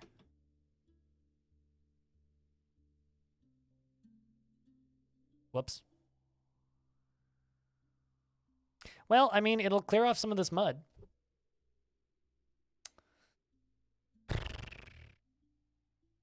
Pour one out. Yep. Rest in peace, Dwarf. Anyway, thank you, Cutest, for putting us on the subject of can you fucking search celebrity here? That's a subject that we're on now. Always looking for the positives?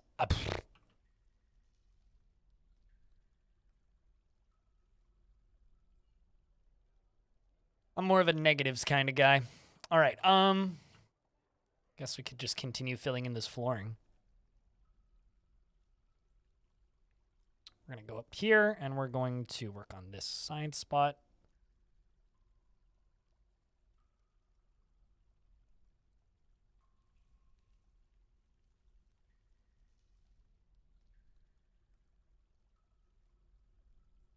There's also a little gold ore vein there, so I'm going to build this. Oh, actually, I don't even need to build that there. Just cancel that. We can just automate this.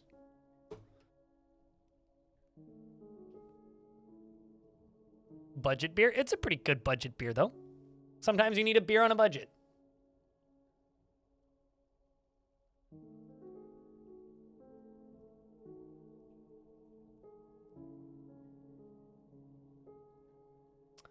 Wish there was a toggle for used material. Yeah, I don't disagree with that. This is one of those, it's always been this way in the sorting department, so.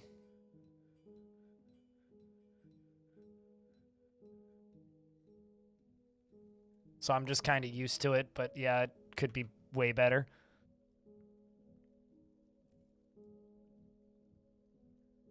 I'm gonna mine through that gold. Not that there's a ton of it. Ah. Udill's been missing for a week. Did I burn 2? I must have. Why couldn't they have been one of the depressed ones?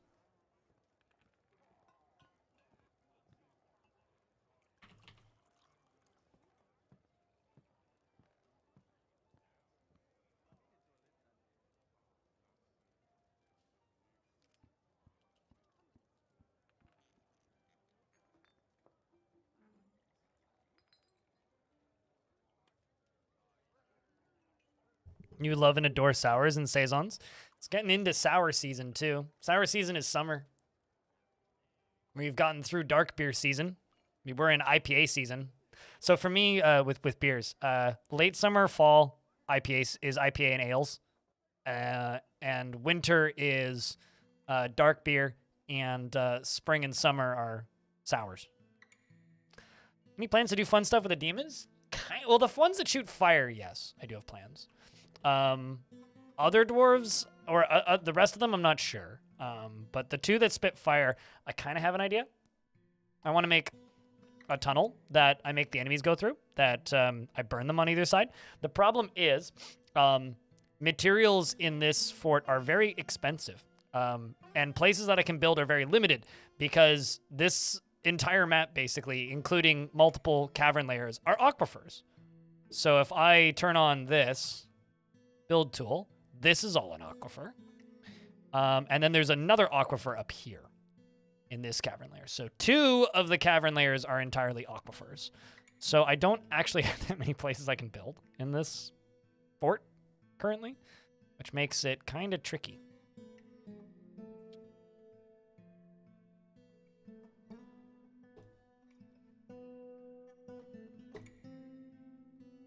It's a deep aquifer. It's actually not that deep of an aquifer. That's the thing.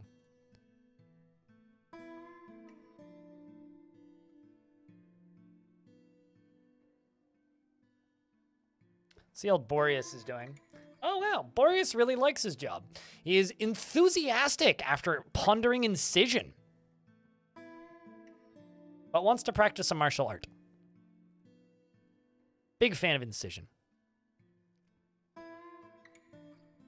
Oops. Every time someone posts oops all aquifers, I think you're the first person to post that today.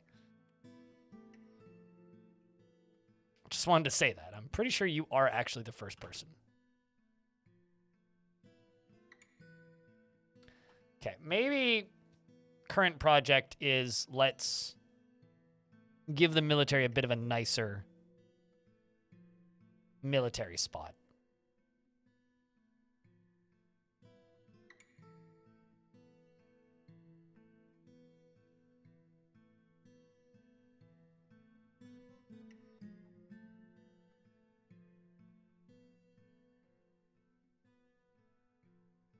So Dolomite setup.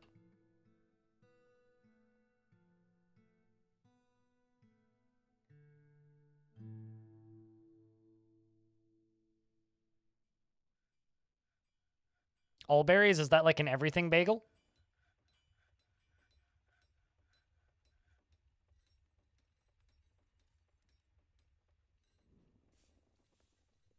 Oh, so wait, is this you typing in 10 books without using Google, Shark Jumping Walrus? I mean, you have better memory than me.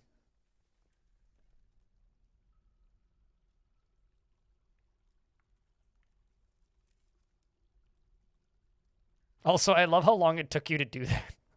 I guess, like, you were typing them all in, but still.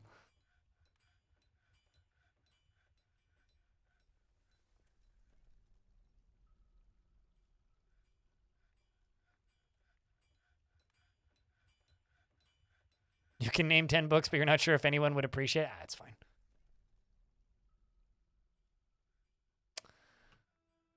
All right. Also, now that this area is done, all frozen, I'm going to dig into these, remove those. I'm also going to, oh, actually, we're in late winter. We got a month left. Just want to get those dug out. Also want to get this drawbridge rebuilt. So it's the same, it's phthalate, same material. How did I make malachite blocks? Traders brought them. They just said that there was no malachite. So what you have to do is you have to go to the labors screen and you go to stone use, I think. And you have to enable it as usable. So by default, it's not checked. If you check mark it, it'll use it. It's the same for obsidian, which I actually need to allow them to make obsidian blocks. Now, the reason they don't allow you to do this by default is because it's an ore, and you obviously don't want like your malachite ore or your limonite or your, I don't know, tetrahedrite to just be made into blocks. You want it to be made into, you know, materials that are useful to you, right? Okay, so what I'm going to do, remember how earlier I said I kind of want to make an area that those critters can shoot from? I'm thinking about doing something here, but maybe making this go a little further. And then doing something like this on either side for those creatures. Problem is going to be coaxing them into those areas. We're going to have to use livestock probably.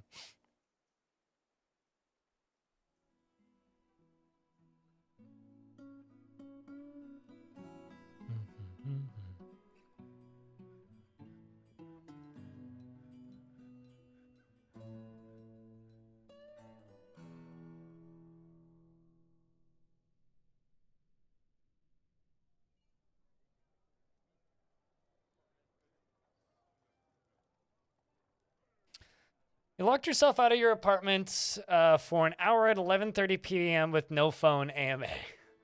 How did you get back in? That's my question. And also, oh my god, that sucks.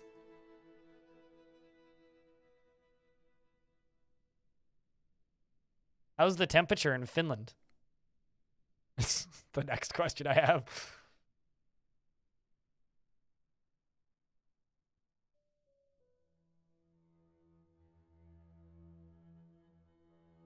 I'm gonna ask a question. Are those manga? And do manga count as books?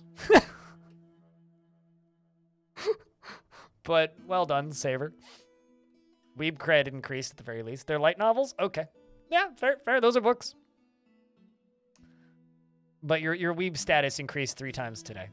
-8. Oh, that's actually like cold enough that it's like not pleasant. It was like 5 degrees warmer. That wouldn't have been too bad, but geez. Yeah, that sucks.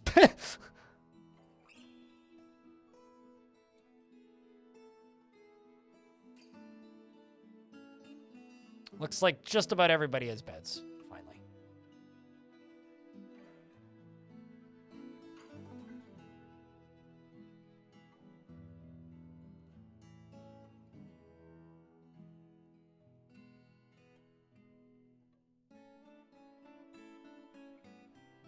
Once that lava goes away, they can just go in there and do that.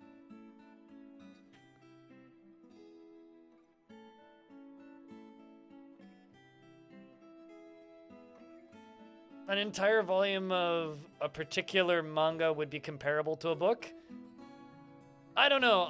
Back when I was reading manga, and it's been a very long time, I was reading Claymore, and I found or learned at one point, because I was getting them from the library, right? Multiple volumes at a time. And there was multiple volumes of that manga that didn't have a single word in them. Of course you do, Al. So, you know, it was like all just combat.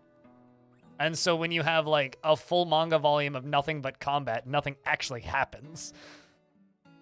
So this was a guild hall I made real quick and dirty. Like, I'm going to make a new guild hall, a new Kraftsdorf's guild hall, and we're going to make it down here. And I'm actually going to make it nice. We're going to fill it up with stuff.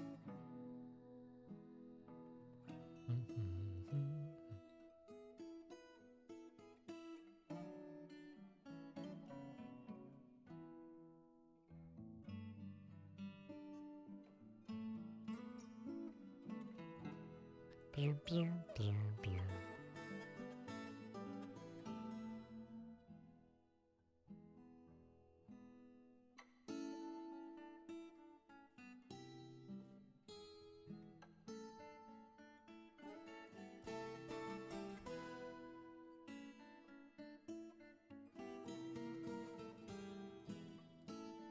Yeah, that'll be fine. Although I think up here at the top, I'm going to add in a few more blocks. And I'm going to go up here, and we're going to remove it from there.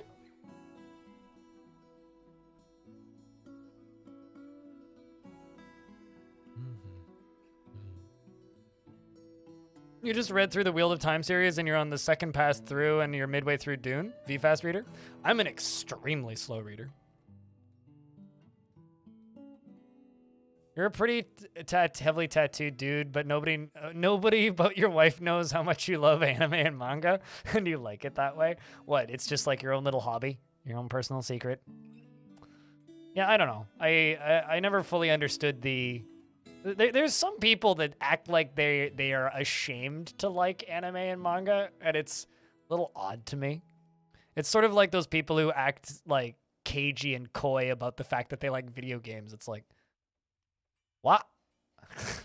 You like something, you like something. Meanwhile, there's my moderator, Stoned Hobo. How far do I need to scroll up weeb trash to find pictures of his car? That's the question. Oh, not very, turns out. This is Hobo's car. So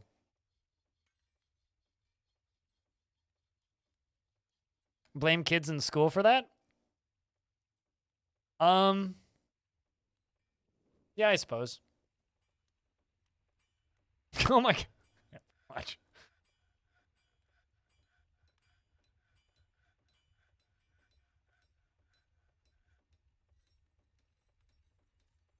I'm closing that and closing that.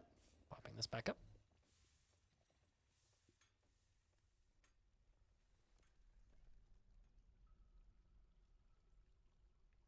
A lot of people, old people don't like, I mean, that's just the same as comics, though.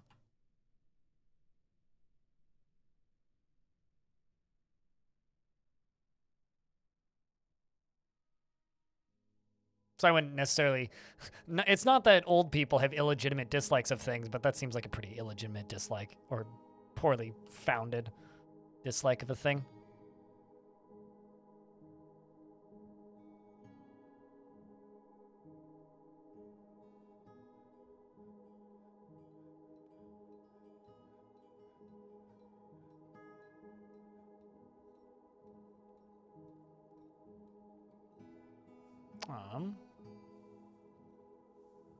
Let's do this, and we're going to make them bloodthorn logs.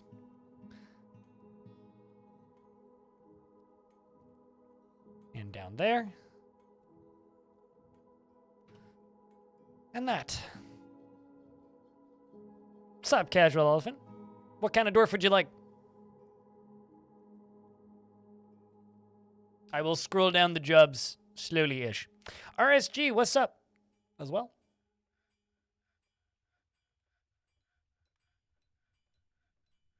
But approximately what kind of gig would you like your dwarf to be partaking in, sir?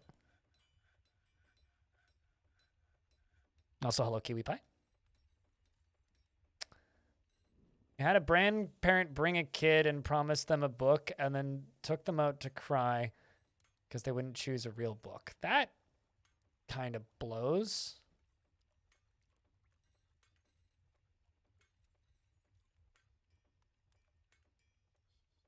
Got any brewers open?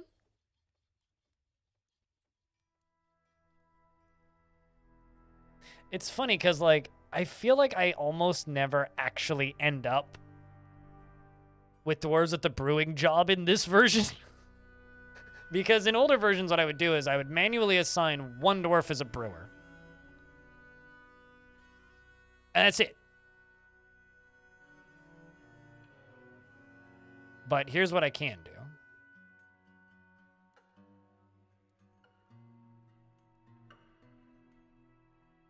Can go to brewing.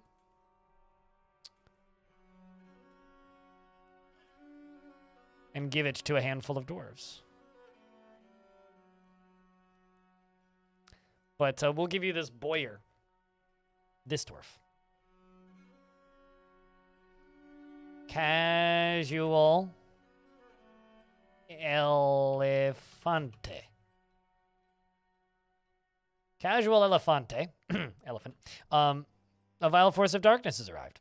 Unrelated to the casual elephant. Well, casual elephant is given to rough and tumble brawling even to the point of starting fights for no reason. He is utterly fearless when confronted by danger to the point of lacking common sense. Well, that checks out. That's just most dwarves. He is not readily moved by art or natural beauty, and he is conflicted by this due to his lack of common sense, and due to valuing artwork and its creation. He rarely feels strong cravings or urges, and he is unfriendly and disagreeable, and bothered by this since he values friendship. He is prone to hatreds and often develops negative feelings, and he has a calm demeanor and is very humble and doesn't often feel envious of others. I love how this is a brewer. He has a tendency towards forming deep and emotional bonds with others at some time, and he has little determination and confidence. He scratches his ear when he's nervous, and when he's thinking, his body becomes very still. He winks during conversations. He needs alcohol to get through the working day and does not mind being outdoors, at least for a time. He's a hardened individual. Dreams of crafting a masterwork someday. Personally, lacks any respect for family values tradition, and doesn't see cooperation as valuable. He likes stoneware, black bronze, red tourmaline, goblin cap, wood, crystal glass, giant snail shell, and spears and earrings and ballista parts, and chickens for their clucking, and the words of the berries of serenity, and the sound of the luxurious queen, and the sight of the festive suitor, and when possible prefers to consume potato wine, and absolutely hates worms. He has no health problems. Well, that's good. What was once a thin frame is now bearing enormous thick layers of fat. His very long beard is arranged in double braids. His sideburns are clean shaven. His medium-length mustache is neatly combed, and his long hair is tied in a ponytail. And his nose bridge is convex. His brass eyes are slightly rounded, and his eyelashes are short, and his nose is slightly hooked, and his dark tan skin is slightly wrinkled, and his hair is buff with a touch of gray.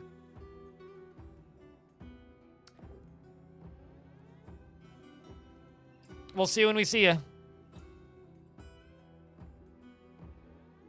Attend to your Wendy's, Trimkoff. All right, well, I guess we,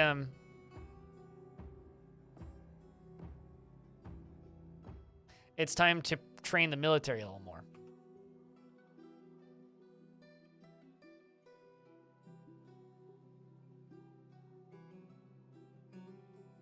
Where are they? Oh.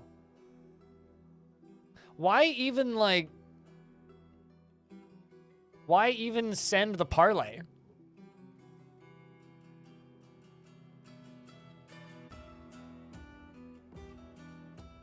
Huh. They sent a parlay, but, like, just left. That's kind of funny.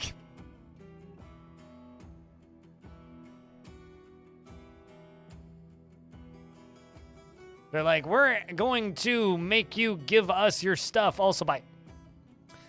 Now I want to know what would have happened if I'd accepted the parlay. Maybe it's just like a threat and run thing. So like if I deny the parlay, then they're just like, actually... Hey, we are here to give you... We are here to demand you give us your artifacts. No? All right, Kay. Bye then. Dear God, those flame-scorched bones of our people. Pretty much, yeah. Demand one-time tribute. They kind of did. It's definitely not an ongoing tribute.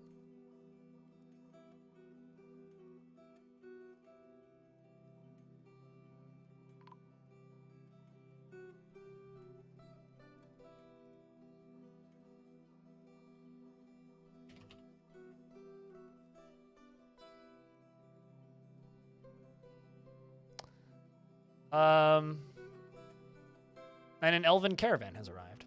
I guess we should trade with them, though. Let's make some gold crafts, actually. How many gold crafts do I have? Or how much gold do I have lying around? Bars. Bars. I got 60. Let's make some gold crafts. Let's do 40 gold crafts. Gold crafts.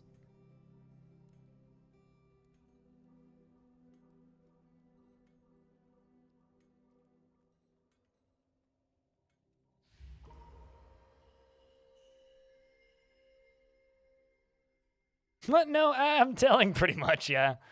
Actually pretty accurate.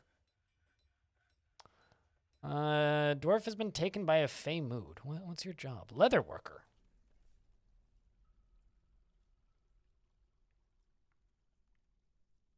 A leather worker.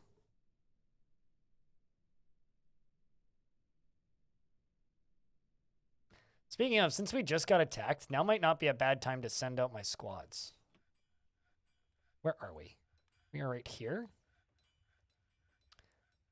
Time spent with page closes, and we're just at war with them. Also at war with these humans. Do they have any... Ooh. A lot... Lots and lots and lots of books. Tree without limits. I wonder what that's about.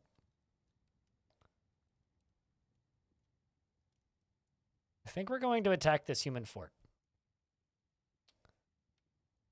Don't steal other items. Just go loot it. So leather worker is just kind of standing there, which means they need probably a leather worker shop, I would assume.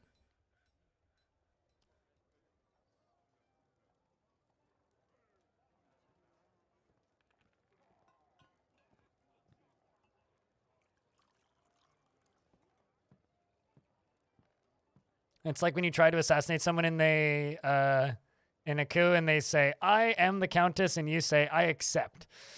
Let's see. Yes, that is in fact what the dwarf wanted. We will now follow the dwarf and just make sure they get what they need. I'm going up. Ah, emu leather.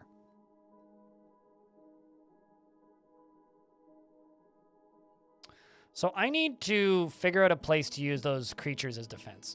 And I think I've just completely changed my mind about how I'm going to do it. I think I'm going to build it on, like, this layer. We're going to build it down here in the caverns. And I'm simply going to route baddies through the front door. And into the fort. That way. I think is how we're going to do it. Because it'll be easier than getting them through the aquifer, and I won't have to, and it'll be less work than going the route that I currently am.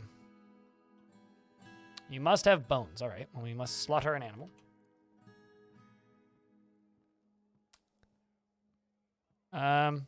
We'll slaughter the water buffalo bull.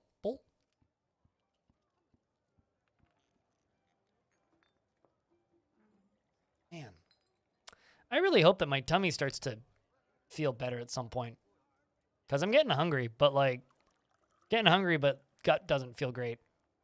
It's kind of the worst feeling ever, actually. When you're just like, man, I'm kind of hungry, but also upset stomach from something that I ate yesterday. And it's like, I really don't want to eat. Shucks. Are gray aliens real? I don't know. It's a good question. Probably not. To me, the cutest thing about people thinking aliens are real, well, I mean, aliens are real. It's like mathematically impossible that there isn't something out there. But the amusing thing about like popular culture's take on what aliens look like, yeah, sorry for the clarification there. On what popular culture thinks aliens look like is just really funny to me. Like, as in, you know, oh, they're like little, like green men or like gray men with like big eyes and like slitty mouths. It's like aliens, when we encounter them, are going to be nothing like us. Like, if there is intelligent life that's within spitting distance of us and we do end up encountering them at some point, or if they show up in their ships, they ain't going to look like us. They are not going to be bipedal humanoids. Sorry, Star Trek, I love you, but aliens are not just human with weird bump on forehead. Have I read Bobverse? No, but chat's told me about it a bajillion times. We need yarn cloth? Oh my wordle. Because I ain't getting yarn cloth, I don't think. Although apparently I have a bunch of Forgotten Beast hair thread. That's interesting.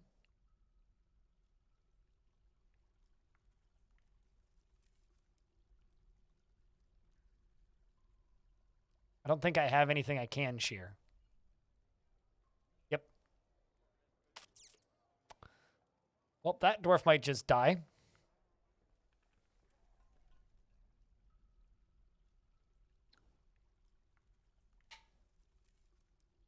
But most likely they will look like a crab.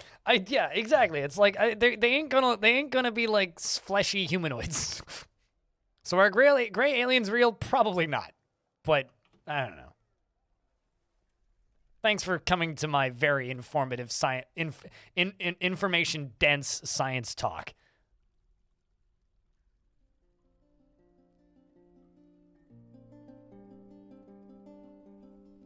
It was very accurate, I think. Why are we talking about aliens? How did we get here? Anyone know?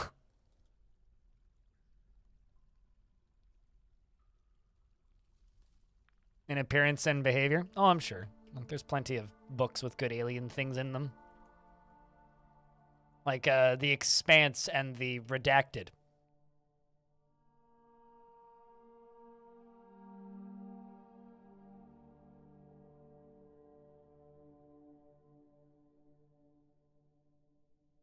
You know, when people say things like that in my chat, Noel, and it's worded like, you know, a stoner joke or something, it's like, it's just like crabs, man, or something like that. My knee-jerk response is time to clean your bong water. But I almost never say it because I don't want to accidentally offend somebody when it comes to that. Because some people are like weirdly sensitive when it comes to like accusations of pot smoking. You guys watch Avatar 2? No, I watch good movies. And I didn't like Avatar 1 particularly. My parents have seen it. You're actually super duper hyped. Yeah, I've kind of like, I kind of acknowledge the fact though that a large portion of my audience is just like perpetually stoned. And you know what? That's totally fine with me.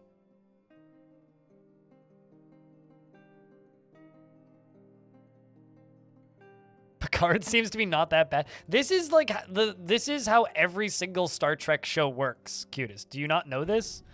Everybody hates it initially, okay? And then after the 4th or 5th season, everybody starts going, you know, it's not that bad. Yeah, like actually, it's not that bad. Happens every time. It's happening with Discovery. It happened with Voyager. That's not true. It didn't happen with Enterprise. That show is pretty bad.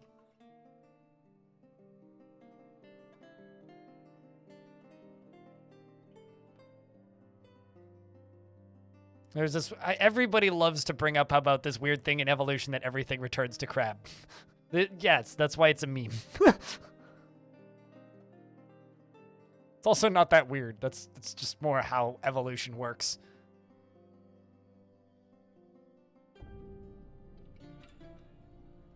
Yeah, I kind of feel bad for Enterprise, though. Had some neat ideas. It's just not a very good show.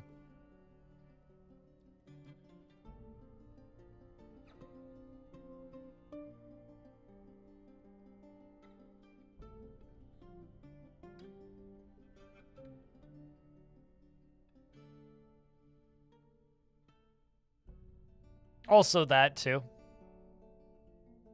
In regards to evolution being the exact same as Earth. I don't know, like there's also like a possibility that they don't even breathe like oxygen, right? Or anything even similar, right? Like we could theoretically run into aliens that, you know, breathe gases that are poisonous to us. So, yeah, I don't know. That's just something that will always amuse me, are people who seem to think that the aliens will look like us. Which, I'm not a scientist, Cutest is, so ask Cutest. But what I do know is that... What I do know is that...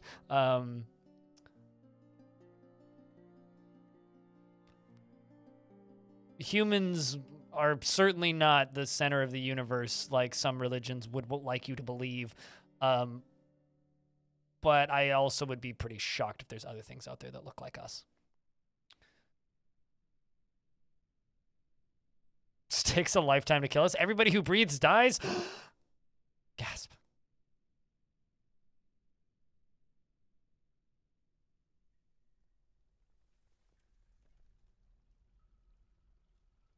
It will even be carbon-based? Yeah, I mean, they could be metallic. They could be like that rock faction that's in Stellaris, you know?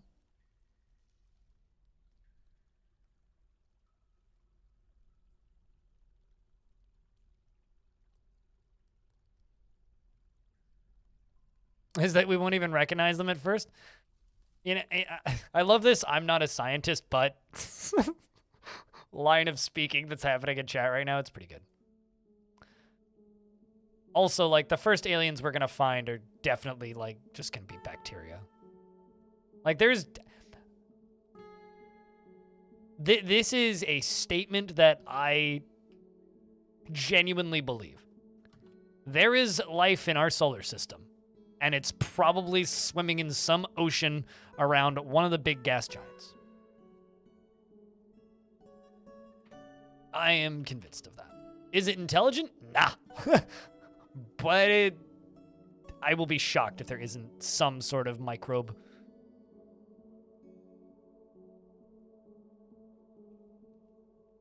You slept in a Holiday Express Inn in 95, so what you're saying is, like, you've made first contact.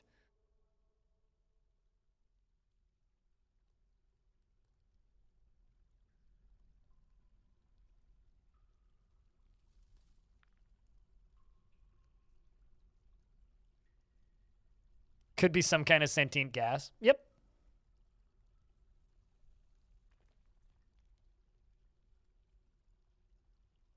But yeah, I don't know. That's what's funny. That's what's hysterical. And also, honestly, like I'm somebody, I follow a lot of alien theory stuff because I just find it really entertaining. Same reason I read about cryptids sometimes.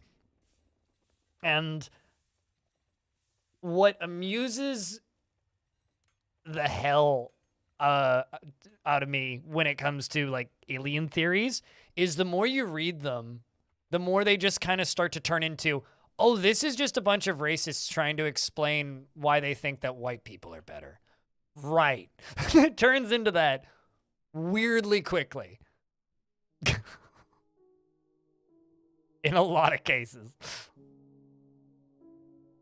Especially when like you get past like, oh, well, the gray aliens are actually like dumb aliens, right? And they're sent out kind of like drones as servants by these tall white aliens.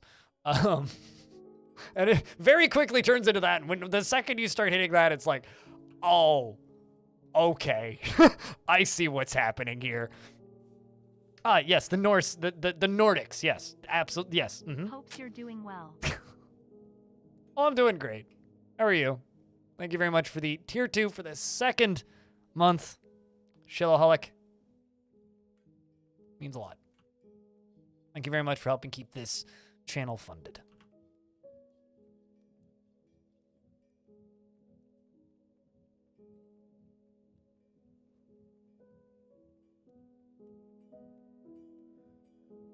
Whack jobs just try and bend everything to fit their views? Yeah. Yeah. If the Holiday Express intelligence thing was real, like, oh, what, like a bunch of aliens visited a Holiday Express Inn in 1995? Yeah, well, what if it was actually real?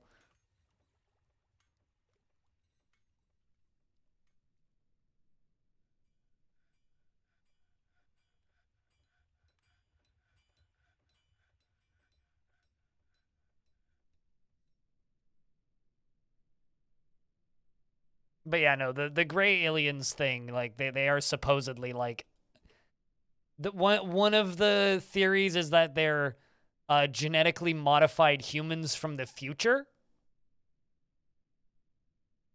which is a funny one. I like reading human lore, you know? It's entertaining to hear about the crap that we make up about stuff that doesn't exist. You know? Cryptids, as an example. Cryptids are mostly just, you know, tales written to keep your kid from, like, going swimming in a dangerous river or walking on ice. Like, a lot of the Inuit cryptids are literally just like, oh, there's a monster that lives under the water, so stay away from cracked ice. Well, no shit.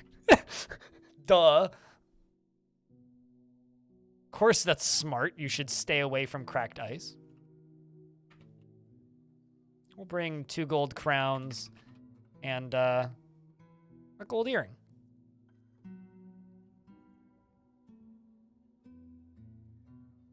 Let's go trade with these elves.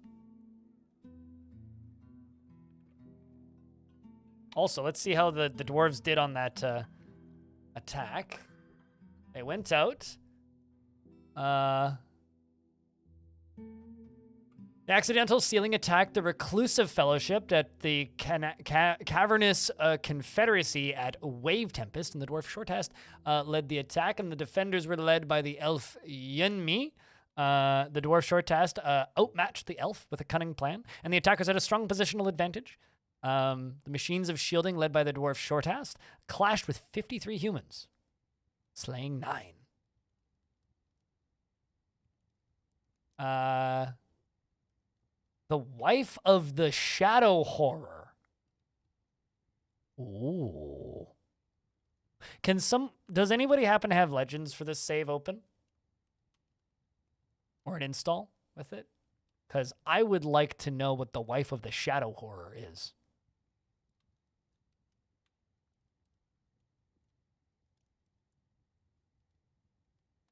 Because it's specifically a wife, I'd be willing to bet that that's probably a modified night creature. You don't really see those in Fortress mode. That would be awesome if you could, Jerry Gordon. Yeah, someone transformed by a night troll. Yeah, but it's still curious to see. Especially them living in human society. How about that ancient alien stuff that almost every time is pure racism? You know, that's another thing that bothers me about a lot of alien theories, the ins, is a lot of it just completely dismisses human ingenuity. Like, oh no, there's no way we built the pyramids without help. Bitch, we're fucking smart. Give us some credit, you twit bag. Bah. Shit drives me nuts.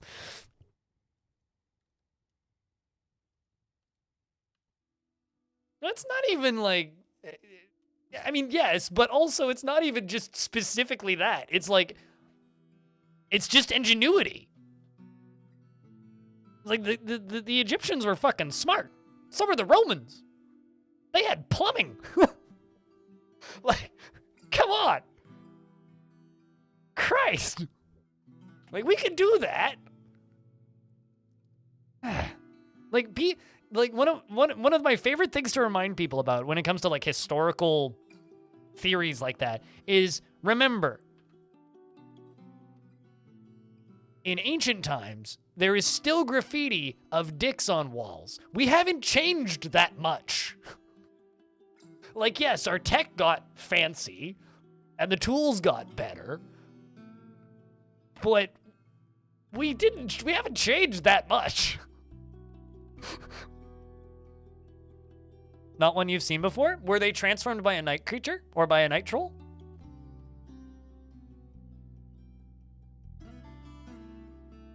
It must be God or aliens naturally, Bane.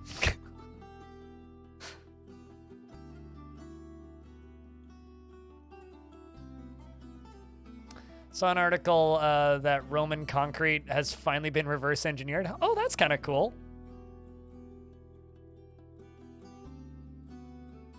Transformed in 157. Neat. Dick pics have always been an art. I just, you know, like, it's just funny to me.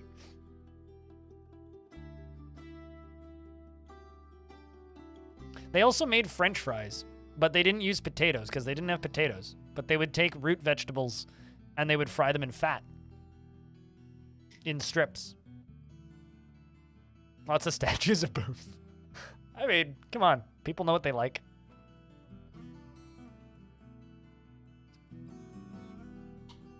Seawater and limestone. Like powdered limestone? Huh. Tunneled phantoms, the dusts of night. My tunnel phantoms. Well, slap it on into the Discord and I'll take a peek later. But let's see what ends up happening. Uh-oh. The dwarfs, a dwarf lost or got damaged, got an arm damaged. It didn't die, though. Colliding with, this is a human settlement, but there's a lot of elves here. Also goblins, too. It's a very mixed race settlement. Dwarves are, okay. Took out a lot of elves. We didn't lose, but that wasn't a great fight for us. Yeah, we didn't lose anybody either. If you want to screenshot it and toss it in the Discord, I'll take a peek later. Or I'll go look it up myself later. But mostly, if you screenshot it, then I'll have the reminder.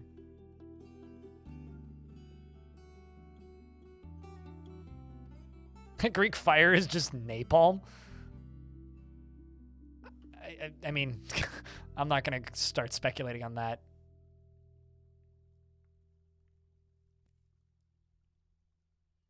Okay, let's wait for that trade. Mark all three. Man, it's a shame they don't have cloth. I could try and save that dwarf if they did. Did they not even bring any food? I usually buy food. Did they bring any animals? Peach face lovebird and a mule. I guess they brought some persimmons and some cactus fruit. All right, well, we'll trade. Thank you for your business, they say.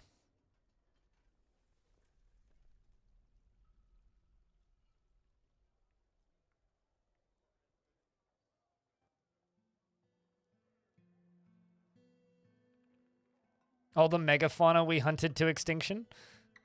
Oh, yeah. No, I mean, Leave it to us to make a species of animals go extinct because they taste good. Of course we're gonna do that.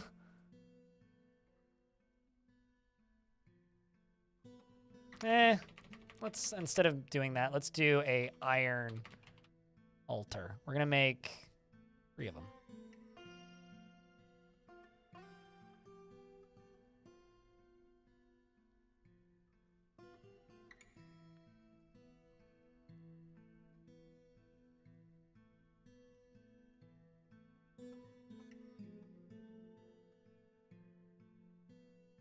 There's probably lava behind that.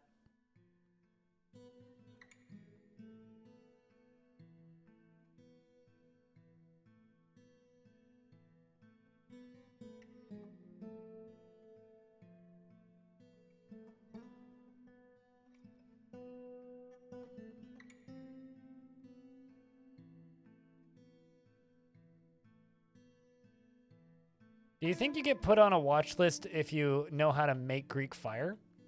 I mean, kind of to echo what chat just said, you get put on a watch list for, like, I'm going to go on a limb here and say the majority of the people watching this stream are probably on a watch list for something. For something. As for what? Couldn't tell you. But we're probably all on a watch list for something.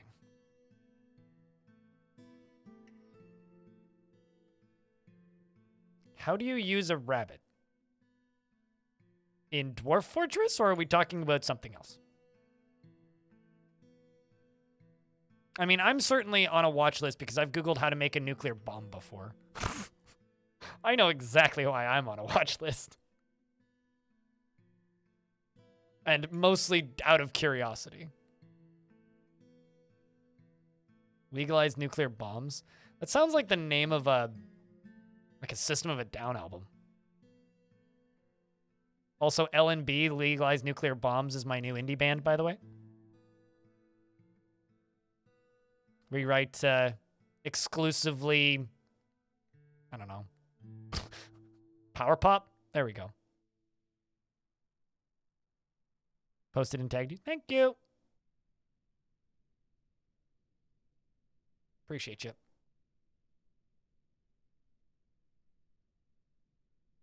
Also, at a glance, yeah, looks like a night troll. Yeah, that's interesting. It's interesting that there's a night troll living in that fort.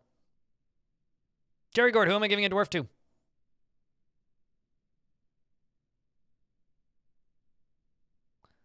Was put in a coma recently in France, was on a watch list for having participated in a peaceful protest in 2010. Why was he put into a coma? Like a medical coma?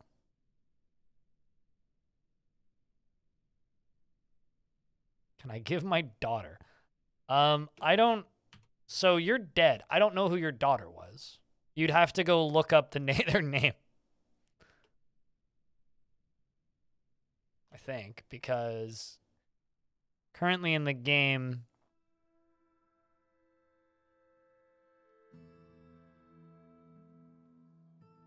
Yeah, I have no idea who your kid was.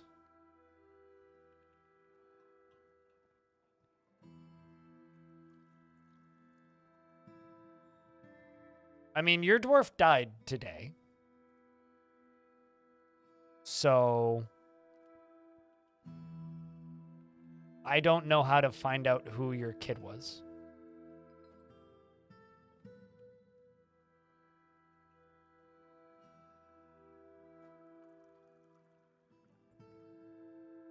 Let's talk to the FBI here if you have more than 2 centrifuges.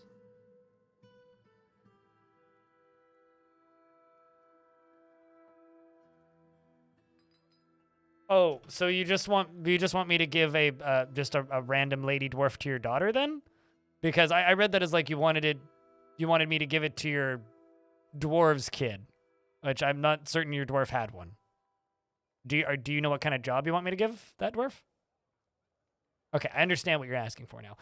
What kind of job are we looking at here?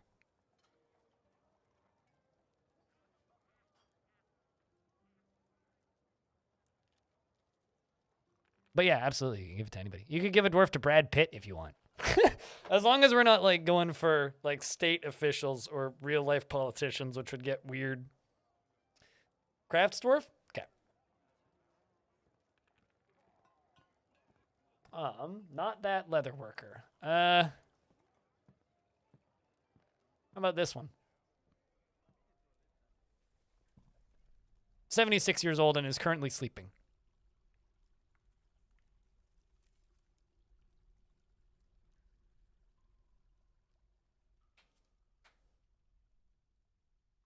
In nuclear power, you have to talk to people every time you go out of the country. They don't really want those secrets leaking. Yeah, no, that makes sense. That's a logical reason to have to talk to the FBI, though.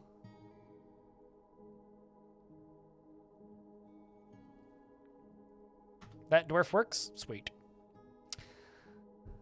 Quina. She is easily moved to mercy and does not enjoy participating in physical confrontations. Works to square this natural tendency with her respective martial prowess and has an overinflated sense of self-worth. She is quick to form negative views about things, and she tends to be a little tight when working on with resources when working on projects, and she rarely feels discouraged, and she isn't given to flights of fancy, and she does not easily fall in love and rarely develops positive feelings. She is pleased by her own appearance and talents, and has a tendency towards forming deep and emotional bonds with others, and she is quick to anger and doesn't hold on to grievances. She is moved by art and natural beauty, and she doesn't focus on material goods, and she can handle stress. Generally acts with a narrow focus on the current activity and doesn't try to get things done perfectly, and needs alcohol to get through the working day, and is getting used to tragedy. She dreams of mastering a skill and personally dislikes competition, values good craftsmanship, and values nature, and does not care about family one way or another. Sorry, Jerry Gordon. She likes native platinum and electrum and tiger iron and giant tapir leather and the color moss green, picks and large gems for their aloof and cats for their aloofness and boogeymen for their terror-inspiring antics and the sound of the lacy phrases and the sight of the musical blossom, and when possible prefers to consume char, dwarven wine, and absolutely hates snails. Damn.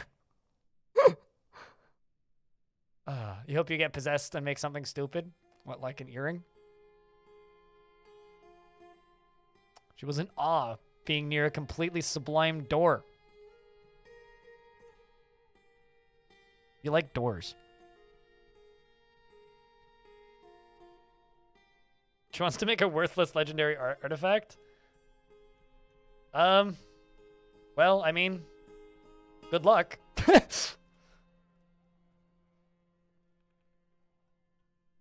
Spikes on it. Ow. That's a pain throne.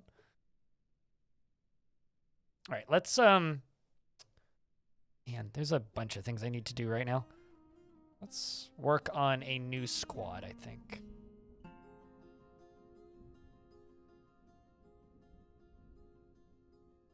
In terms of mastering a skill. Never deliberates before acting to the point of being considered thoughtless, utterly fearless when confronted by danger. Sweet. Got our new commander-in-chief here. We are in Cavern 3 currently. Also, I can, like, just nuke this squad.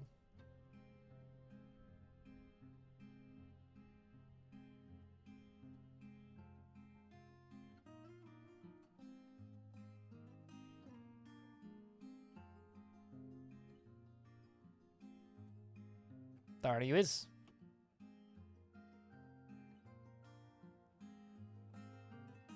No, we removed the pets in Cavern 2. And we have plenty of pets in this cavern. But no, this is the third cavern layer. You know, we got the spire in the middle. It's a pretty, you know, fine setup, I would say. Slightly suboptimal. It's better to, you know, not have demons in like your front yard area, but like, you know, we're learning to live with it. Getting by. No, this is Cavern Layer 3.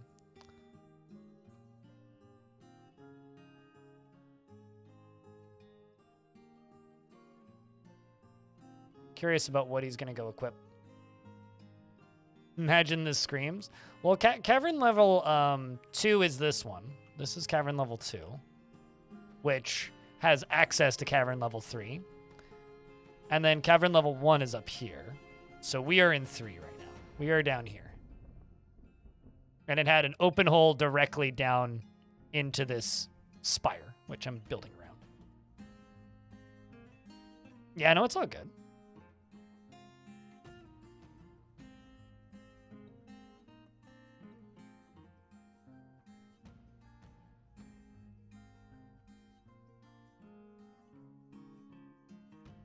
So this is new guy.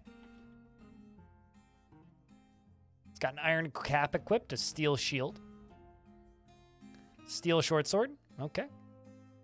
It's pretty good.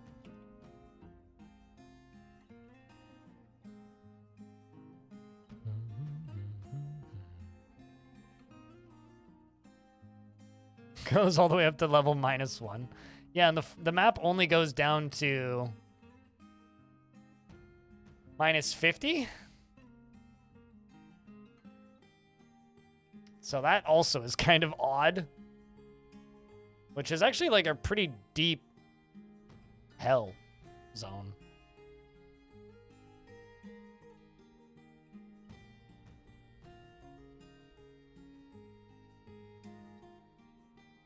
Go down to here.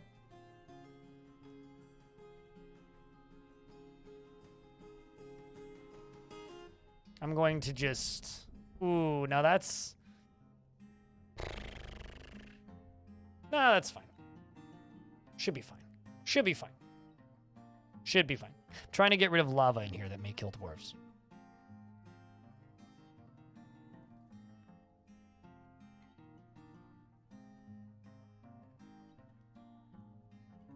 For what the third one is, there are certain mushrooms that only grow in the lower... Like the mushroom trees, there are certain types of mushroom trees that only grow in the third layer. Okay, well, that wasn't full of lava then. This area here kind of looks like it might be, though. Could also just be above it.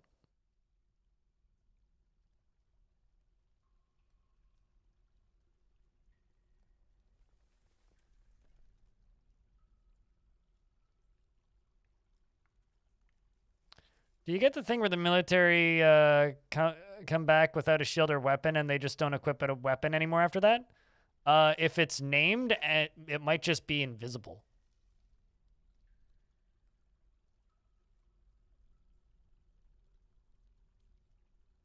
Is actually a very real possibility.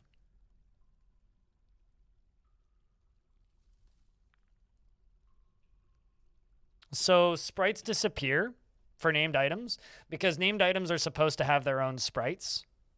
Like artifacts are. They're supposed to look different because they're an artifact. But because they don't have sprites in this version of the game right now, they are just invisible. So, I don't know if I actually have one. I think Ryoshinkat has one. Let me see.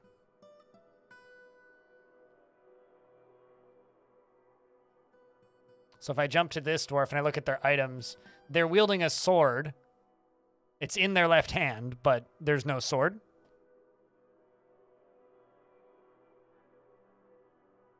So they become invisible. But yeah, I don't require exact matches, but this does happen. A mod can fix that, yes. 1.5 years Yes, and counting crypt beer. 1.5 years. God damn it, Prismatic. How you been, dude? Thank you very much for a goddamn long-ass time.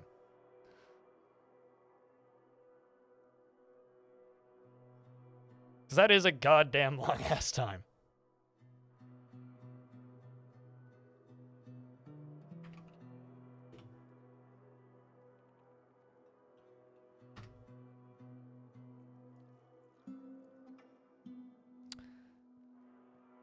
You're keeping going good. How about you? I'm doing okay.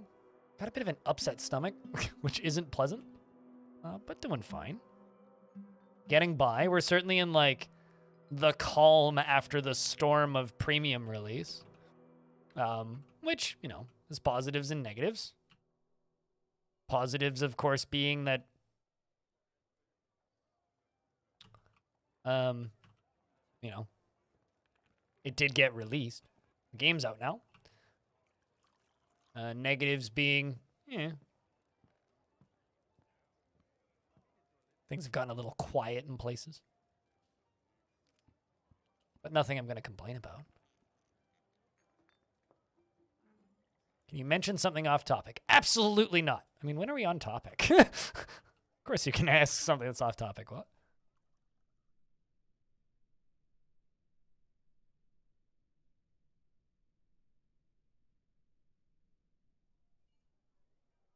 So I'm thinking this is going to be where I'm going to route the beasties into.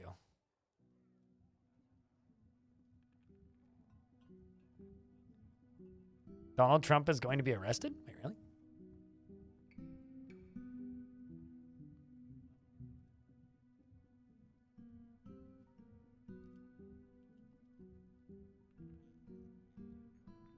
Huh.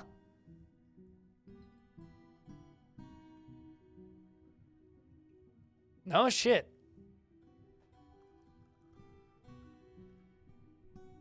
Said it was out of stock.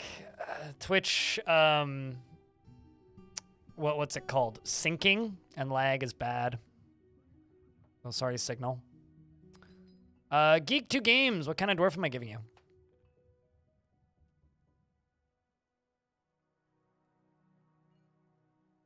Can we, while we're arresting, like, political figures, can we, like,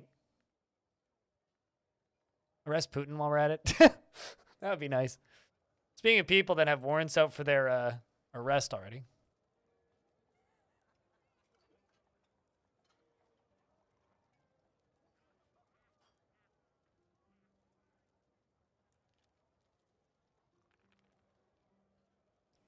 Whoever has the shortest life expectancy.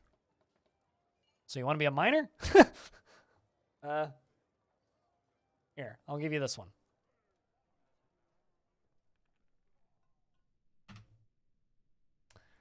Geek 2 Games.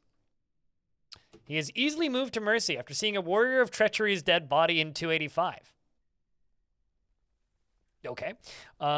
He feels a strong need to pay back favors done for him, and he is slow to anger, and he tends to hang on to grievances. He is often nervous and doesn't seek out excitement, and generally is quite confident in his abilities when undertaking specific ventures. He is assertive, and he doesn't cling tightly to ideas, and is open to changing his mind. He doesn't. He likes to brawl, and he is stubborn, though he is conflicted by this part of himself. And he is quick to form negative views about things. He speaks very deliberately when he's annoyed and needs alcohol to get through the working day, and dreams of raising a family, and personally does not respect the law and sees perseverance in the face of adversity bullheaded and foolish, and values a harmonious existence. He likes andorite, nickel, and green tourmaline, guinea fowl leather, and giant saltwater crocodile bone, and spears and breastplates, and moghoppers for their round tummies. Okay. The words of the page of Aquamarine and the sight of the musical blossom, and when possible prefers to consume prickle berries and barley wine, and absolutely hates Muscatos. He has very long beard, is arranged in double braids, his sideburns are clean shaven, his very long mustache is arranged in double braids, and his very long hair is arranged, or is neatly combed. He has a very narrow chin, and his slightly rounded emerald eyes are protruding. His hair is pale brown, and his skin is chestnut, and his nose bridge is slightly convex.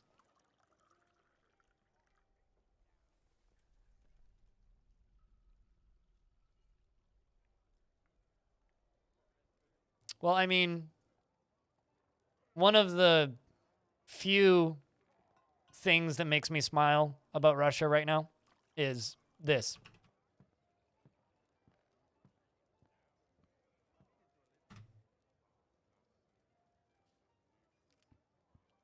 Hold on.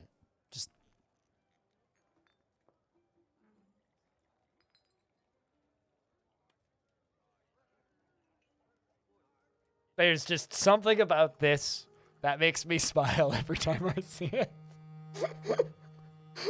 It's just like,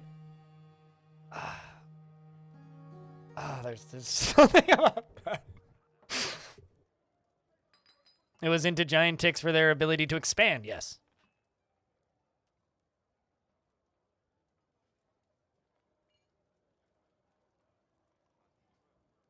Yes, the Mickey Mouse ears. It's great. It is pretty. Well, that whole thing is perfect. So I'm going to move my Crafts Dwarfs Guild from up here, the Die of Guilds, down to here. We're gonna just get this part done, I think. Meeting area.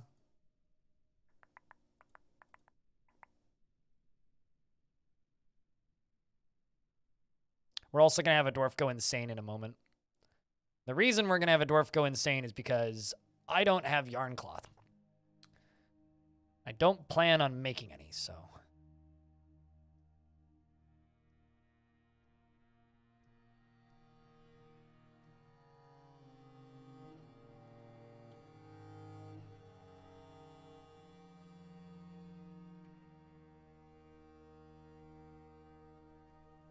Some migrants have arrived despite the danger. Word.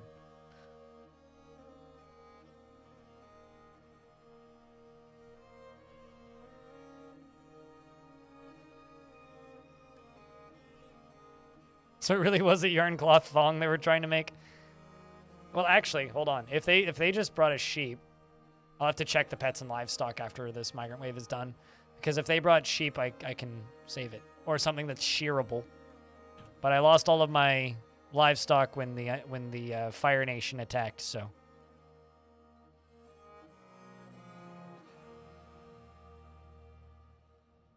The happy fire-breathing guard dog.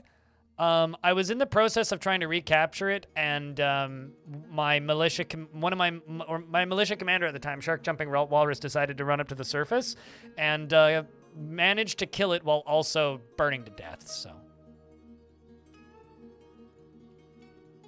but you know, like managed to kill it, so good for him.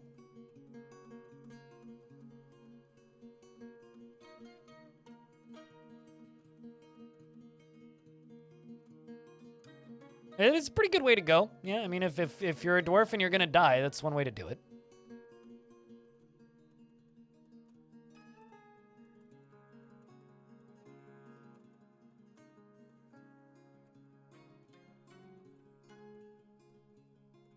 I'm gonna put the obsidian cabinet down there.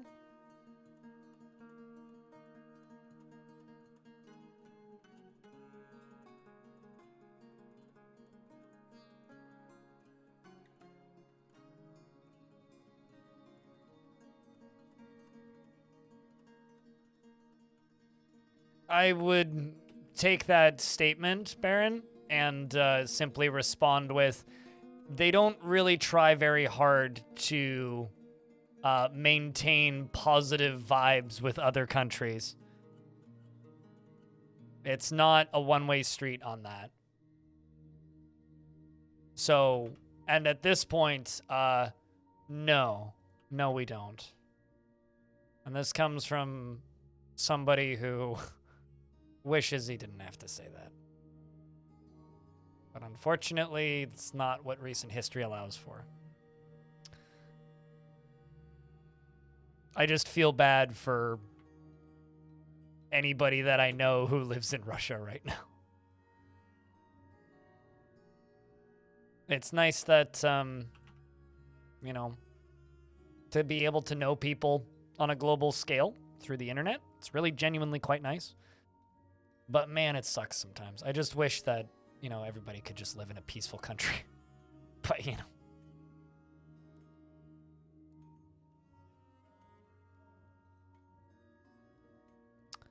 Leatherworker's gone berserk. That's the dwarf that we were going to lose, which is this one. They didn't live very long, though. It's pretty unfortunate. It's a crappy moment.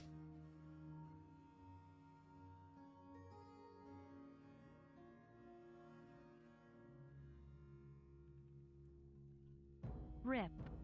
Rip indeed, yep.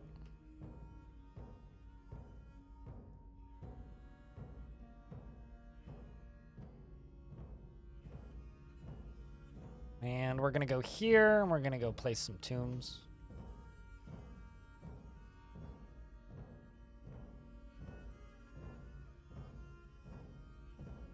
That being said,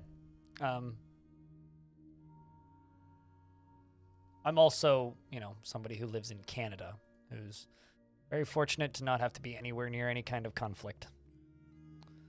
So, I don't know.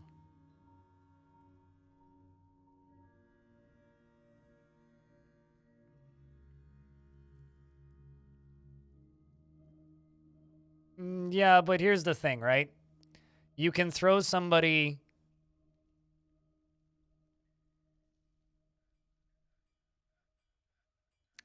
I don't know if I even want to finish my sentence. I don't agree with that, Baron. Is, I guess, all I will say. It's nothing is on us. Right now, they need to... Insert that one person in the comment section on YouTube who's going to be like, blah, politics! I allergic! But how do I word this? Ooh, we need a metalsmiths guild, the Cobalt Guild.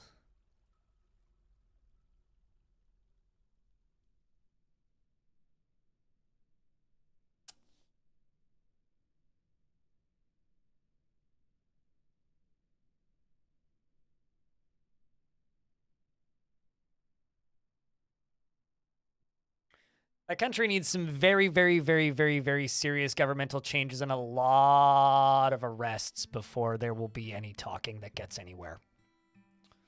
That's it. Like, that's all I'm going to say.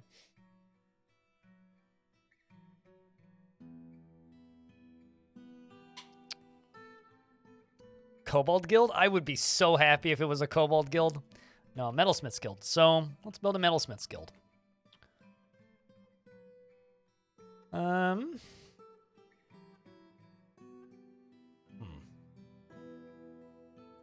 Just deconstruct this.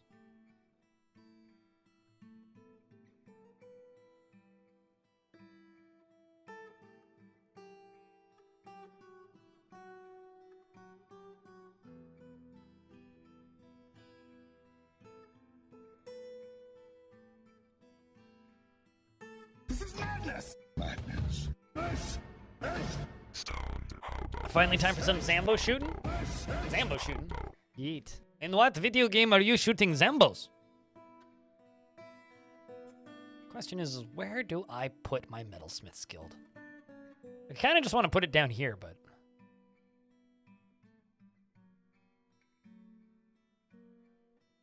Ah, RE4, gotcha.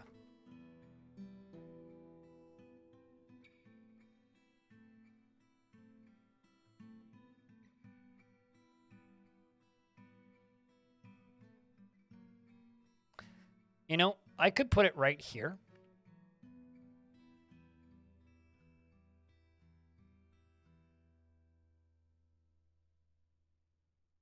Yeah, we could put it right there. And I could put a forge in there. That's something we could do. That could be fun.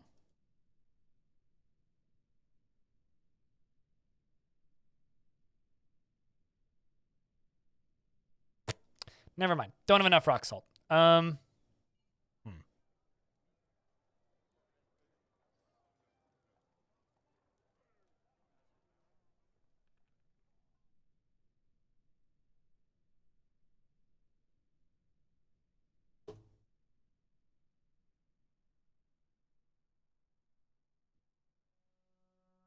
It's a beautiful word for how empty it is. Yep. Lots of human words are pretty empty. I think I will put my Metal Smith's Guild right here.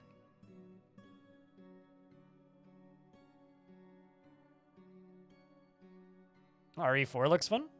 It's nice that somebody's actually doing a good job making single-player video games in the current year.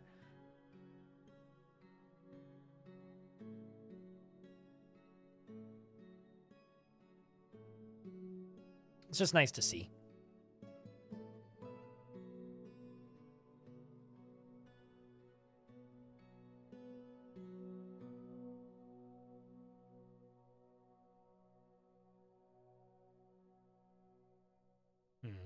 Kind of have this little idea that might be interesting. Like, dig into here and then dig down to here, and then have like a little stairway that goes up and down. And then I got kind of a neat idea. So we're gonna go from up here down to here, and this is going to dig across this way, and we'll have 2 halves of the weapons or of the metalsmith's guild. We're gonna have a metalsmith's guild up here, and then maybe even a weaponsmith's guild down here, and we can fortify this so that they can peer through.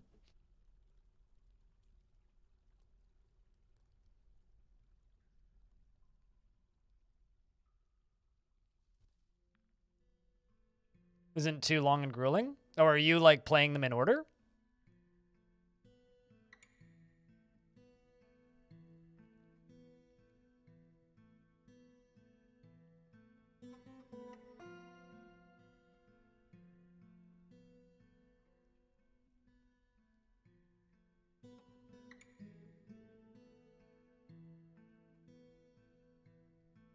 Can you have glass floors? Yep.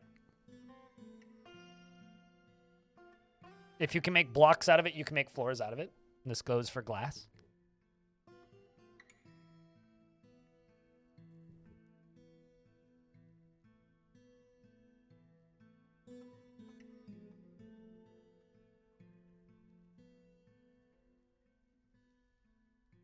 Okay, fair enough, Saber. Yeah, I'm not much of that type of game player. I don't think I would enjoy streaming it. There's somebody who comments on my YouTube videos with the YouTube account that's literally just by Arx Fatalis. Is their YouTube username? Is that you, Signal? I asked because nobody ever talks about Arx Fatalis. But I've played Arx Fatalis. Never finished it, though. It's not you? Okay. Well, shoutouts to by Arx Fatalis, then.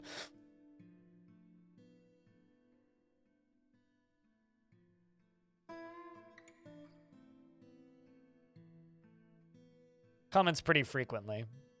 Or frequently enough that I recognize the username. It's a pretty easy username to recognize.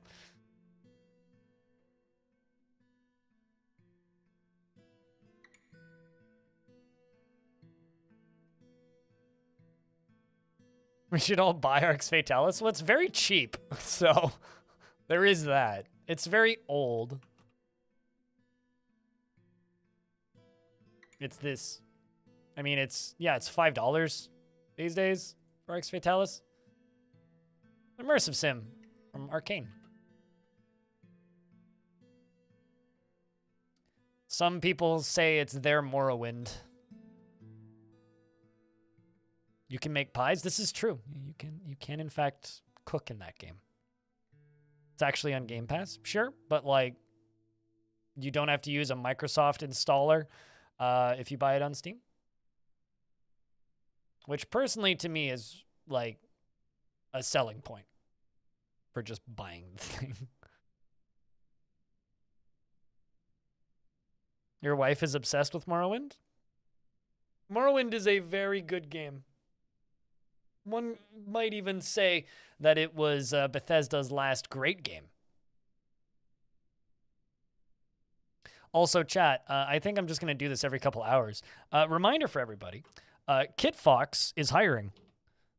If you work in audio engineering, they are looking for a 6-ish month-long contract to work on adventure mode.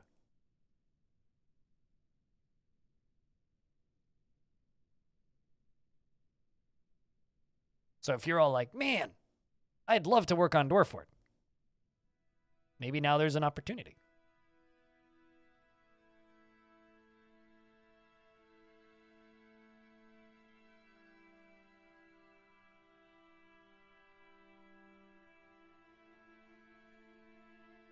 Actually, you know what? Let's use Phalite. Bit more of a dull color for this lower levels. You know nothing about audio? It turns out it's a specialized industry.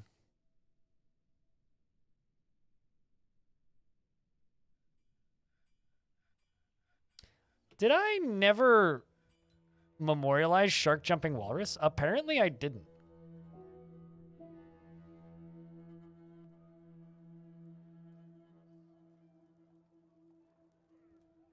Yeah, no slabs engraved. Damn. You're heading to bed, Rolf? We'll see you when we see you, dude. So many hours you've spent in Morrowind. Well, if you mod it, it's quite the game. It runs just fine on modern systems and looks beautiful, frankly.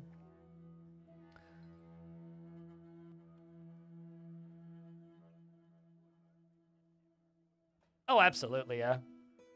I actually unsubscribed from Game Pass relatively recently. I thought that I was just going to subscribe to Game Pass and just be subscribed to Game Pass for all eternity, but turns out no, actually.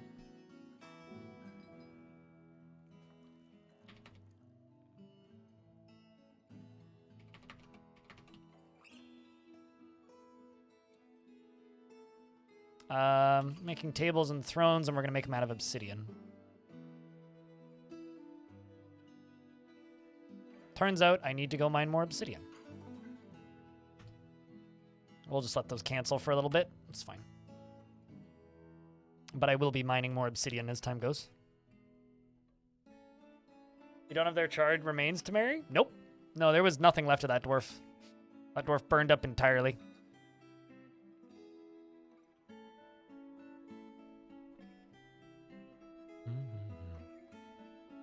But I'd swear that I already slabbed them.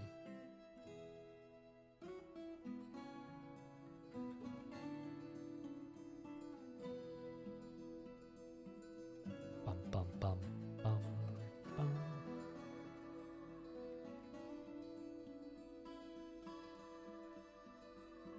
To activate all your Humble Bundle keys, and now your pile of shame is huge.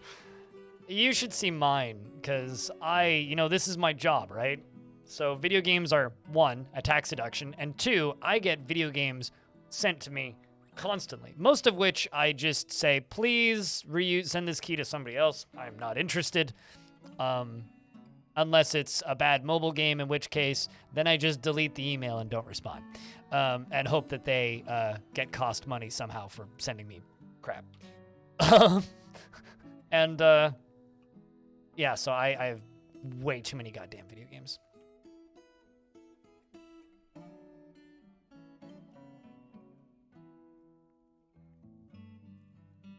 Hi, not delusional. I'm blind. What's up, Masterflex? Ashes to ashes, dwarf to dwarf. Honestly, shark jumping walrus might actually be like the most epic death we've had in this fort so far. Definitely the most epic fight that was where the dwarf was victorious was the expedition leader dueling with a demon, but shark jumping walrus, I think, gets the award for most memorable death.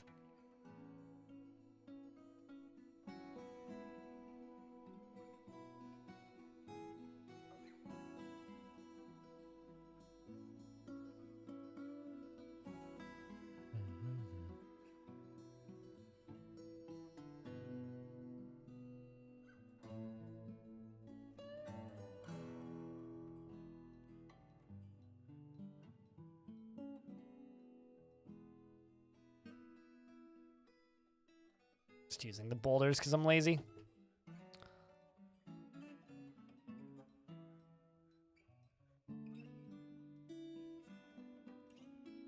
Who was it that was biting the demon as it was biting their head? Oh boy. That dwarf died, wasn't it? Man, I can't remember now. I need to go through VOD 1. So much stuff happened in VOD 1.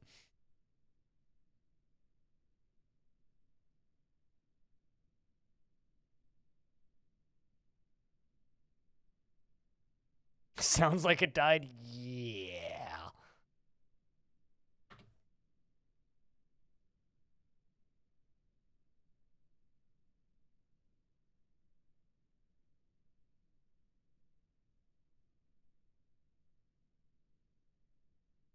Okay, let's do that.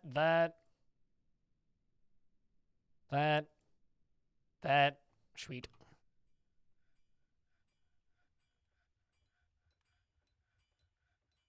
Also, completely unrelated. Holy shit, it's almost April.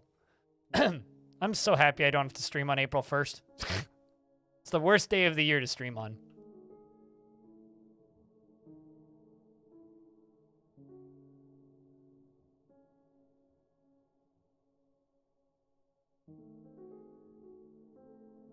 Why? Because it's April 1st?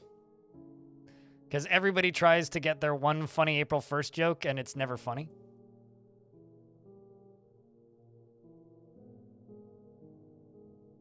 It's pretty simple as to why.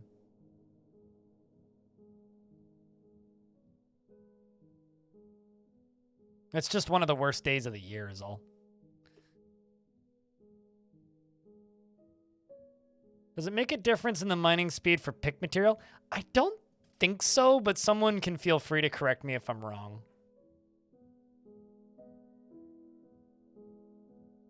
Like, 99% certain, no.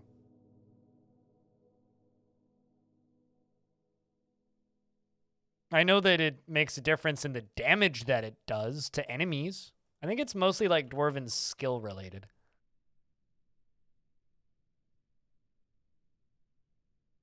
And if it's like stupidly fancy, they get happy thoughts about it.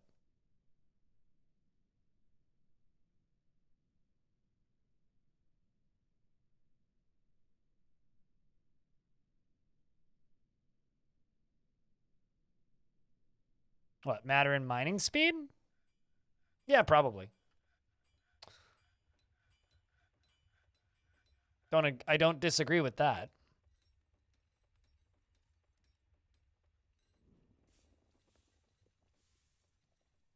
I highly doubt it. Blood Odin. Just like Dwarf Fortress had save compatibility. This version of the game, like version 5, is the first version of Dwarf Fortress to break save compatibility since like 2014. Dwarf Fortress is consistently very save compatible. So this is going to be a Metalsmith's Guild.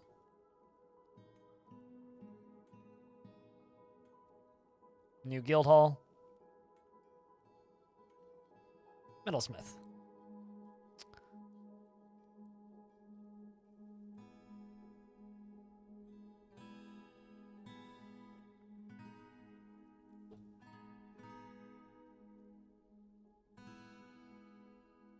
You were afraid because you're enjoying your new area? Yep. No, you should be fine. Usually what happens if they add stuff that's under the hood that you need to generate a new world for, usually what ends up happening is it doesn't actually break saves. Generally what happens is you just will be lacking some content until you generate a new world. That's usually what happens. So like as an example,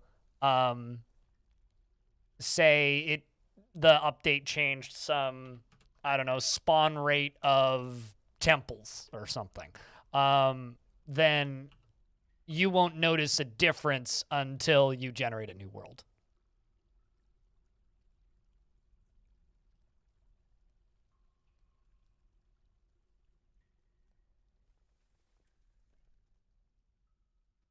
Even though it is technically different.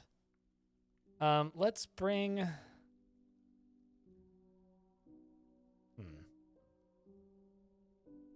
I'm gonna put that malachite pillar in here, I think. Let's use Bloodthorn. I like Bloodthorn. Bloodthorn's a cool color. And let's do a wall tile here. Use that malachite block.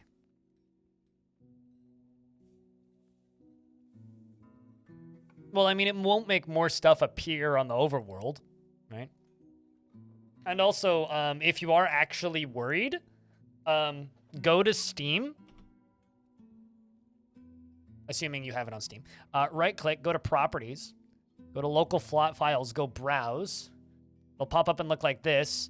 Copy the Dwarf Fortress directory and paste it somewhere else, and then just launch it through the executable without Steam, because there's no DRM.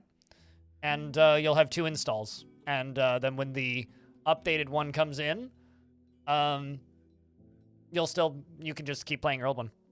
if you are worried about it breaking something. I have like 30 Dwarf Fortress installs on this computer and backed up.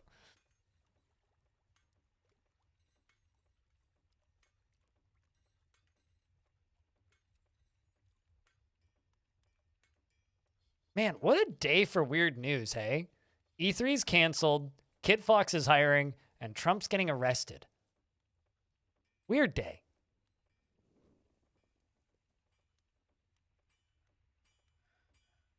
If DF Hack isn't compatible with an updated version, though, Brokely, it'll just close. Blood Odin, hello. Good day. Well, I mean, I'm dumb. You've been here for an hour. Hours. It is a good day. It's a weirdly good day. Brain ran on automatic for a second there. Yeah, E3 is straight up canceled. Like, that's not a joke. E3 is canceled. Here's a article about it.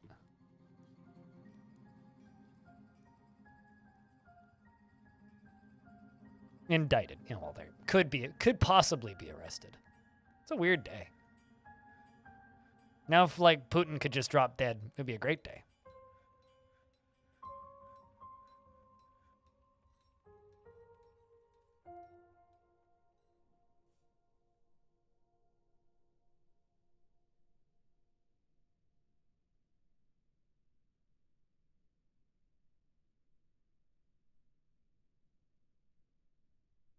Sweet. Got Obsidian Thrones. One can hope. Thank you much for the $10, dude. Wine. Appreciate you, man.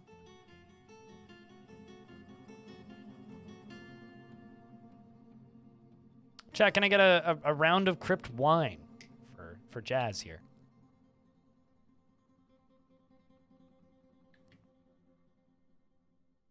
It seems like it. Ubisoft dropped out.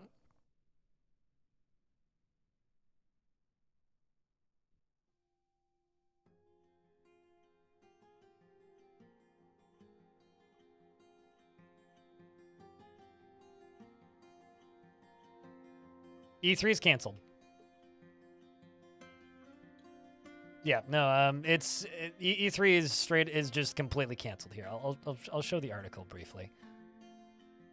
This is from Eurogamer. E3's owner has now issued a joint statement at the E3 2023. It was a difficult decision because of all of the effort we and our publishers put towards making this event happen, but we had to do what's right for the industry and what's right for E3. So it's not happening.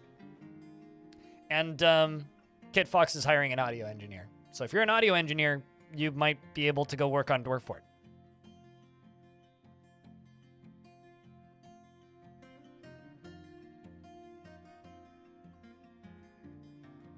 There we go. Guild is satisfied. Or should be.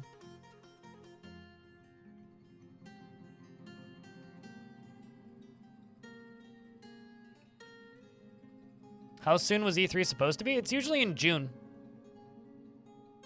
And I think that's when it was planned for. Like, it had dates announced and tickets had gone out and press invites were going out. Like, it was very much underway, but Ubisoft had like this weird non-committal, yeah, we'll be at E3 a couple of weeks ago, followed by, apparently, nah, we're not actually going to E3 a couple days ago, followed by E3's canceled. Which is kind of funny, actually. Maybe like somebody asked them like passively, they're like, hey, Ubisoft, are you guys going to E3? And they're like, yeah. And then they looked and realized that nobody else was going, and they're like, actually, maybe not. None of my friends are going, so I'll stay home.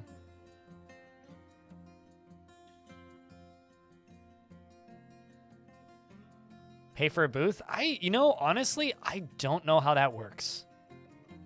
I doubt it. Would be my response. End of an era? Yeah. RIP video game Christmas.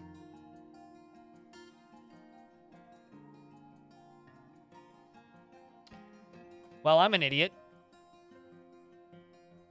Somehow I managed to engrave this when I was supposed to fortify it. Well, we get to deface some art, I suppose.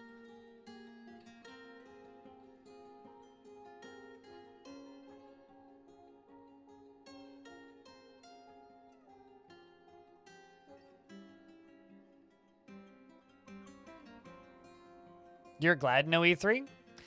The same press conferences will still happen around the same time. Like, I don't... Most people probably won't even notice.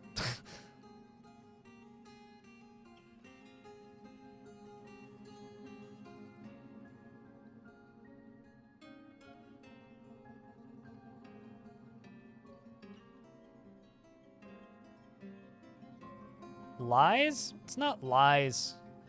It's coverage for press.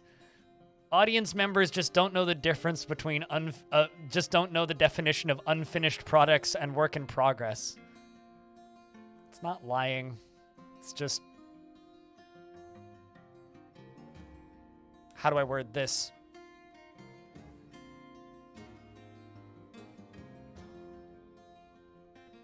Not ready for consumers does not mean it's lying.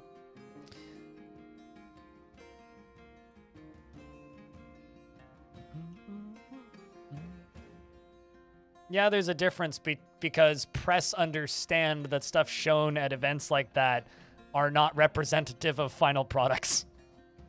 So...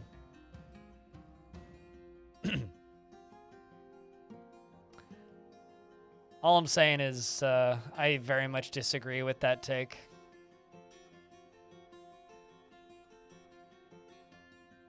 Especially because all you need to do is you just need to put alpha footage or like a watermark on it that says that it's not gameplay, which vast majority of those things always did.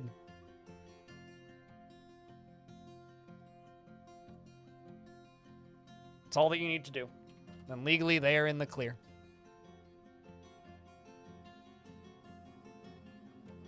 It never did. Signal. Doesn't really change what they're attempting to do. As somebody who works in this game, in this industry, you are just not correct, Ingram. You are just not correct. You're entitled to that take, but it is a wrong take. They are not trying to deceive you.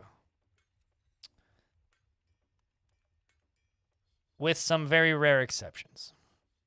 But the vast majority of game previews are not supposed to be deceiving. It's not the point.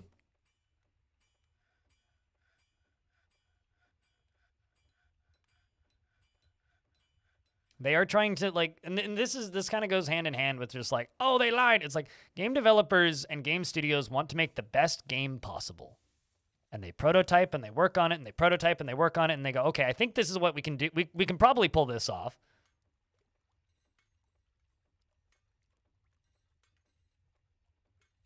You're going to put No Man's Sky in that? That's mean.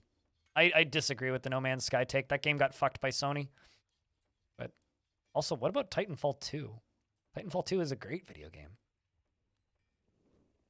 But, you know, here's the thing, right? That's what? 5 games? How many games are shown on the stage at E3 every year? Also, Anthem was pretty clear on what that game was. Anthem was just a bad game. 6 games, fair. I can count.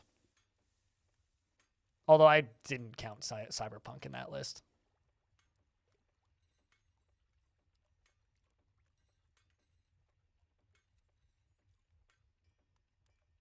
This year's 0? True. Also, what's cute is you missed probably the most egregious example of straight up lying at E3, which is Killzone. Killzone 2? Or was it 3? It was one of the Killzone games. No Man's Sky just got completely fucked by Sony.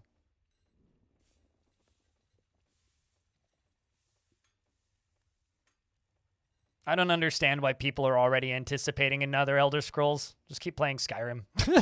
It's probably a better game than the new Elder Scrolls will be anyway. Anyway, the Etnoletha, a funny rabbit, Lysui, Uewe, has come. A giant humanoid monster with 2 heads. 2 heads. Ooh. And it's got a legendary hazelwood short sword decorated with larch on it. It's kind of cool.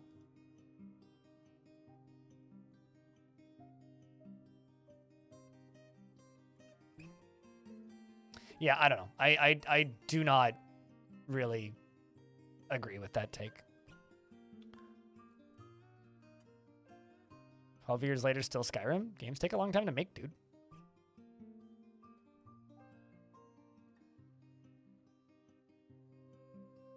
Why is the water so shallow? What the hell's going on? What are you doing?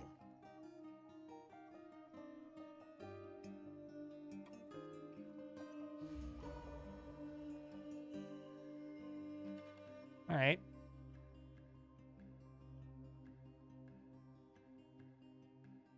I've got a shearer who's claimed a stoneworker shop. I've got dwarves that are running around the edge of the water.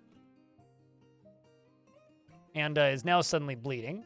Riggith the Swordmaster was probably stabbing it, right?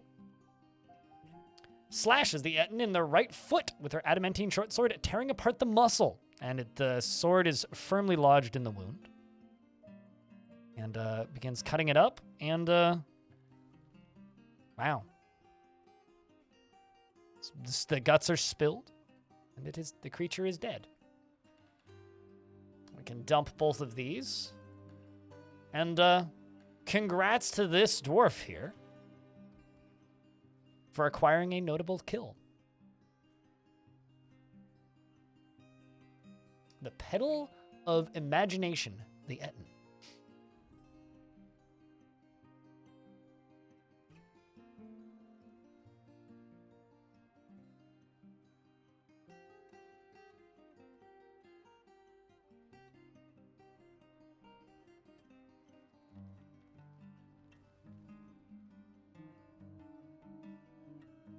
I was reading DRNFC's wall of text there. Yeah, no, I mean, you're not wrong.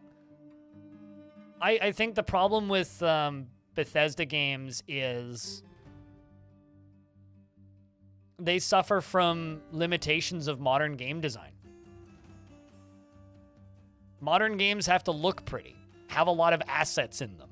They have to be very big and expansive. They have to be super wide and open.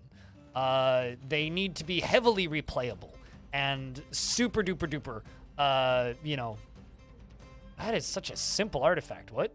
Dolomite and emu leather? But like, as an example, the Dread X people put out a Bethesda-style RPG recently. It's in early access. Just let me find it. Oh, here it is. Dread Disillusion. Right?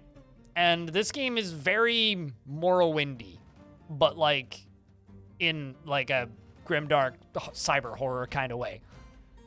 It's very Morrowindy. And you know what it doesn't have? Fancy modern graphics. It's a much smaller world. It's a lot more focused. Whereas Bethesda is so obsessed with their dick enlargement tactics that they're never going to make a good game. Because it has to be 700,000 hours long, infinitely replayable, and, like, a perfectly good example is, like, they removed everything that made Fallout a good RPG franchise from Fallout 4. Virtually everything that made Fallout an interesting RPG franchise. And you know what they added in? Shitty half-baked town building. A lot of people liked the town building. But that was their response. You're going to program what you're going to go work on. Okay, I think we're going to do another set of bedrooms over here. This is going to be a pretty cool setup if I do it correctly. Actually, let's leave that full.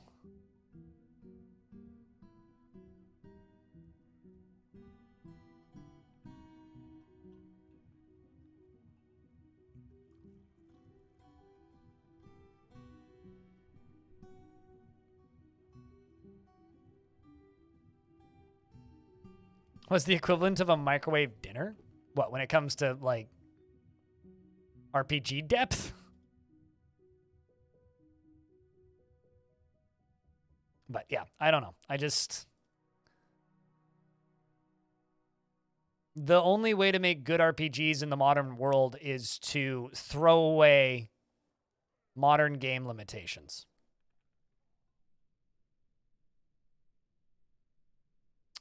Q and green tea. What kind of dwarf would you like? Another thing that I'd recommend doing when it comes to like good RPGs and how to make good RPGs in the current year, go watch, or not necessarily good RPGs, but good video games in the current year. Go watch Mandalore Gaming's video on Callisto Protocol. Because there's a huge chunk of that video where he talks about, oh, this game is hyper-realistic aesthetically, which limits their gameplay in so many ways. It's actually kind of sad. You know, I keep saying this about FromSoft games, and it annoys some people, but I genuinely believe it's true. FromSoft doesn't make RPGs. People call them that, but they're not RPGs. They're action-adventure games. They're like Legend of Zelda for people who hate themselves. It's just... Mine or no beard? Gotcha. The Shearer has created Mostadusal, a dolomite earring, and offers it to the mean, angry abyss of beer.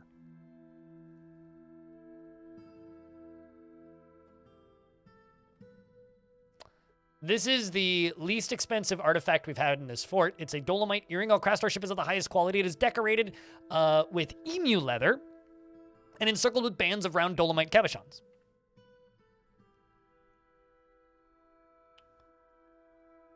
And you can be Kel. QN green tea. QN green tea is 66 years old and cuts any corners possible when working on a project, regardless of the consequences, rather than wasting effort or resources. She has great trouble mastering fear. You'd be a good capitalist. She has great trouble mastering fear when confronted by danger and doesn't often feel envious of others and has little interest in joking around and generally acts with a narrow focus on the current activity. She has an active imagination and occasionally overindulges and likes a little excitement now and again. She tends to not be swayed by emotional appeals and isn't particularly curious about the world and is passive in discussions. She is slow to anger and is not... She is slow to anger, and she is not particularly interested in what others think of her. And her hands are animated when she's surprised, and she needs alcohol to get through the working day and doesn't really care about anything anymore. She personally believes that perseverance is one of the greatest qualities that somebody can have, and does not respect the law and doesn't care about art one way or another. Dreams of raising a family. Likes schist and lay pewter and milk quartz and green glass and giant wombat bone and armadillo shell and rami fabric and shields and turkeys for their snood and slush phantoms for their rhythmic undulations. And and when possible prefers to consume turnip plants and mango wine and absolutely hates worms. She is corpulent, and her protruding round brass eyes are very large, have very large irises, and her hair is clean-shaven, and her nose is extremely narrow, and she has a round chin, and her ears are somewhat tall. Her hair is dark tan, and her skin is raw umber. Your favorite From Software games have always been the Armored Core games. I've never played a From Software game. It's just kind of a fact. Never have. Don't really have any intention to. Because I can tell you without even playing one that I would be horrible at them and probably wouldn't enjoy them. But I respect the hell out of them. They are fascinating, mechanically dense games.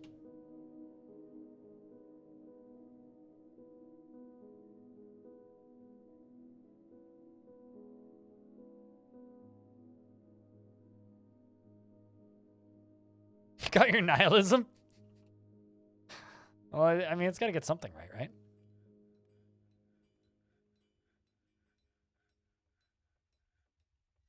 Well, nothing wrong with being horrible at a video game as long as you enjoy it.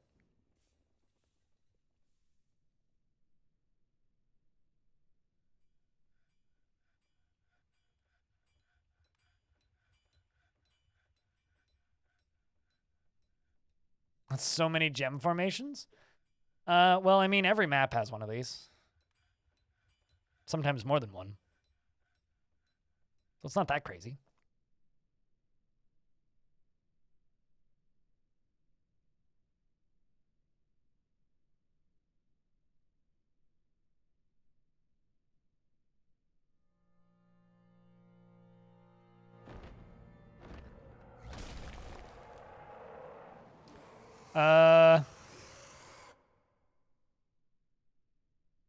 TwitchCon in Vegas is in October, I think. Is it October? It's not in July. That's TwitchCon Paris. So don't get the wrong TwitchCon dates. Yeah, it's October 20th and 22nd for Las Vegas. Unless you're going to Paris. But I know you live in Las Vegas, so I'm assuming that you're referring to Las Vegas. The Forgotten Beast Stuxul has come. A great three-eyed frog. It has a long, swinging trunk and a gaunt appearance. Its eyes glow fuchsia, and its taupe skin is warty. Beware its deadly spittle. I wouldn't be going to Las Vegas if it was in July. I just straight up wouldn't be going. All right. Let's see where this creature is. Okay.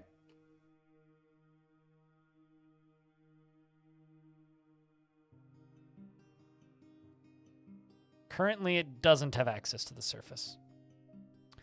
Well, we're going to station the military and then give it access to the surface.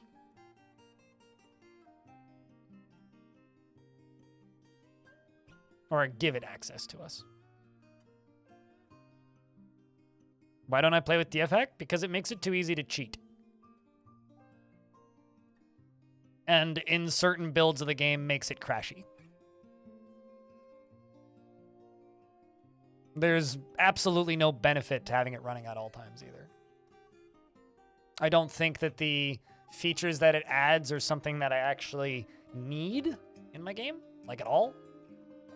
So I just don't use it. The only time that I'll use DF Hack is if I need to exterminate a lot of items or figure out why a save is crashing. At which point then I always have a second install with DF Hack set up.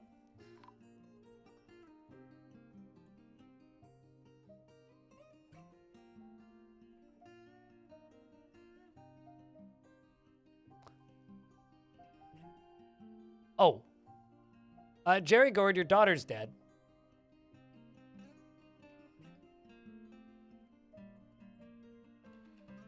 Also, we just caught a frog, I think.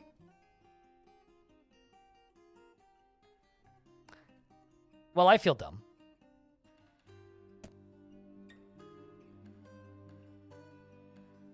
I was like, oh, it's on the upper level. No, it's not. There's just lower moss growing down here.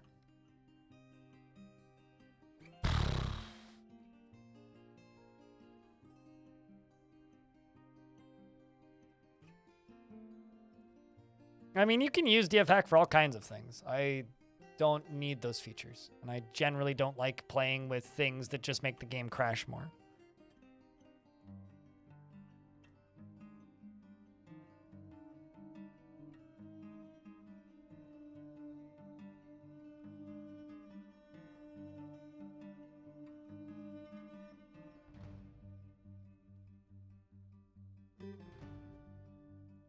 Make the military stand right here.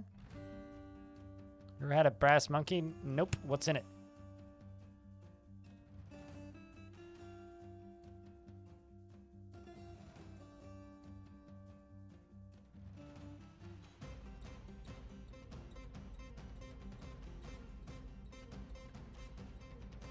Let's let these dwarves get in here. Another one.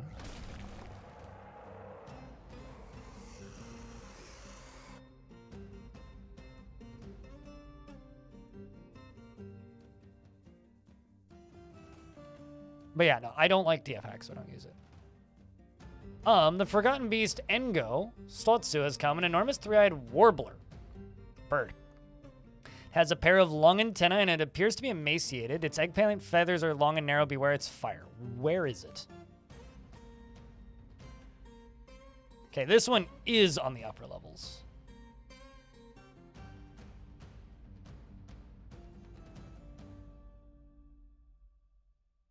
That one I don't need to worry about. This one, though, we can go deal with.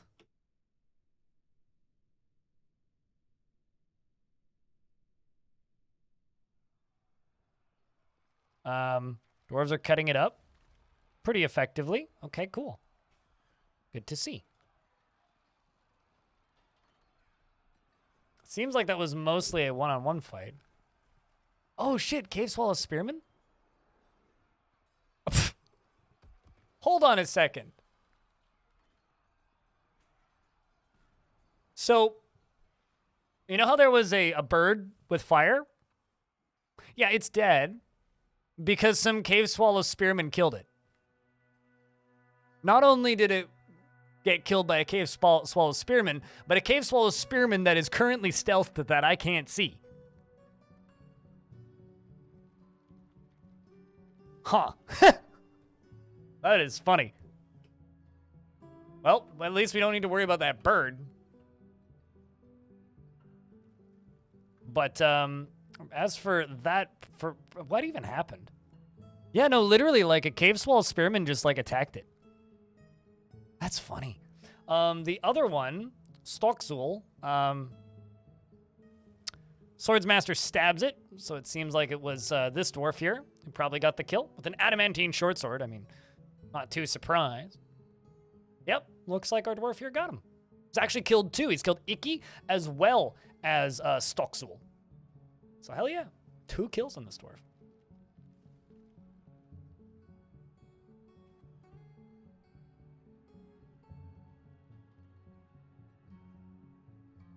If he would bleed out, would you see his corpse? No, I don't think. I think it would just remain hidden.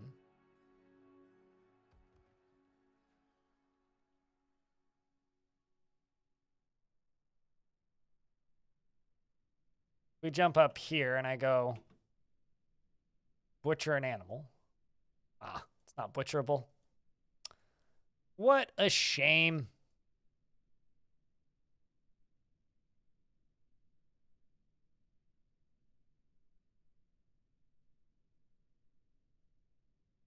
The Earthen Creed has many worshippers in Danger Caves and now requires a temple and a high priest. Okay.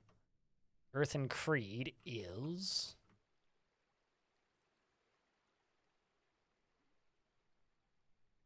That's the Fabulous Coven.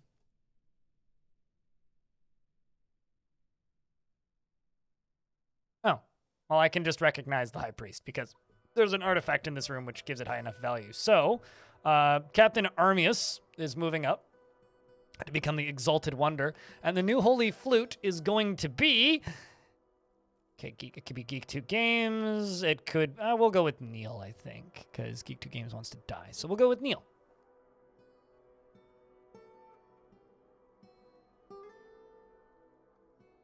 Cave Swallows are totally evil to deal with? Oh, probably. Because they fly. But we're going to go find out how many Cave Swallows there are. I'm going to go explore this cavern layer.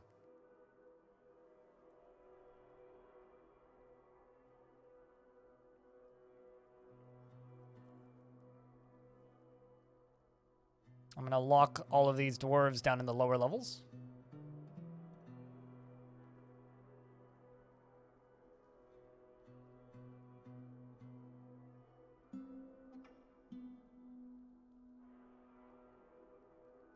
You should turn around there, Tekkid. But oh well.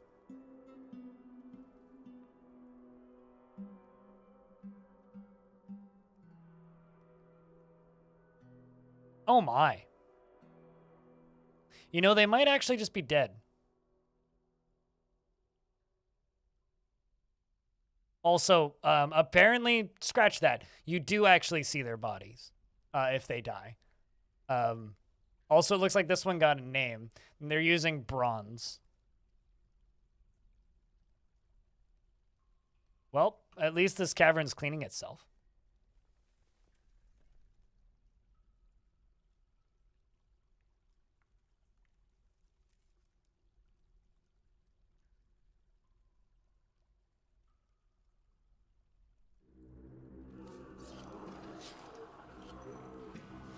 Okay, so we've what? Got two cave swallow people?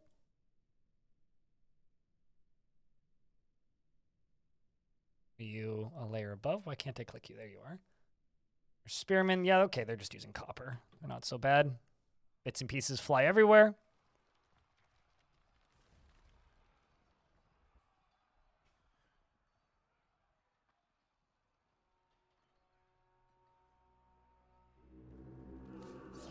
There's one up there.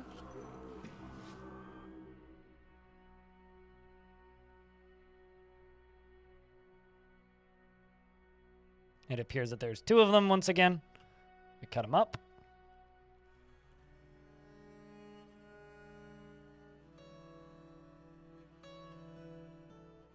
Has anyone ever quit weed before? Is there a cheat to get past the anger side of it? You have side effects from smoking weed? I like take very extensive breaks from it, but have I ever quit? Not really. I don't have any side effects.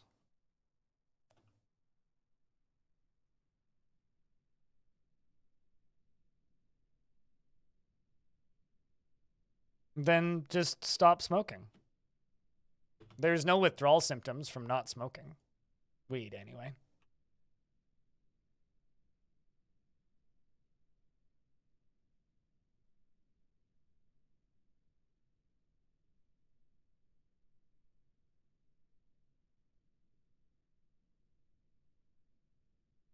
Weed does not have nicotine.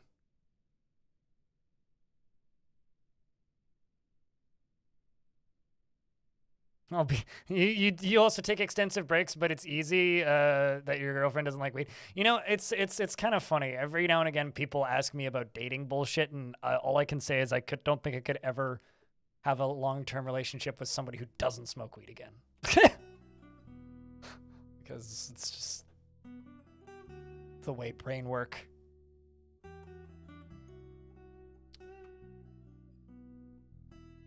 But yeah, weed is very easy for me to take breaks from. I don't think it's necessarily weed itself is not an addictive substance. There is no like side effects or withdrawal symptoms from not having cannabis. But you can become attached to the feeling and miss it, but that's not the same thing as like withdrawal symptoms and side effects.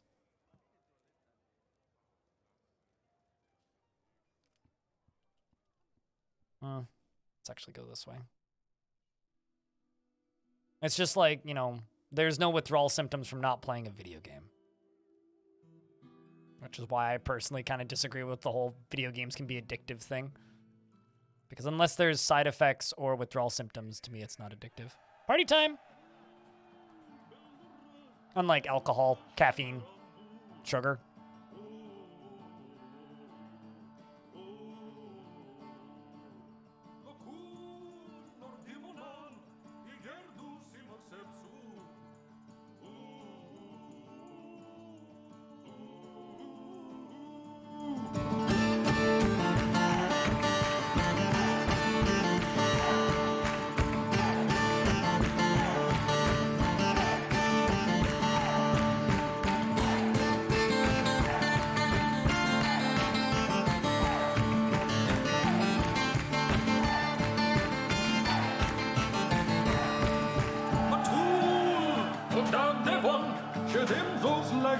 voll.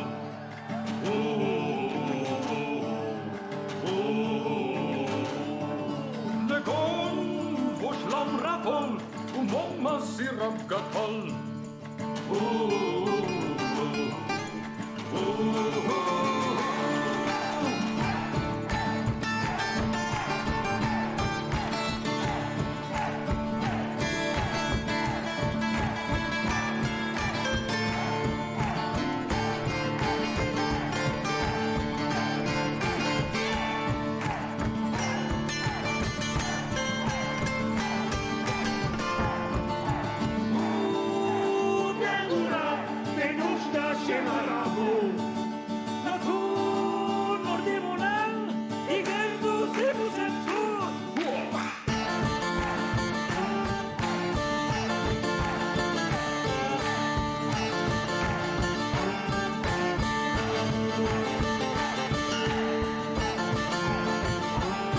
Yeah, but you can attribute that to anything, amateur player. Also, marijuana use disorder. That's adorable. You could literally attribute that to anything, from like pornography to Coca-Cola. People can develop attachment to literally anything.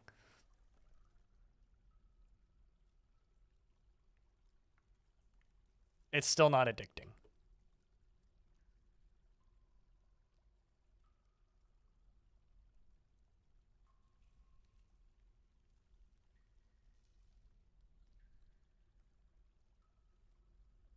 What should be normal isn't? Well, let me tell you this, right? If you ever see me over long periods of time, so, how do I word this? How do I explain this? How do I verbalize this? My brain doesn't work properly. I get very, very angry at things very, very easily because my brain is sick. If I cease using cannabis for an extended period of time, I lapse back into my more normal state of emotion, I would say. And that is not often a particularly positive state to be in. I am not a nice person, right? But what cannabis does is it mellows out my brain and it allows me to function more normally than I would otherwise. My other options would be pretty invasive meds, which I don't particularly like. So I instead opt to just smoke weed. Now, how do I finish wording this? This is not an easy thing for me to explain. But that being said, like, taking breaks from weed is very important, because one thing that it really, really does do, which isn't like doesn't have anything to do with addiction or anything, is it stops your brain from getting proper sleep.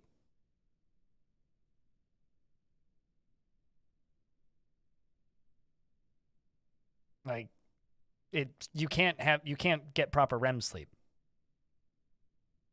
It doesn't matter if it's not good for you. At the end of the day, like, if somebody has a substance that they like, it doesn't matter what it does to you. It doesn't matter if it's not good for you. People will take it anyway.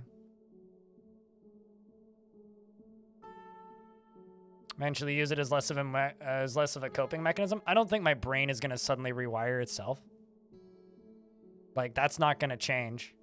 So, thank you for the hopes, but good luck. So,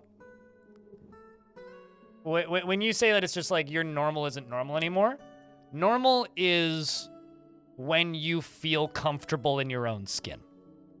If you don't feel comfortable in your own skin, my advice is to change something about your environment so that you feel normal again. I mean, if they call it a liver, not a deader, but okay.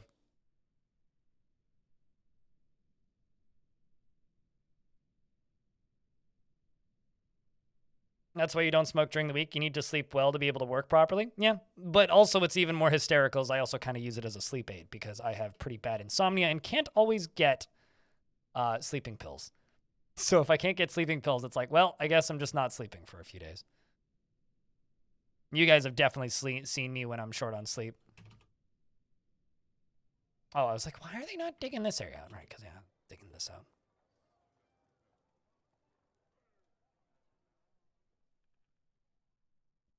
But yeah, no, it also stops me from going into REM sleep, which is when my night terrors happen.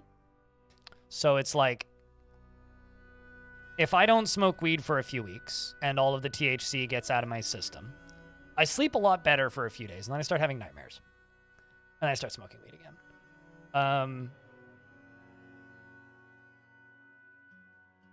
So for me, it's like a multi-pronged coping mechanism that also happens to be less invasive than the pills that I could be taking instead. So it's like my options are like, I can take multiple different brain pills and sleeping pills and things to make me function as a human, or I could just inhale some cannabis and be a little high, and it also makes me a nicer person.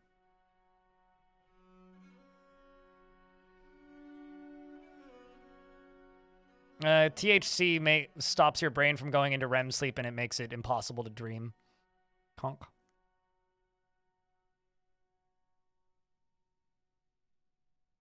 So, but no,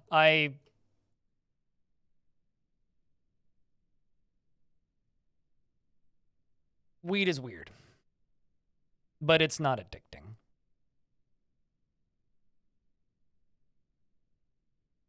When did I say it was a good idea, Broccoli? Like, genuinely, when did I say it was a good idea? I never suggested it was a good idea.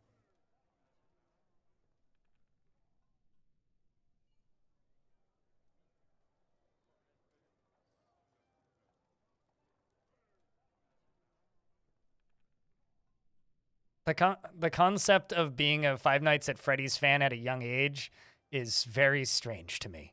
Why would that ruin your sleep? Wouldn't you just be like me, who's a big fan of horror films, who just, like, you know, you kind of just get used to it after a while? Or are you just memeing? I don't get it.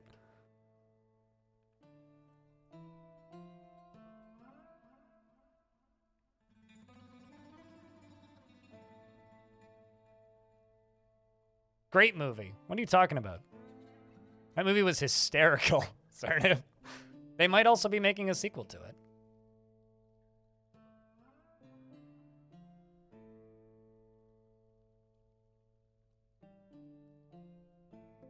Good at many things, but great at none. I feel you there, RSG.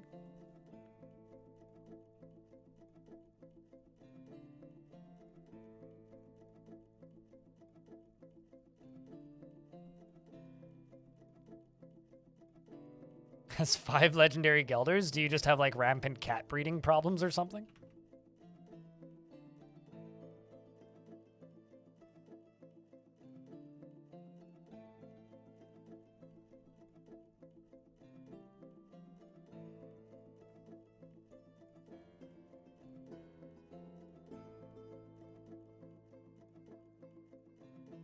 Don't remember your dreams, but you just wake up screaming your head off. Well, that's good that you don't remember them, though.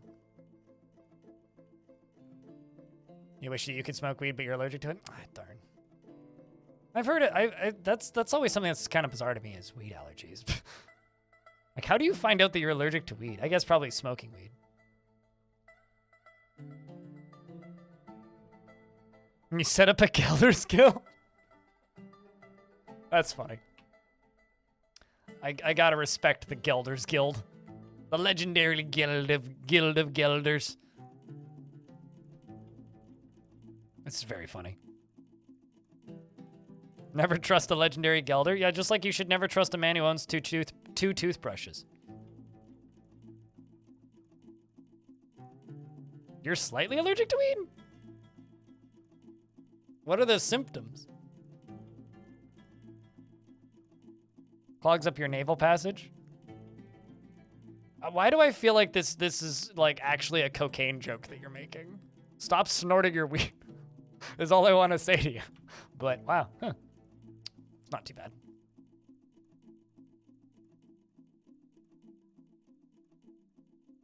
You sneeze a lot from it? Huh. Interesting. What's the problem with 2 toothbrushes? I'm not going to elaborate on that one. That's all I'll say. We're making a weaponsmith's guild down here. What's the other one for? Like I said, I'm not going to elaborate on that. I actually own 2 toothbrushes. The second one is for cleaning my bong.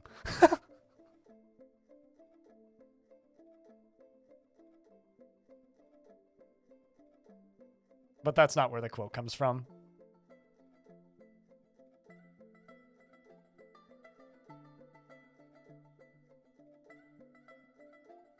I'm going to queue up some cut gems. I need more windows.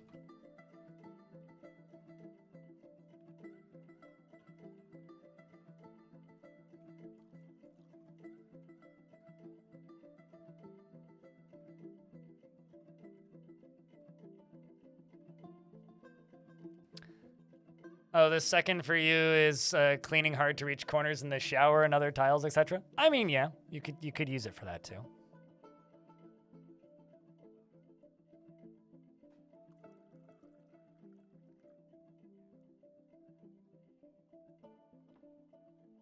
The only way to go with a toothbrush is Sonicare ammo. I actually, fun fact, I'm told specifically by my dentist to not use electric toothbrushes.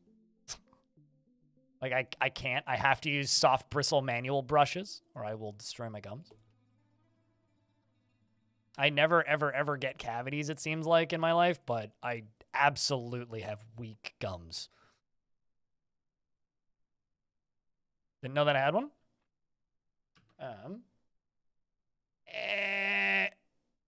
This is not an easy angle to do this. There you go. It's very unfinished, and one of these years I need to actually get it finished.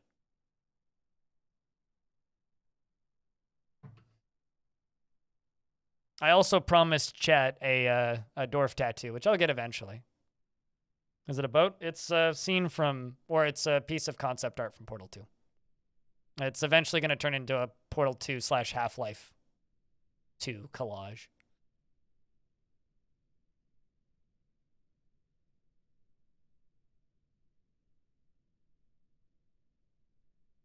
I'll say that mushrooms are wonderful. No, just a little dwarf icon. The classic dwarf icon. Probably going to get it on my leg somewhere. Not getting anything complicated.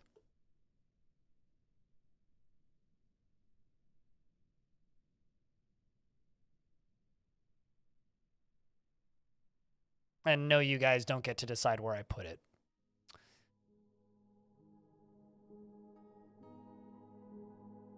Going to plop this down.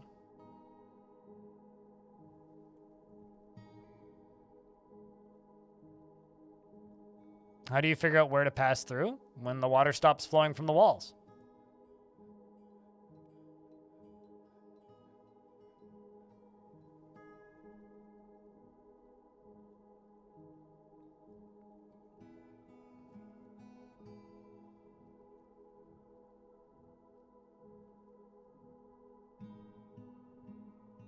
My name isn't IRL though. My name is Greg.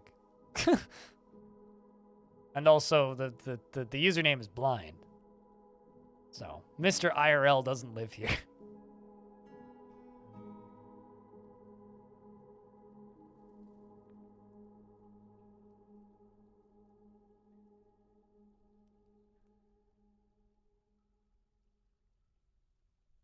It's not a racing game. It's a car combat game. But yeah, I played it. It's okay. It's interesting. I once again remind myself that I don't particularly like card games. But I don't know. I'm also not well versed enough in deck builders to be able to tell you if it's any good or not, but it was nifty. A little bit that I played. Played 3 runs. It's pretty cool. Seems like there's quite a lot of stuff to unlock. Also feels like it would get kind of repetitive.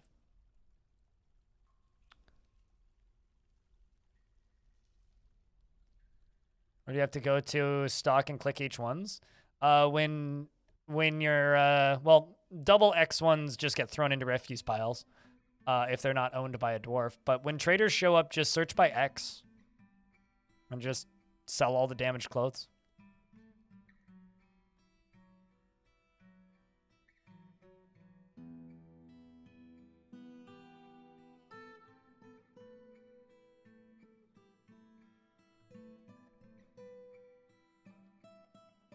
You know, it's kind of funny. Like some people, there's a lot of old propaganda about weed that a lot of people just take as straight up fact.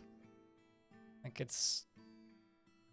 I wouldn't be concerned about things like weed suddenly giving you schizophrenia. I Slay Smoke. Thank you very much for that 5-pack. Appreciate you, dude. Helping keep this weird stream funded. There's so much propaganda, yeah. I mean, if you're somebody who has panic attacks from being in altered states, like, yeah, that's one thing. Like, I know plenty of people who avoid this stuff like the plague because it gives them panic attacks, but it's not going to rewire your brain chemistry. Mushrooms will do that.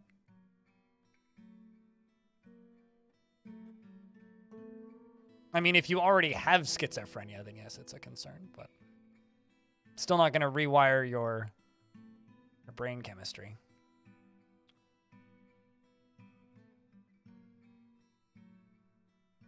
Group almost went copying some video from the internet. It was flabbergasted. It was the guy whose idea was knew that he copied it and thought that no one else would have seen it. Everyone else in the group had no idea, but from then everyone in the group was put on Team Steel for group project. That's funny. You need to eat more mushroom. I don't know how much mushroom you ate, but usually if you felt no effect, it's probably because you didn't have enough.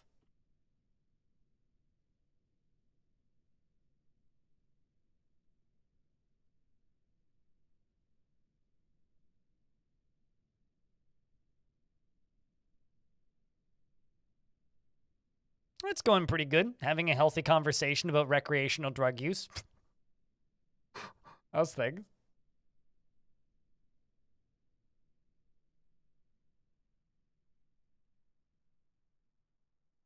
Got pulled over by the cops and took 100... What? Your brother-in-law got pulled over by the cops and took 100 hits of acid? Wait, hold on. Because they were in his car? Like, he just had them in his car?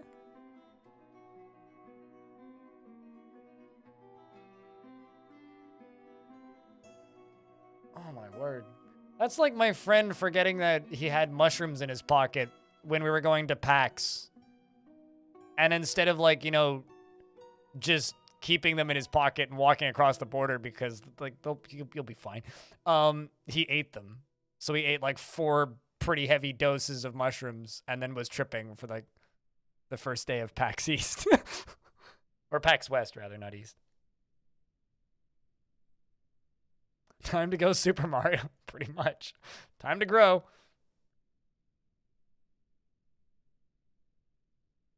Oh, it's a fucking incredible... As somebody with chronic pain issues, it's an incredible pain relief.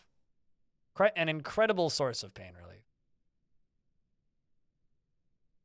It's not going to cure her cancer, though. I can say that much.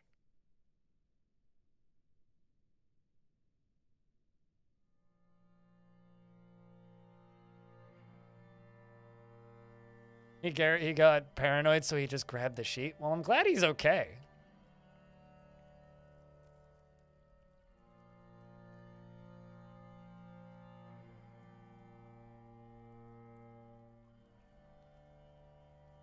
I'm not acting weird. You're acting weird. I think he just was very quiet.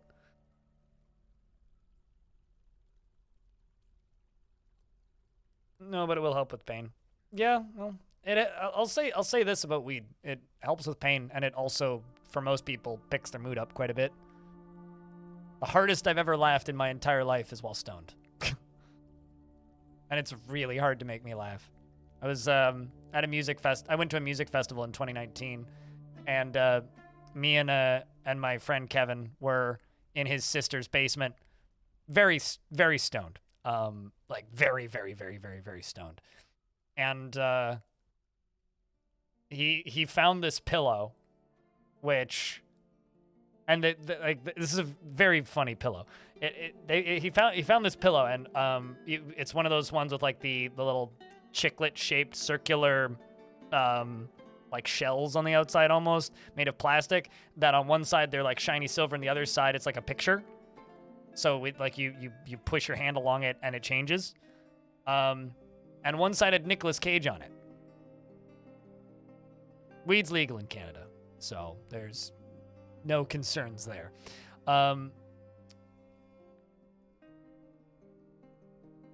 Anyway,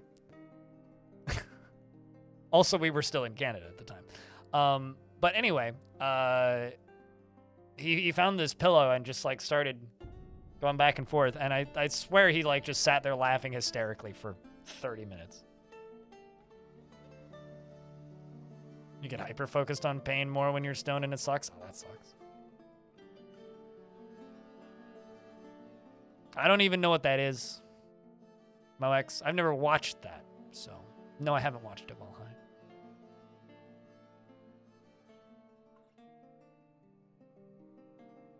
high. No, but they did give a company the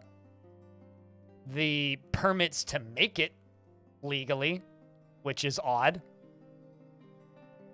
RSG?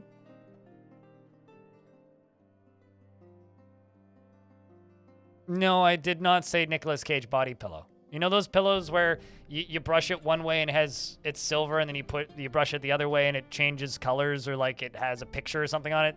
I used to know somebody who had, or I was in a location once that had a Nicolas Cage one of those.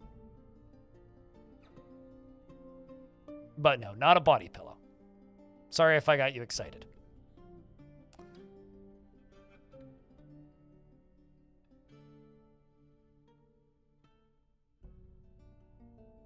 Drug dealer simulator stream when? I play good games? Unless you guys want me to play bad games, and I don't think you do.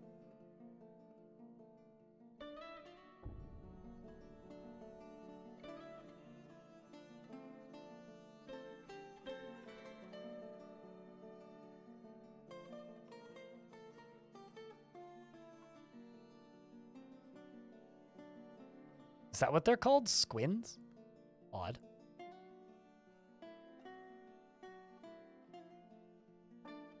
Fort just got a little laggy. I'm wondering if there's a bunch of sparrow people in that lair.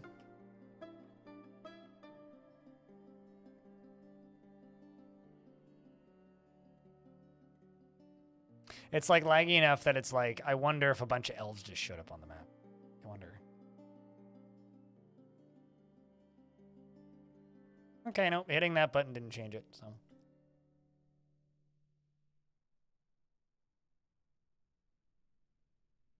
It's a Canadian show for little kids.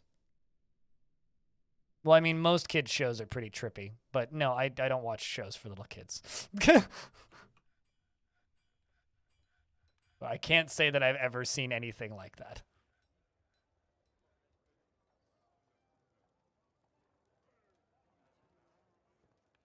I just realized a whole bunch of floor jobs got canceled, so let's queue those back up and then go finish that weaponsmith's guild that I totally forgot about because we got attacked by 2 forgotten beasts.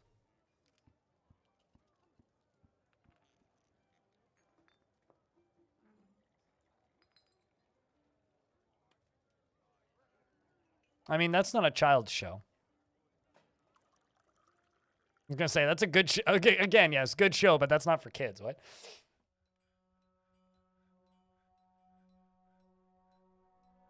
Oh, sequins. Oh, okay, no, I yes, that is how you say that. That is indeed how you say that word. It's not a word that you see written very often.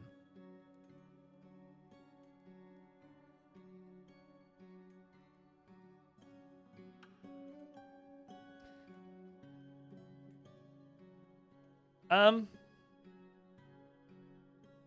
mean, I could name one or two things, Ranger Rick, but that's pretty good, frankly.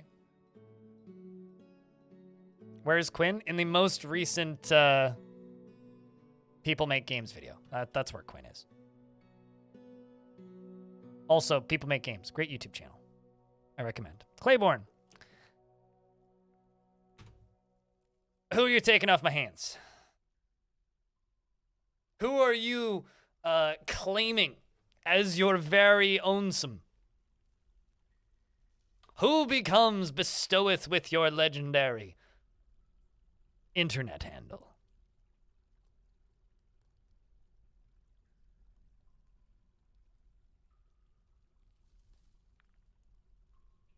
God, I haven't thought about bananas in pajamas since I was like 4 years old.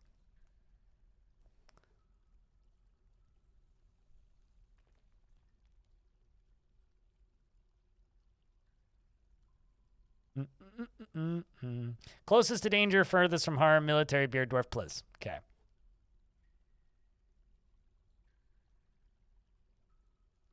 Well, you've been the captain too many times. Bananas in pajamas are coming down the stairs. Oh no. Bananas in pajamas. Try to catch them unawares. But in the song, they pronounce it bananas in pajamas. So that it sounds like it actually rhymes instead of saying pajamas. It's not pajamas, it's pajamas. Come on, robot lady. Learn to speak.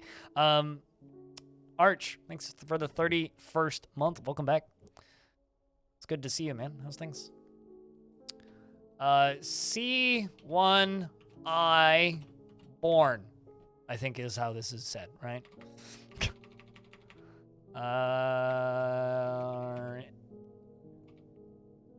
B-O-U-R-N-E.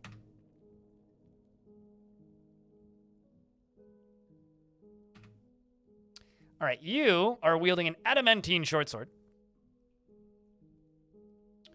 And he never deliberates before acting to the point of being considered thoughtless. He forms strong emotional bonds with others, at times to his detriment. He is bashful and quite polite and often feels discouraged.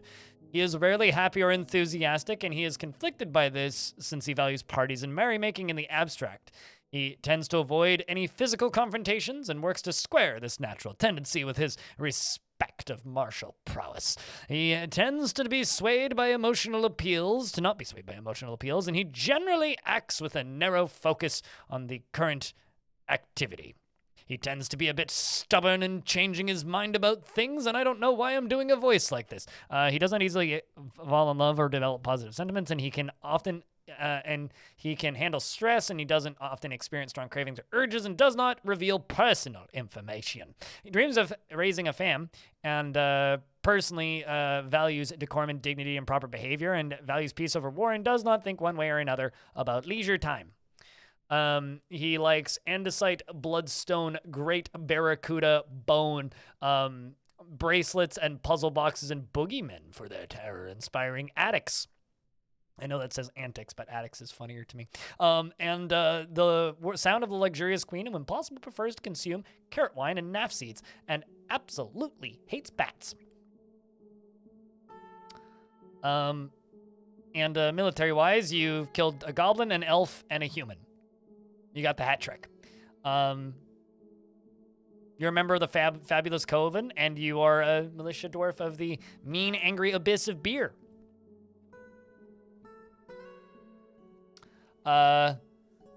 His very long beard is arranged in double braids, and his sideburns are clean-shaven. His medium-length mustache is arranged in double braids, and his hair is clean-shaven. He has a very narrow chin. His slightly rounded gold eyes are protruding. His nose is short. His ears are extremely narrow, and his hair is charcoal with some cinnamon.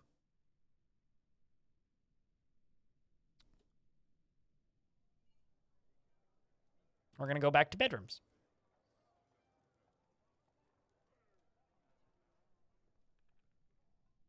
But how's things, Claiborne?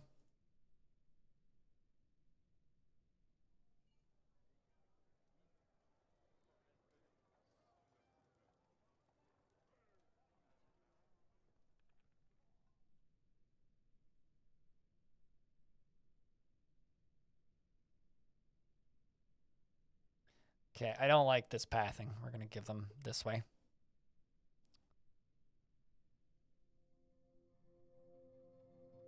It's Foxhole with Great Padinsky again tonight. Gotcha. That game just looks and sounds like it's a job. I don't like it when games feel like a job. Foxhole looks fascinating, but man, I have no interest in playing it.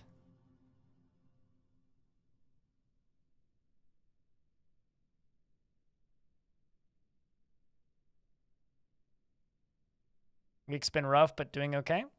I getcha. I have, I ate something funky last night, and I have an upset stomach.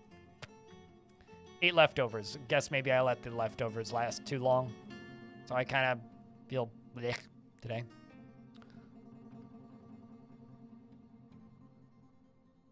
It's almost bad enough that, like, kind of just want to take day off, but money, so I'm here. But not have the patience for yourself? Yeah. No, I get you. I mean, lots of people say that about Dwarf Fort. Or people have said that about Dwarf Fort for years. Sure, but also previous statement. So.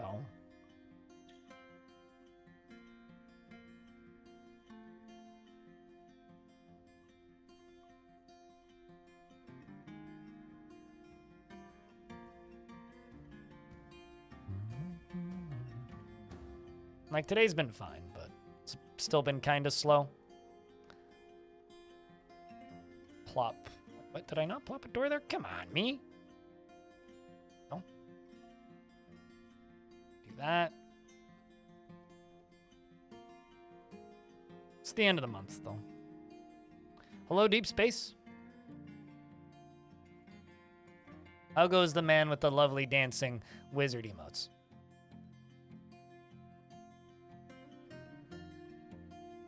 No, it's not the logistics part. The part where the game is job-like is where it's a persistent world that runs 24/7, which means it's the kind of game that I would have a very unhealthy relationship with. I like games where I can close it and not worry about things, but because it's the kind of game where it's a persistent world, and if you get very heavily into games like that, it's hard to like justify playing something else and taking a break. I don't like games like that. Same reason I don't and refuse to play games like EVE Online, for example. Same thing.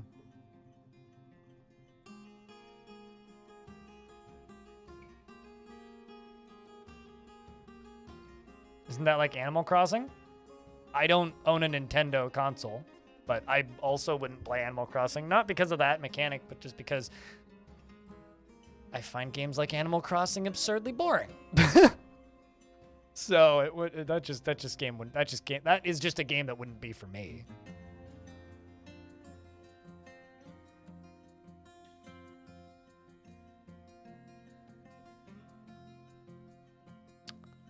Apparently they are going to be cleaning windows in my building.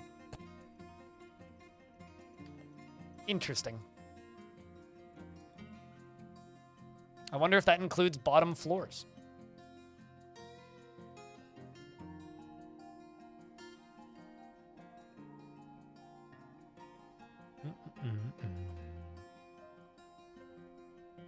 Gotta head off, work done, chores to do, feel better soon. Cheers. We'll see you when we see ya.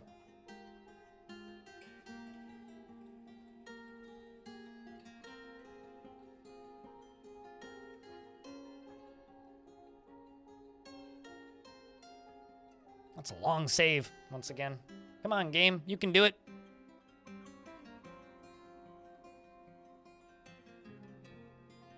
But yeah, no, the whole Dwarf Fortress category has just been a little quiet as of late. I think it's just going to be that way until there's the next patch. It's kind of a shame, but this is what it is. Hopefully the event coming up soon-ish that some people in chat are involved with will be something that reinvigorates things, at least for a day or a weekend. I also need to pester Zach and Tarn to come on the stream again soonish.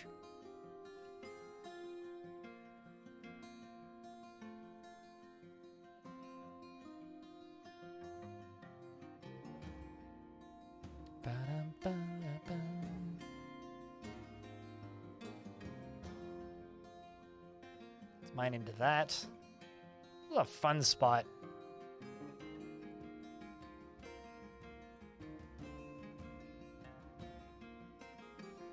Let's knock down some bits and pieces around.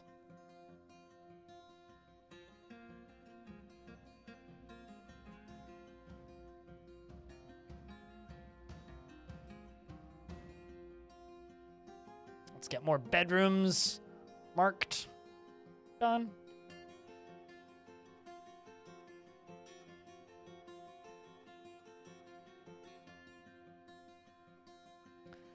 Things have been a little bit quiet in this fort today, gotta say.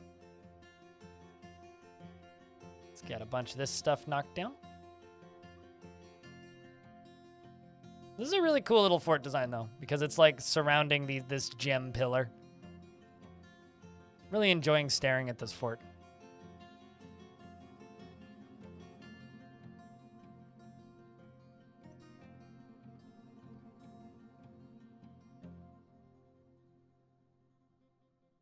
But yeah, no, Foxhole is a game that I respect from a safe distance and choose not to play. Because frankly, that game would be unhealthy if I did play it.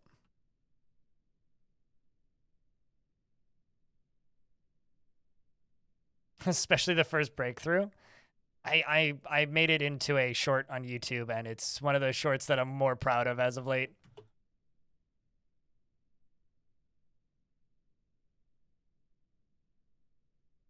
Seeing lads run up and down a couple Z levels. Oh, it's great.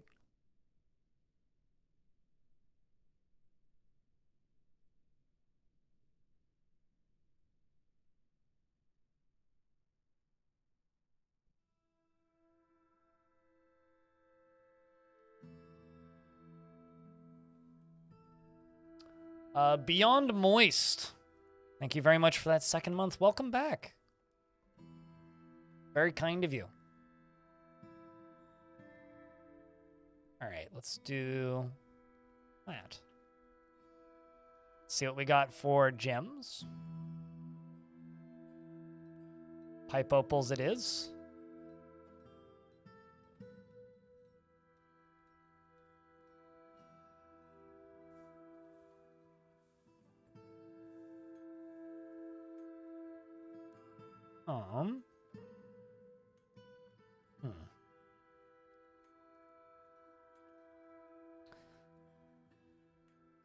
Also, chat, can I get a round of beers for Beyond Moist keeping that sub alive for a second month?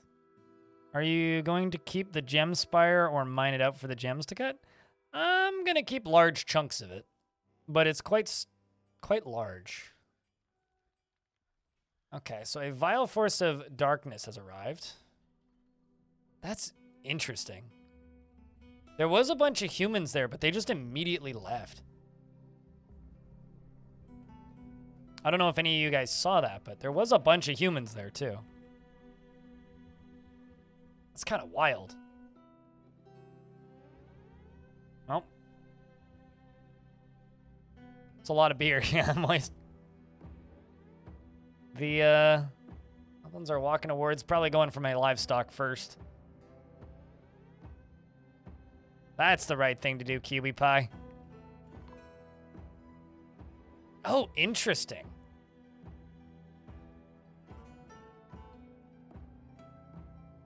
Intruders drive them away. Yeah, we must have gained the notice of a tower, because look at this. There is a necromancer here.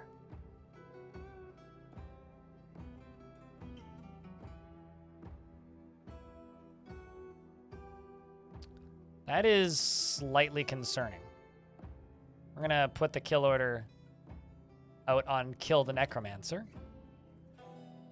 Who are you, and where are you from? You have a husband, okay. Quite a few children. Large family of cousins. Former master is...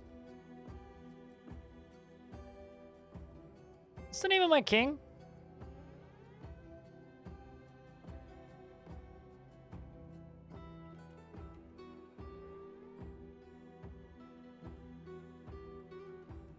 Oh, interesting. We have a new king. Also still a goblin.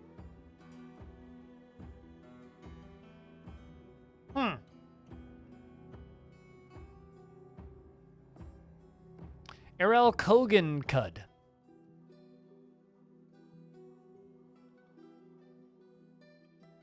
Because that is our old king, I think.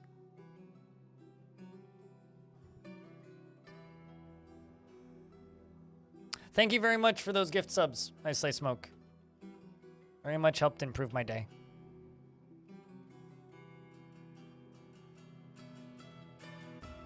You just gonna leave?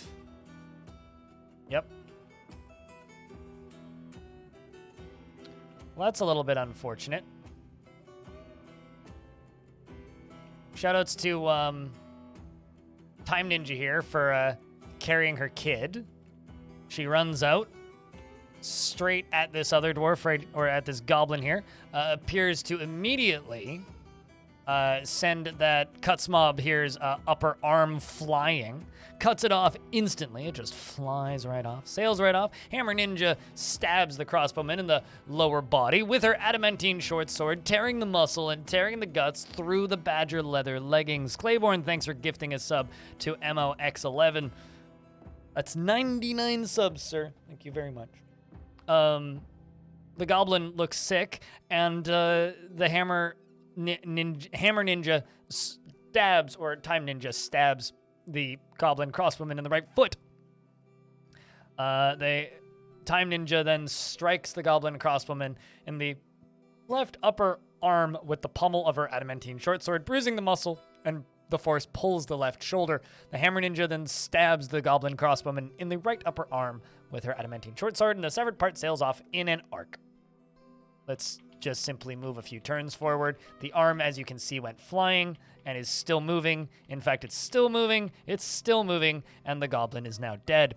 Time Ninja seems to have punched the goblin crossbowman in the upper body with her right hand, but the attack is deflected. Stabs him in the lower leg with the adamantine short sword, fracturing the muscle, and an artery has been opened. The sword is lodged firmly in the wound. The force twists the left knee, bending the muscle and bruising the muscle.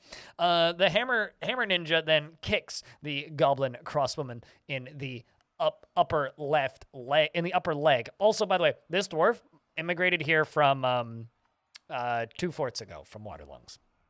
Migrated here from Waterlungs. And then Clayborn then gifts a sub to Unemployed Shaku for the 100. Thank you very much for gifting 100 subs. That's a big number of subs, man. Appreciate you, man. Time Ninja then slashes the goblin crossbowman in the throat with her adamantine short sword, and the injured part is cloven asunder. Cloven asunder. I like that term. Cloven asunder. Partially because it sounds like a line from like any power metal song, but goes after a second crossbow goblin that dies almost immediately. This one's over here just vomiting. What's funny is not in... Oh, never mind. You're not vomiting. The buffalo is vomiting. Well, my bad. Bang. Anyway, got him.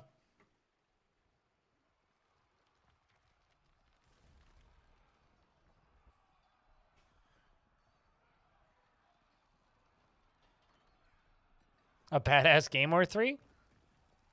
Trying to think. I know. Let's see. I know that you got into Caves of Cud and Dwarf Fortress. What's the third one?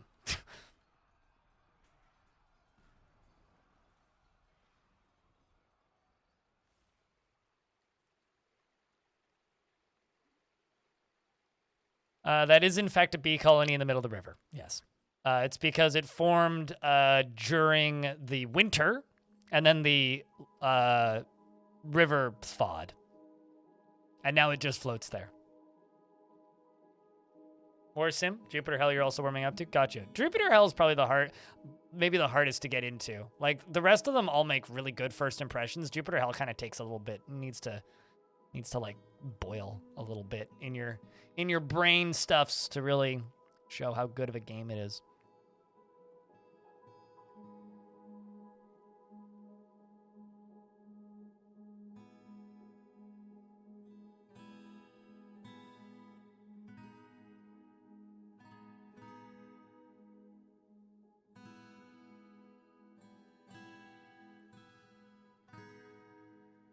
And also there's an anthill, or maybe not an ant. Well, there's a beehive right there, but there's an anthill in a different spot.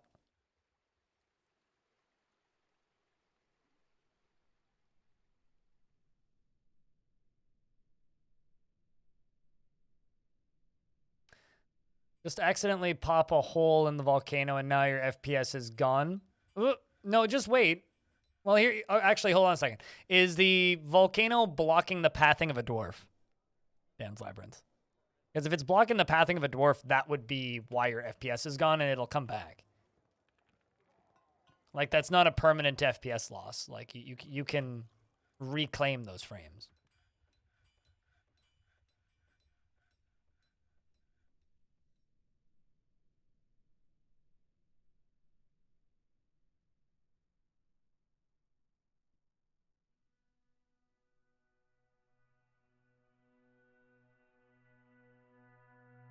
Let's find these out. That doesn't cave anything in. No, it shouldn't cave anything in.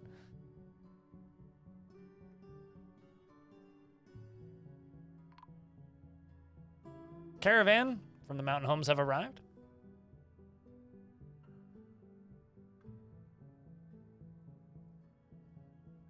Sell some clothing. This is how I get rid of used clothing, because someone was asking earlier.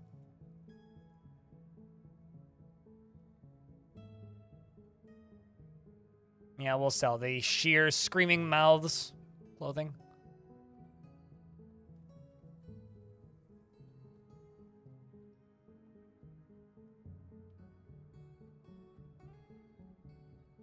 Thrift caravan, pretty much, yeah.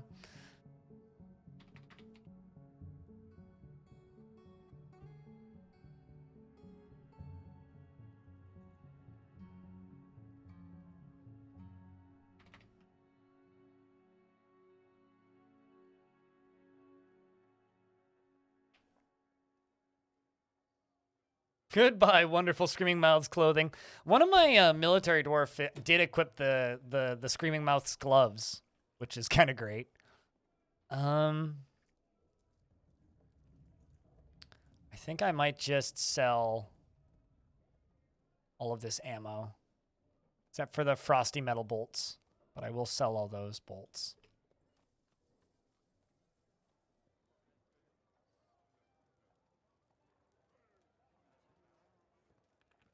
But yeah, my caravans often end up being big old thrift shops a lot of the time.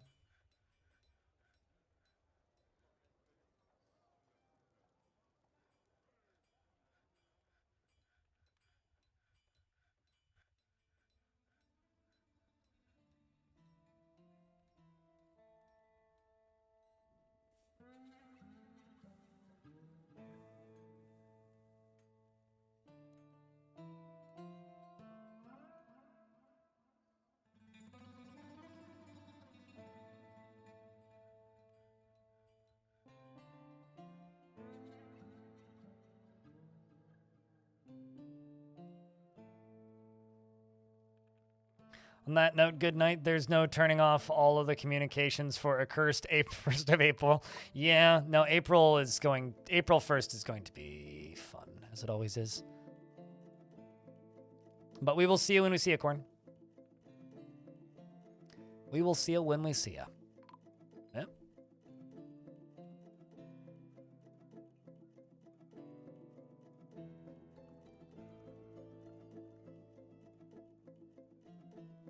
Oh, man. I did cave something in. Shit.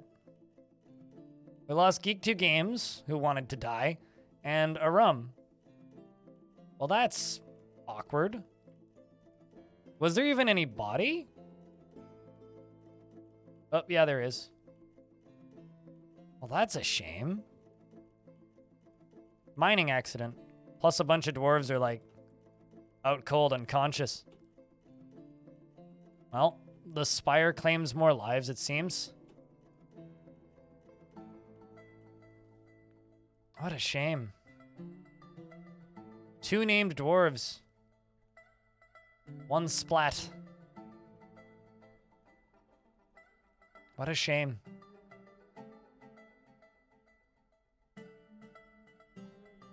What a shame.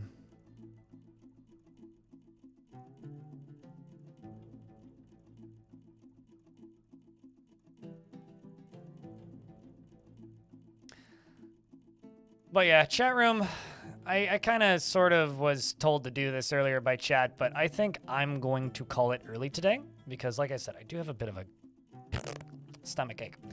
And I think I'm going to zip off to the pharmacy and buy me some Tums. I think I'm going to go do that. But today's been fun. We got a lot done. Killed quite a few dwarves. Killed a lot of forgotten beasts. Stole some stuff. Built a library. Built many different locations. But don't run off because we're going to raid somebody. Built many different locations, set up many bedrooms, population's doing well. We don't have any stupidly mad dwarves. Everybody's favorite friend vampire with 0 kills showed up and killed a bunch of people, and it was a good time. Still a 0 kill, though. Yeah, no. Shorthast, Booze Hammer, Deficod has come back, finally. So everybody's favorite vampire. But I think now is a good time for you guys to say goodbye, YouTube.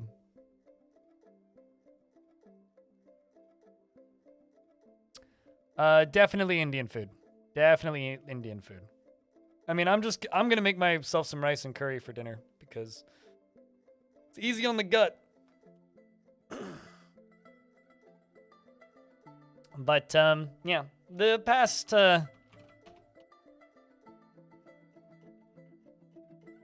what's the word?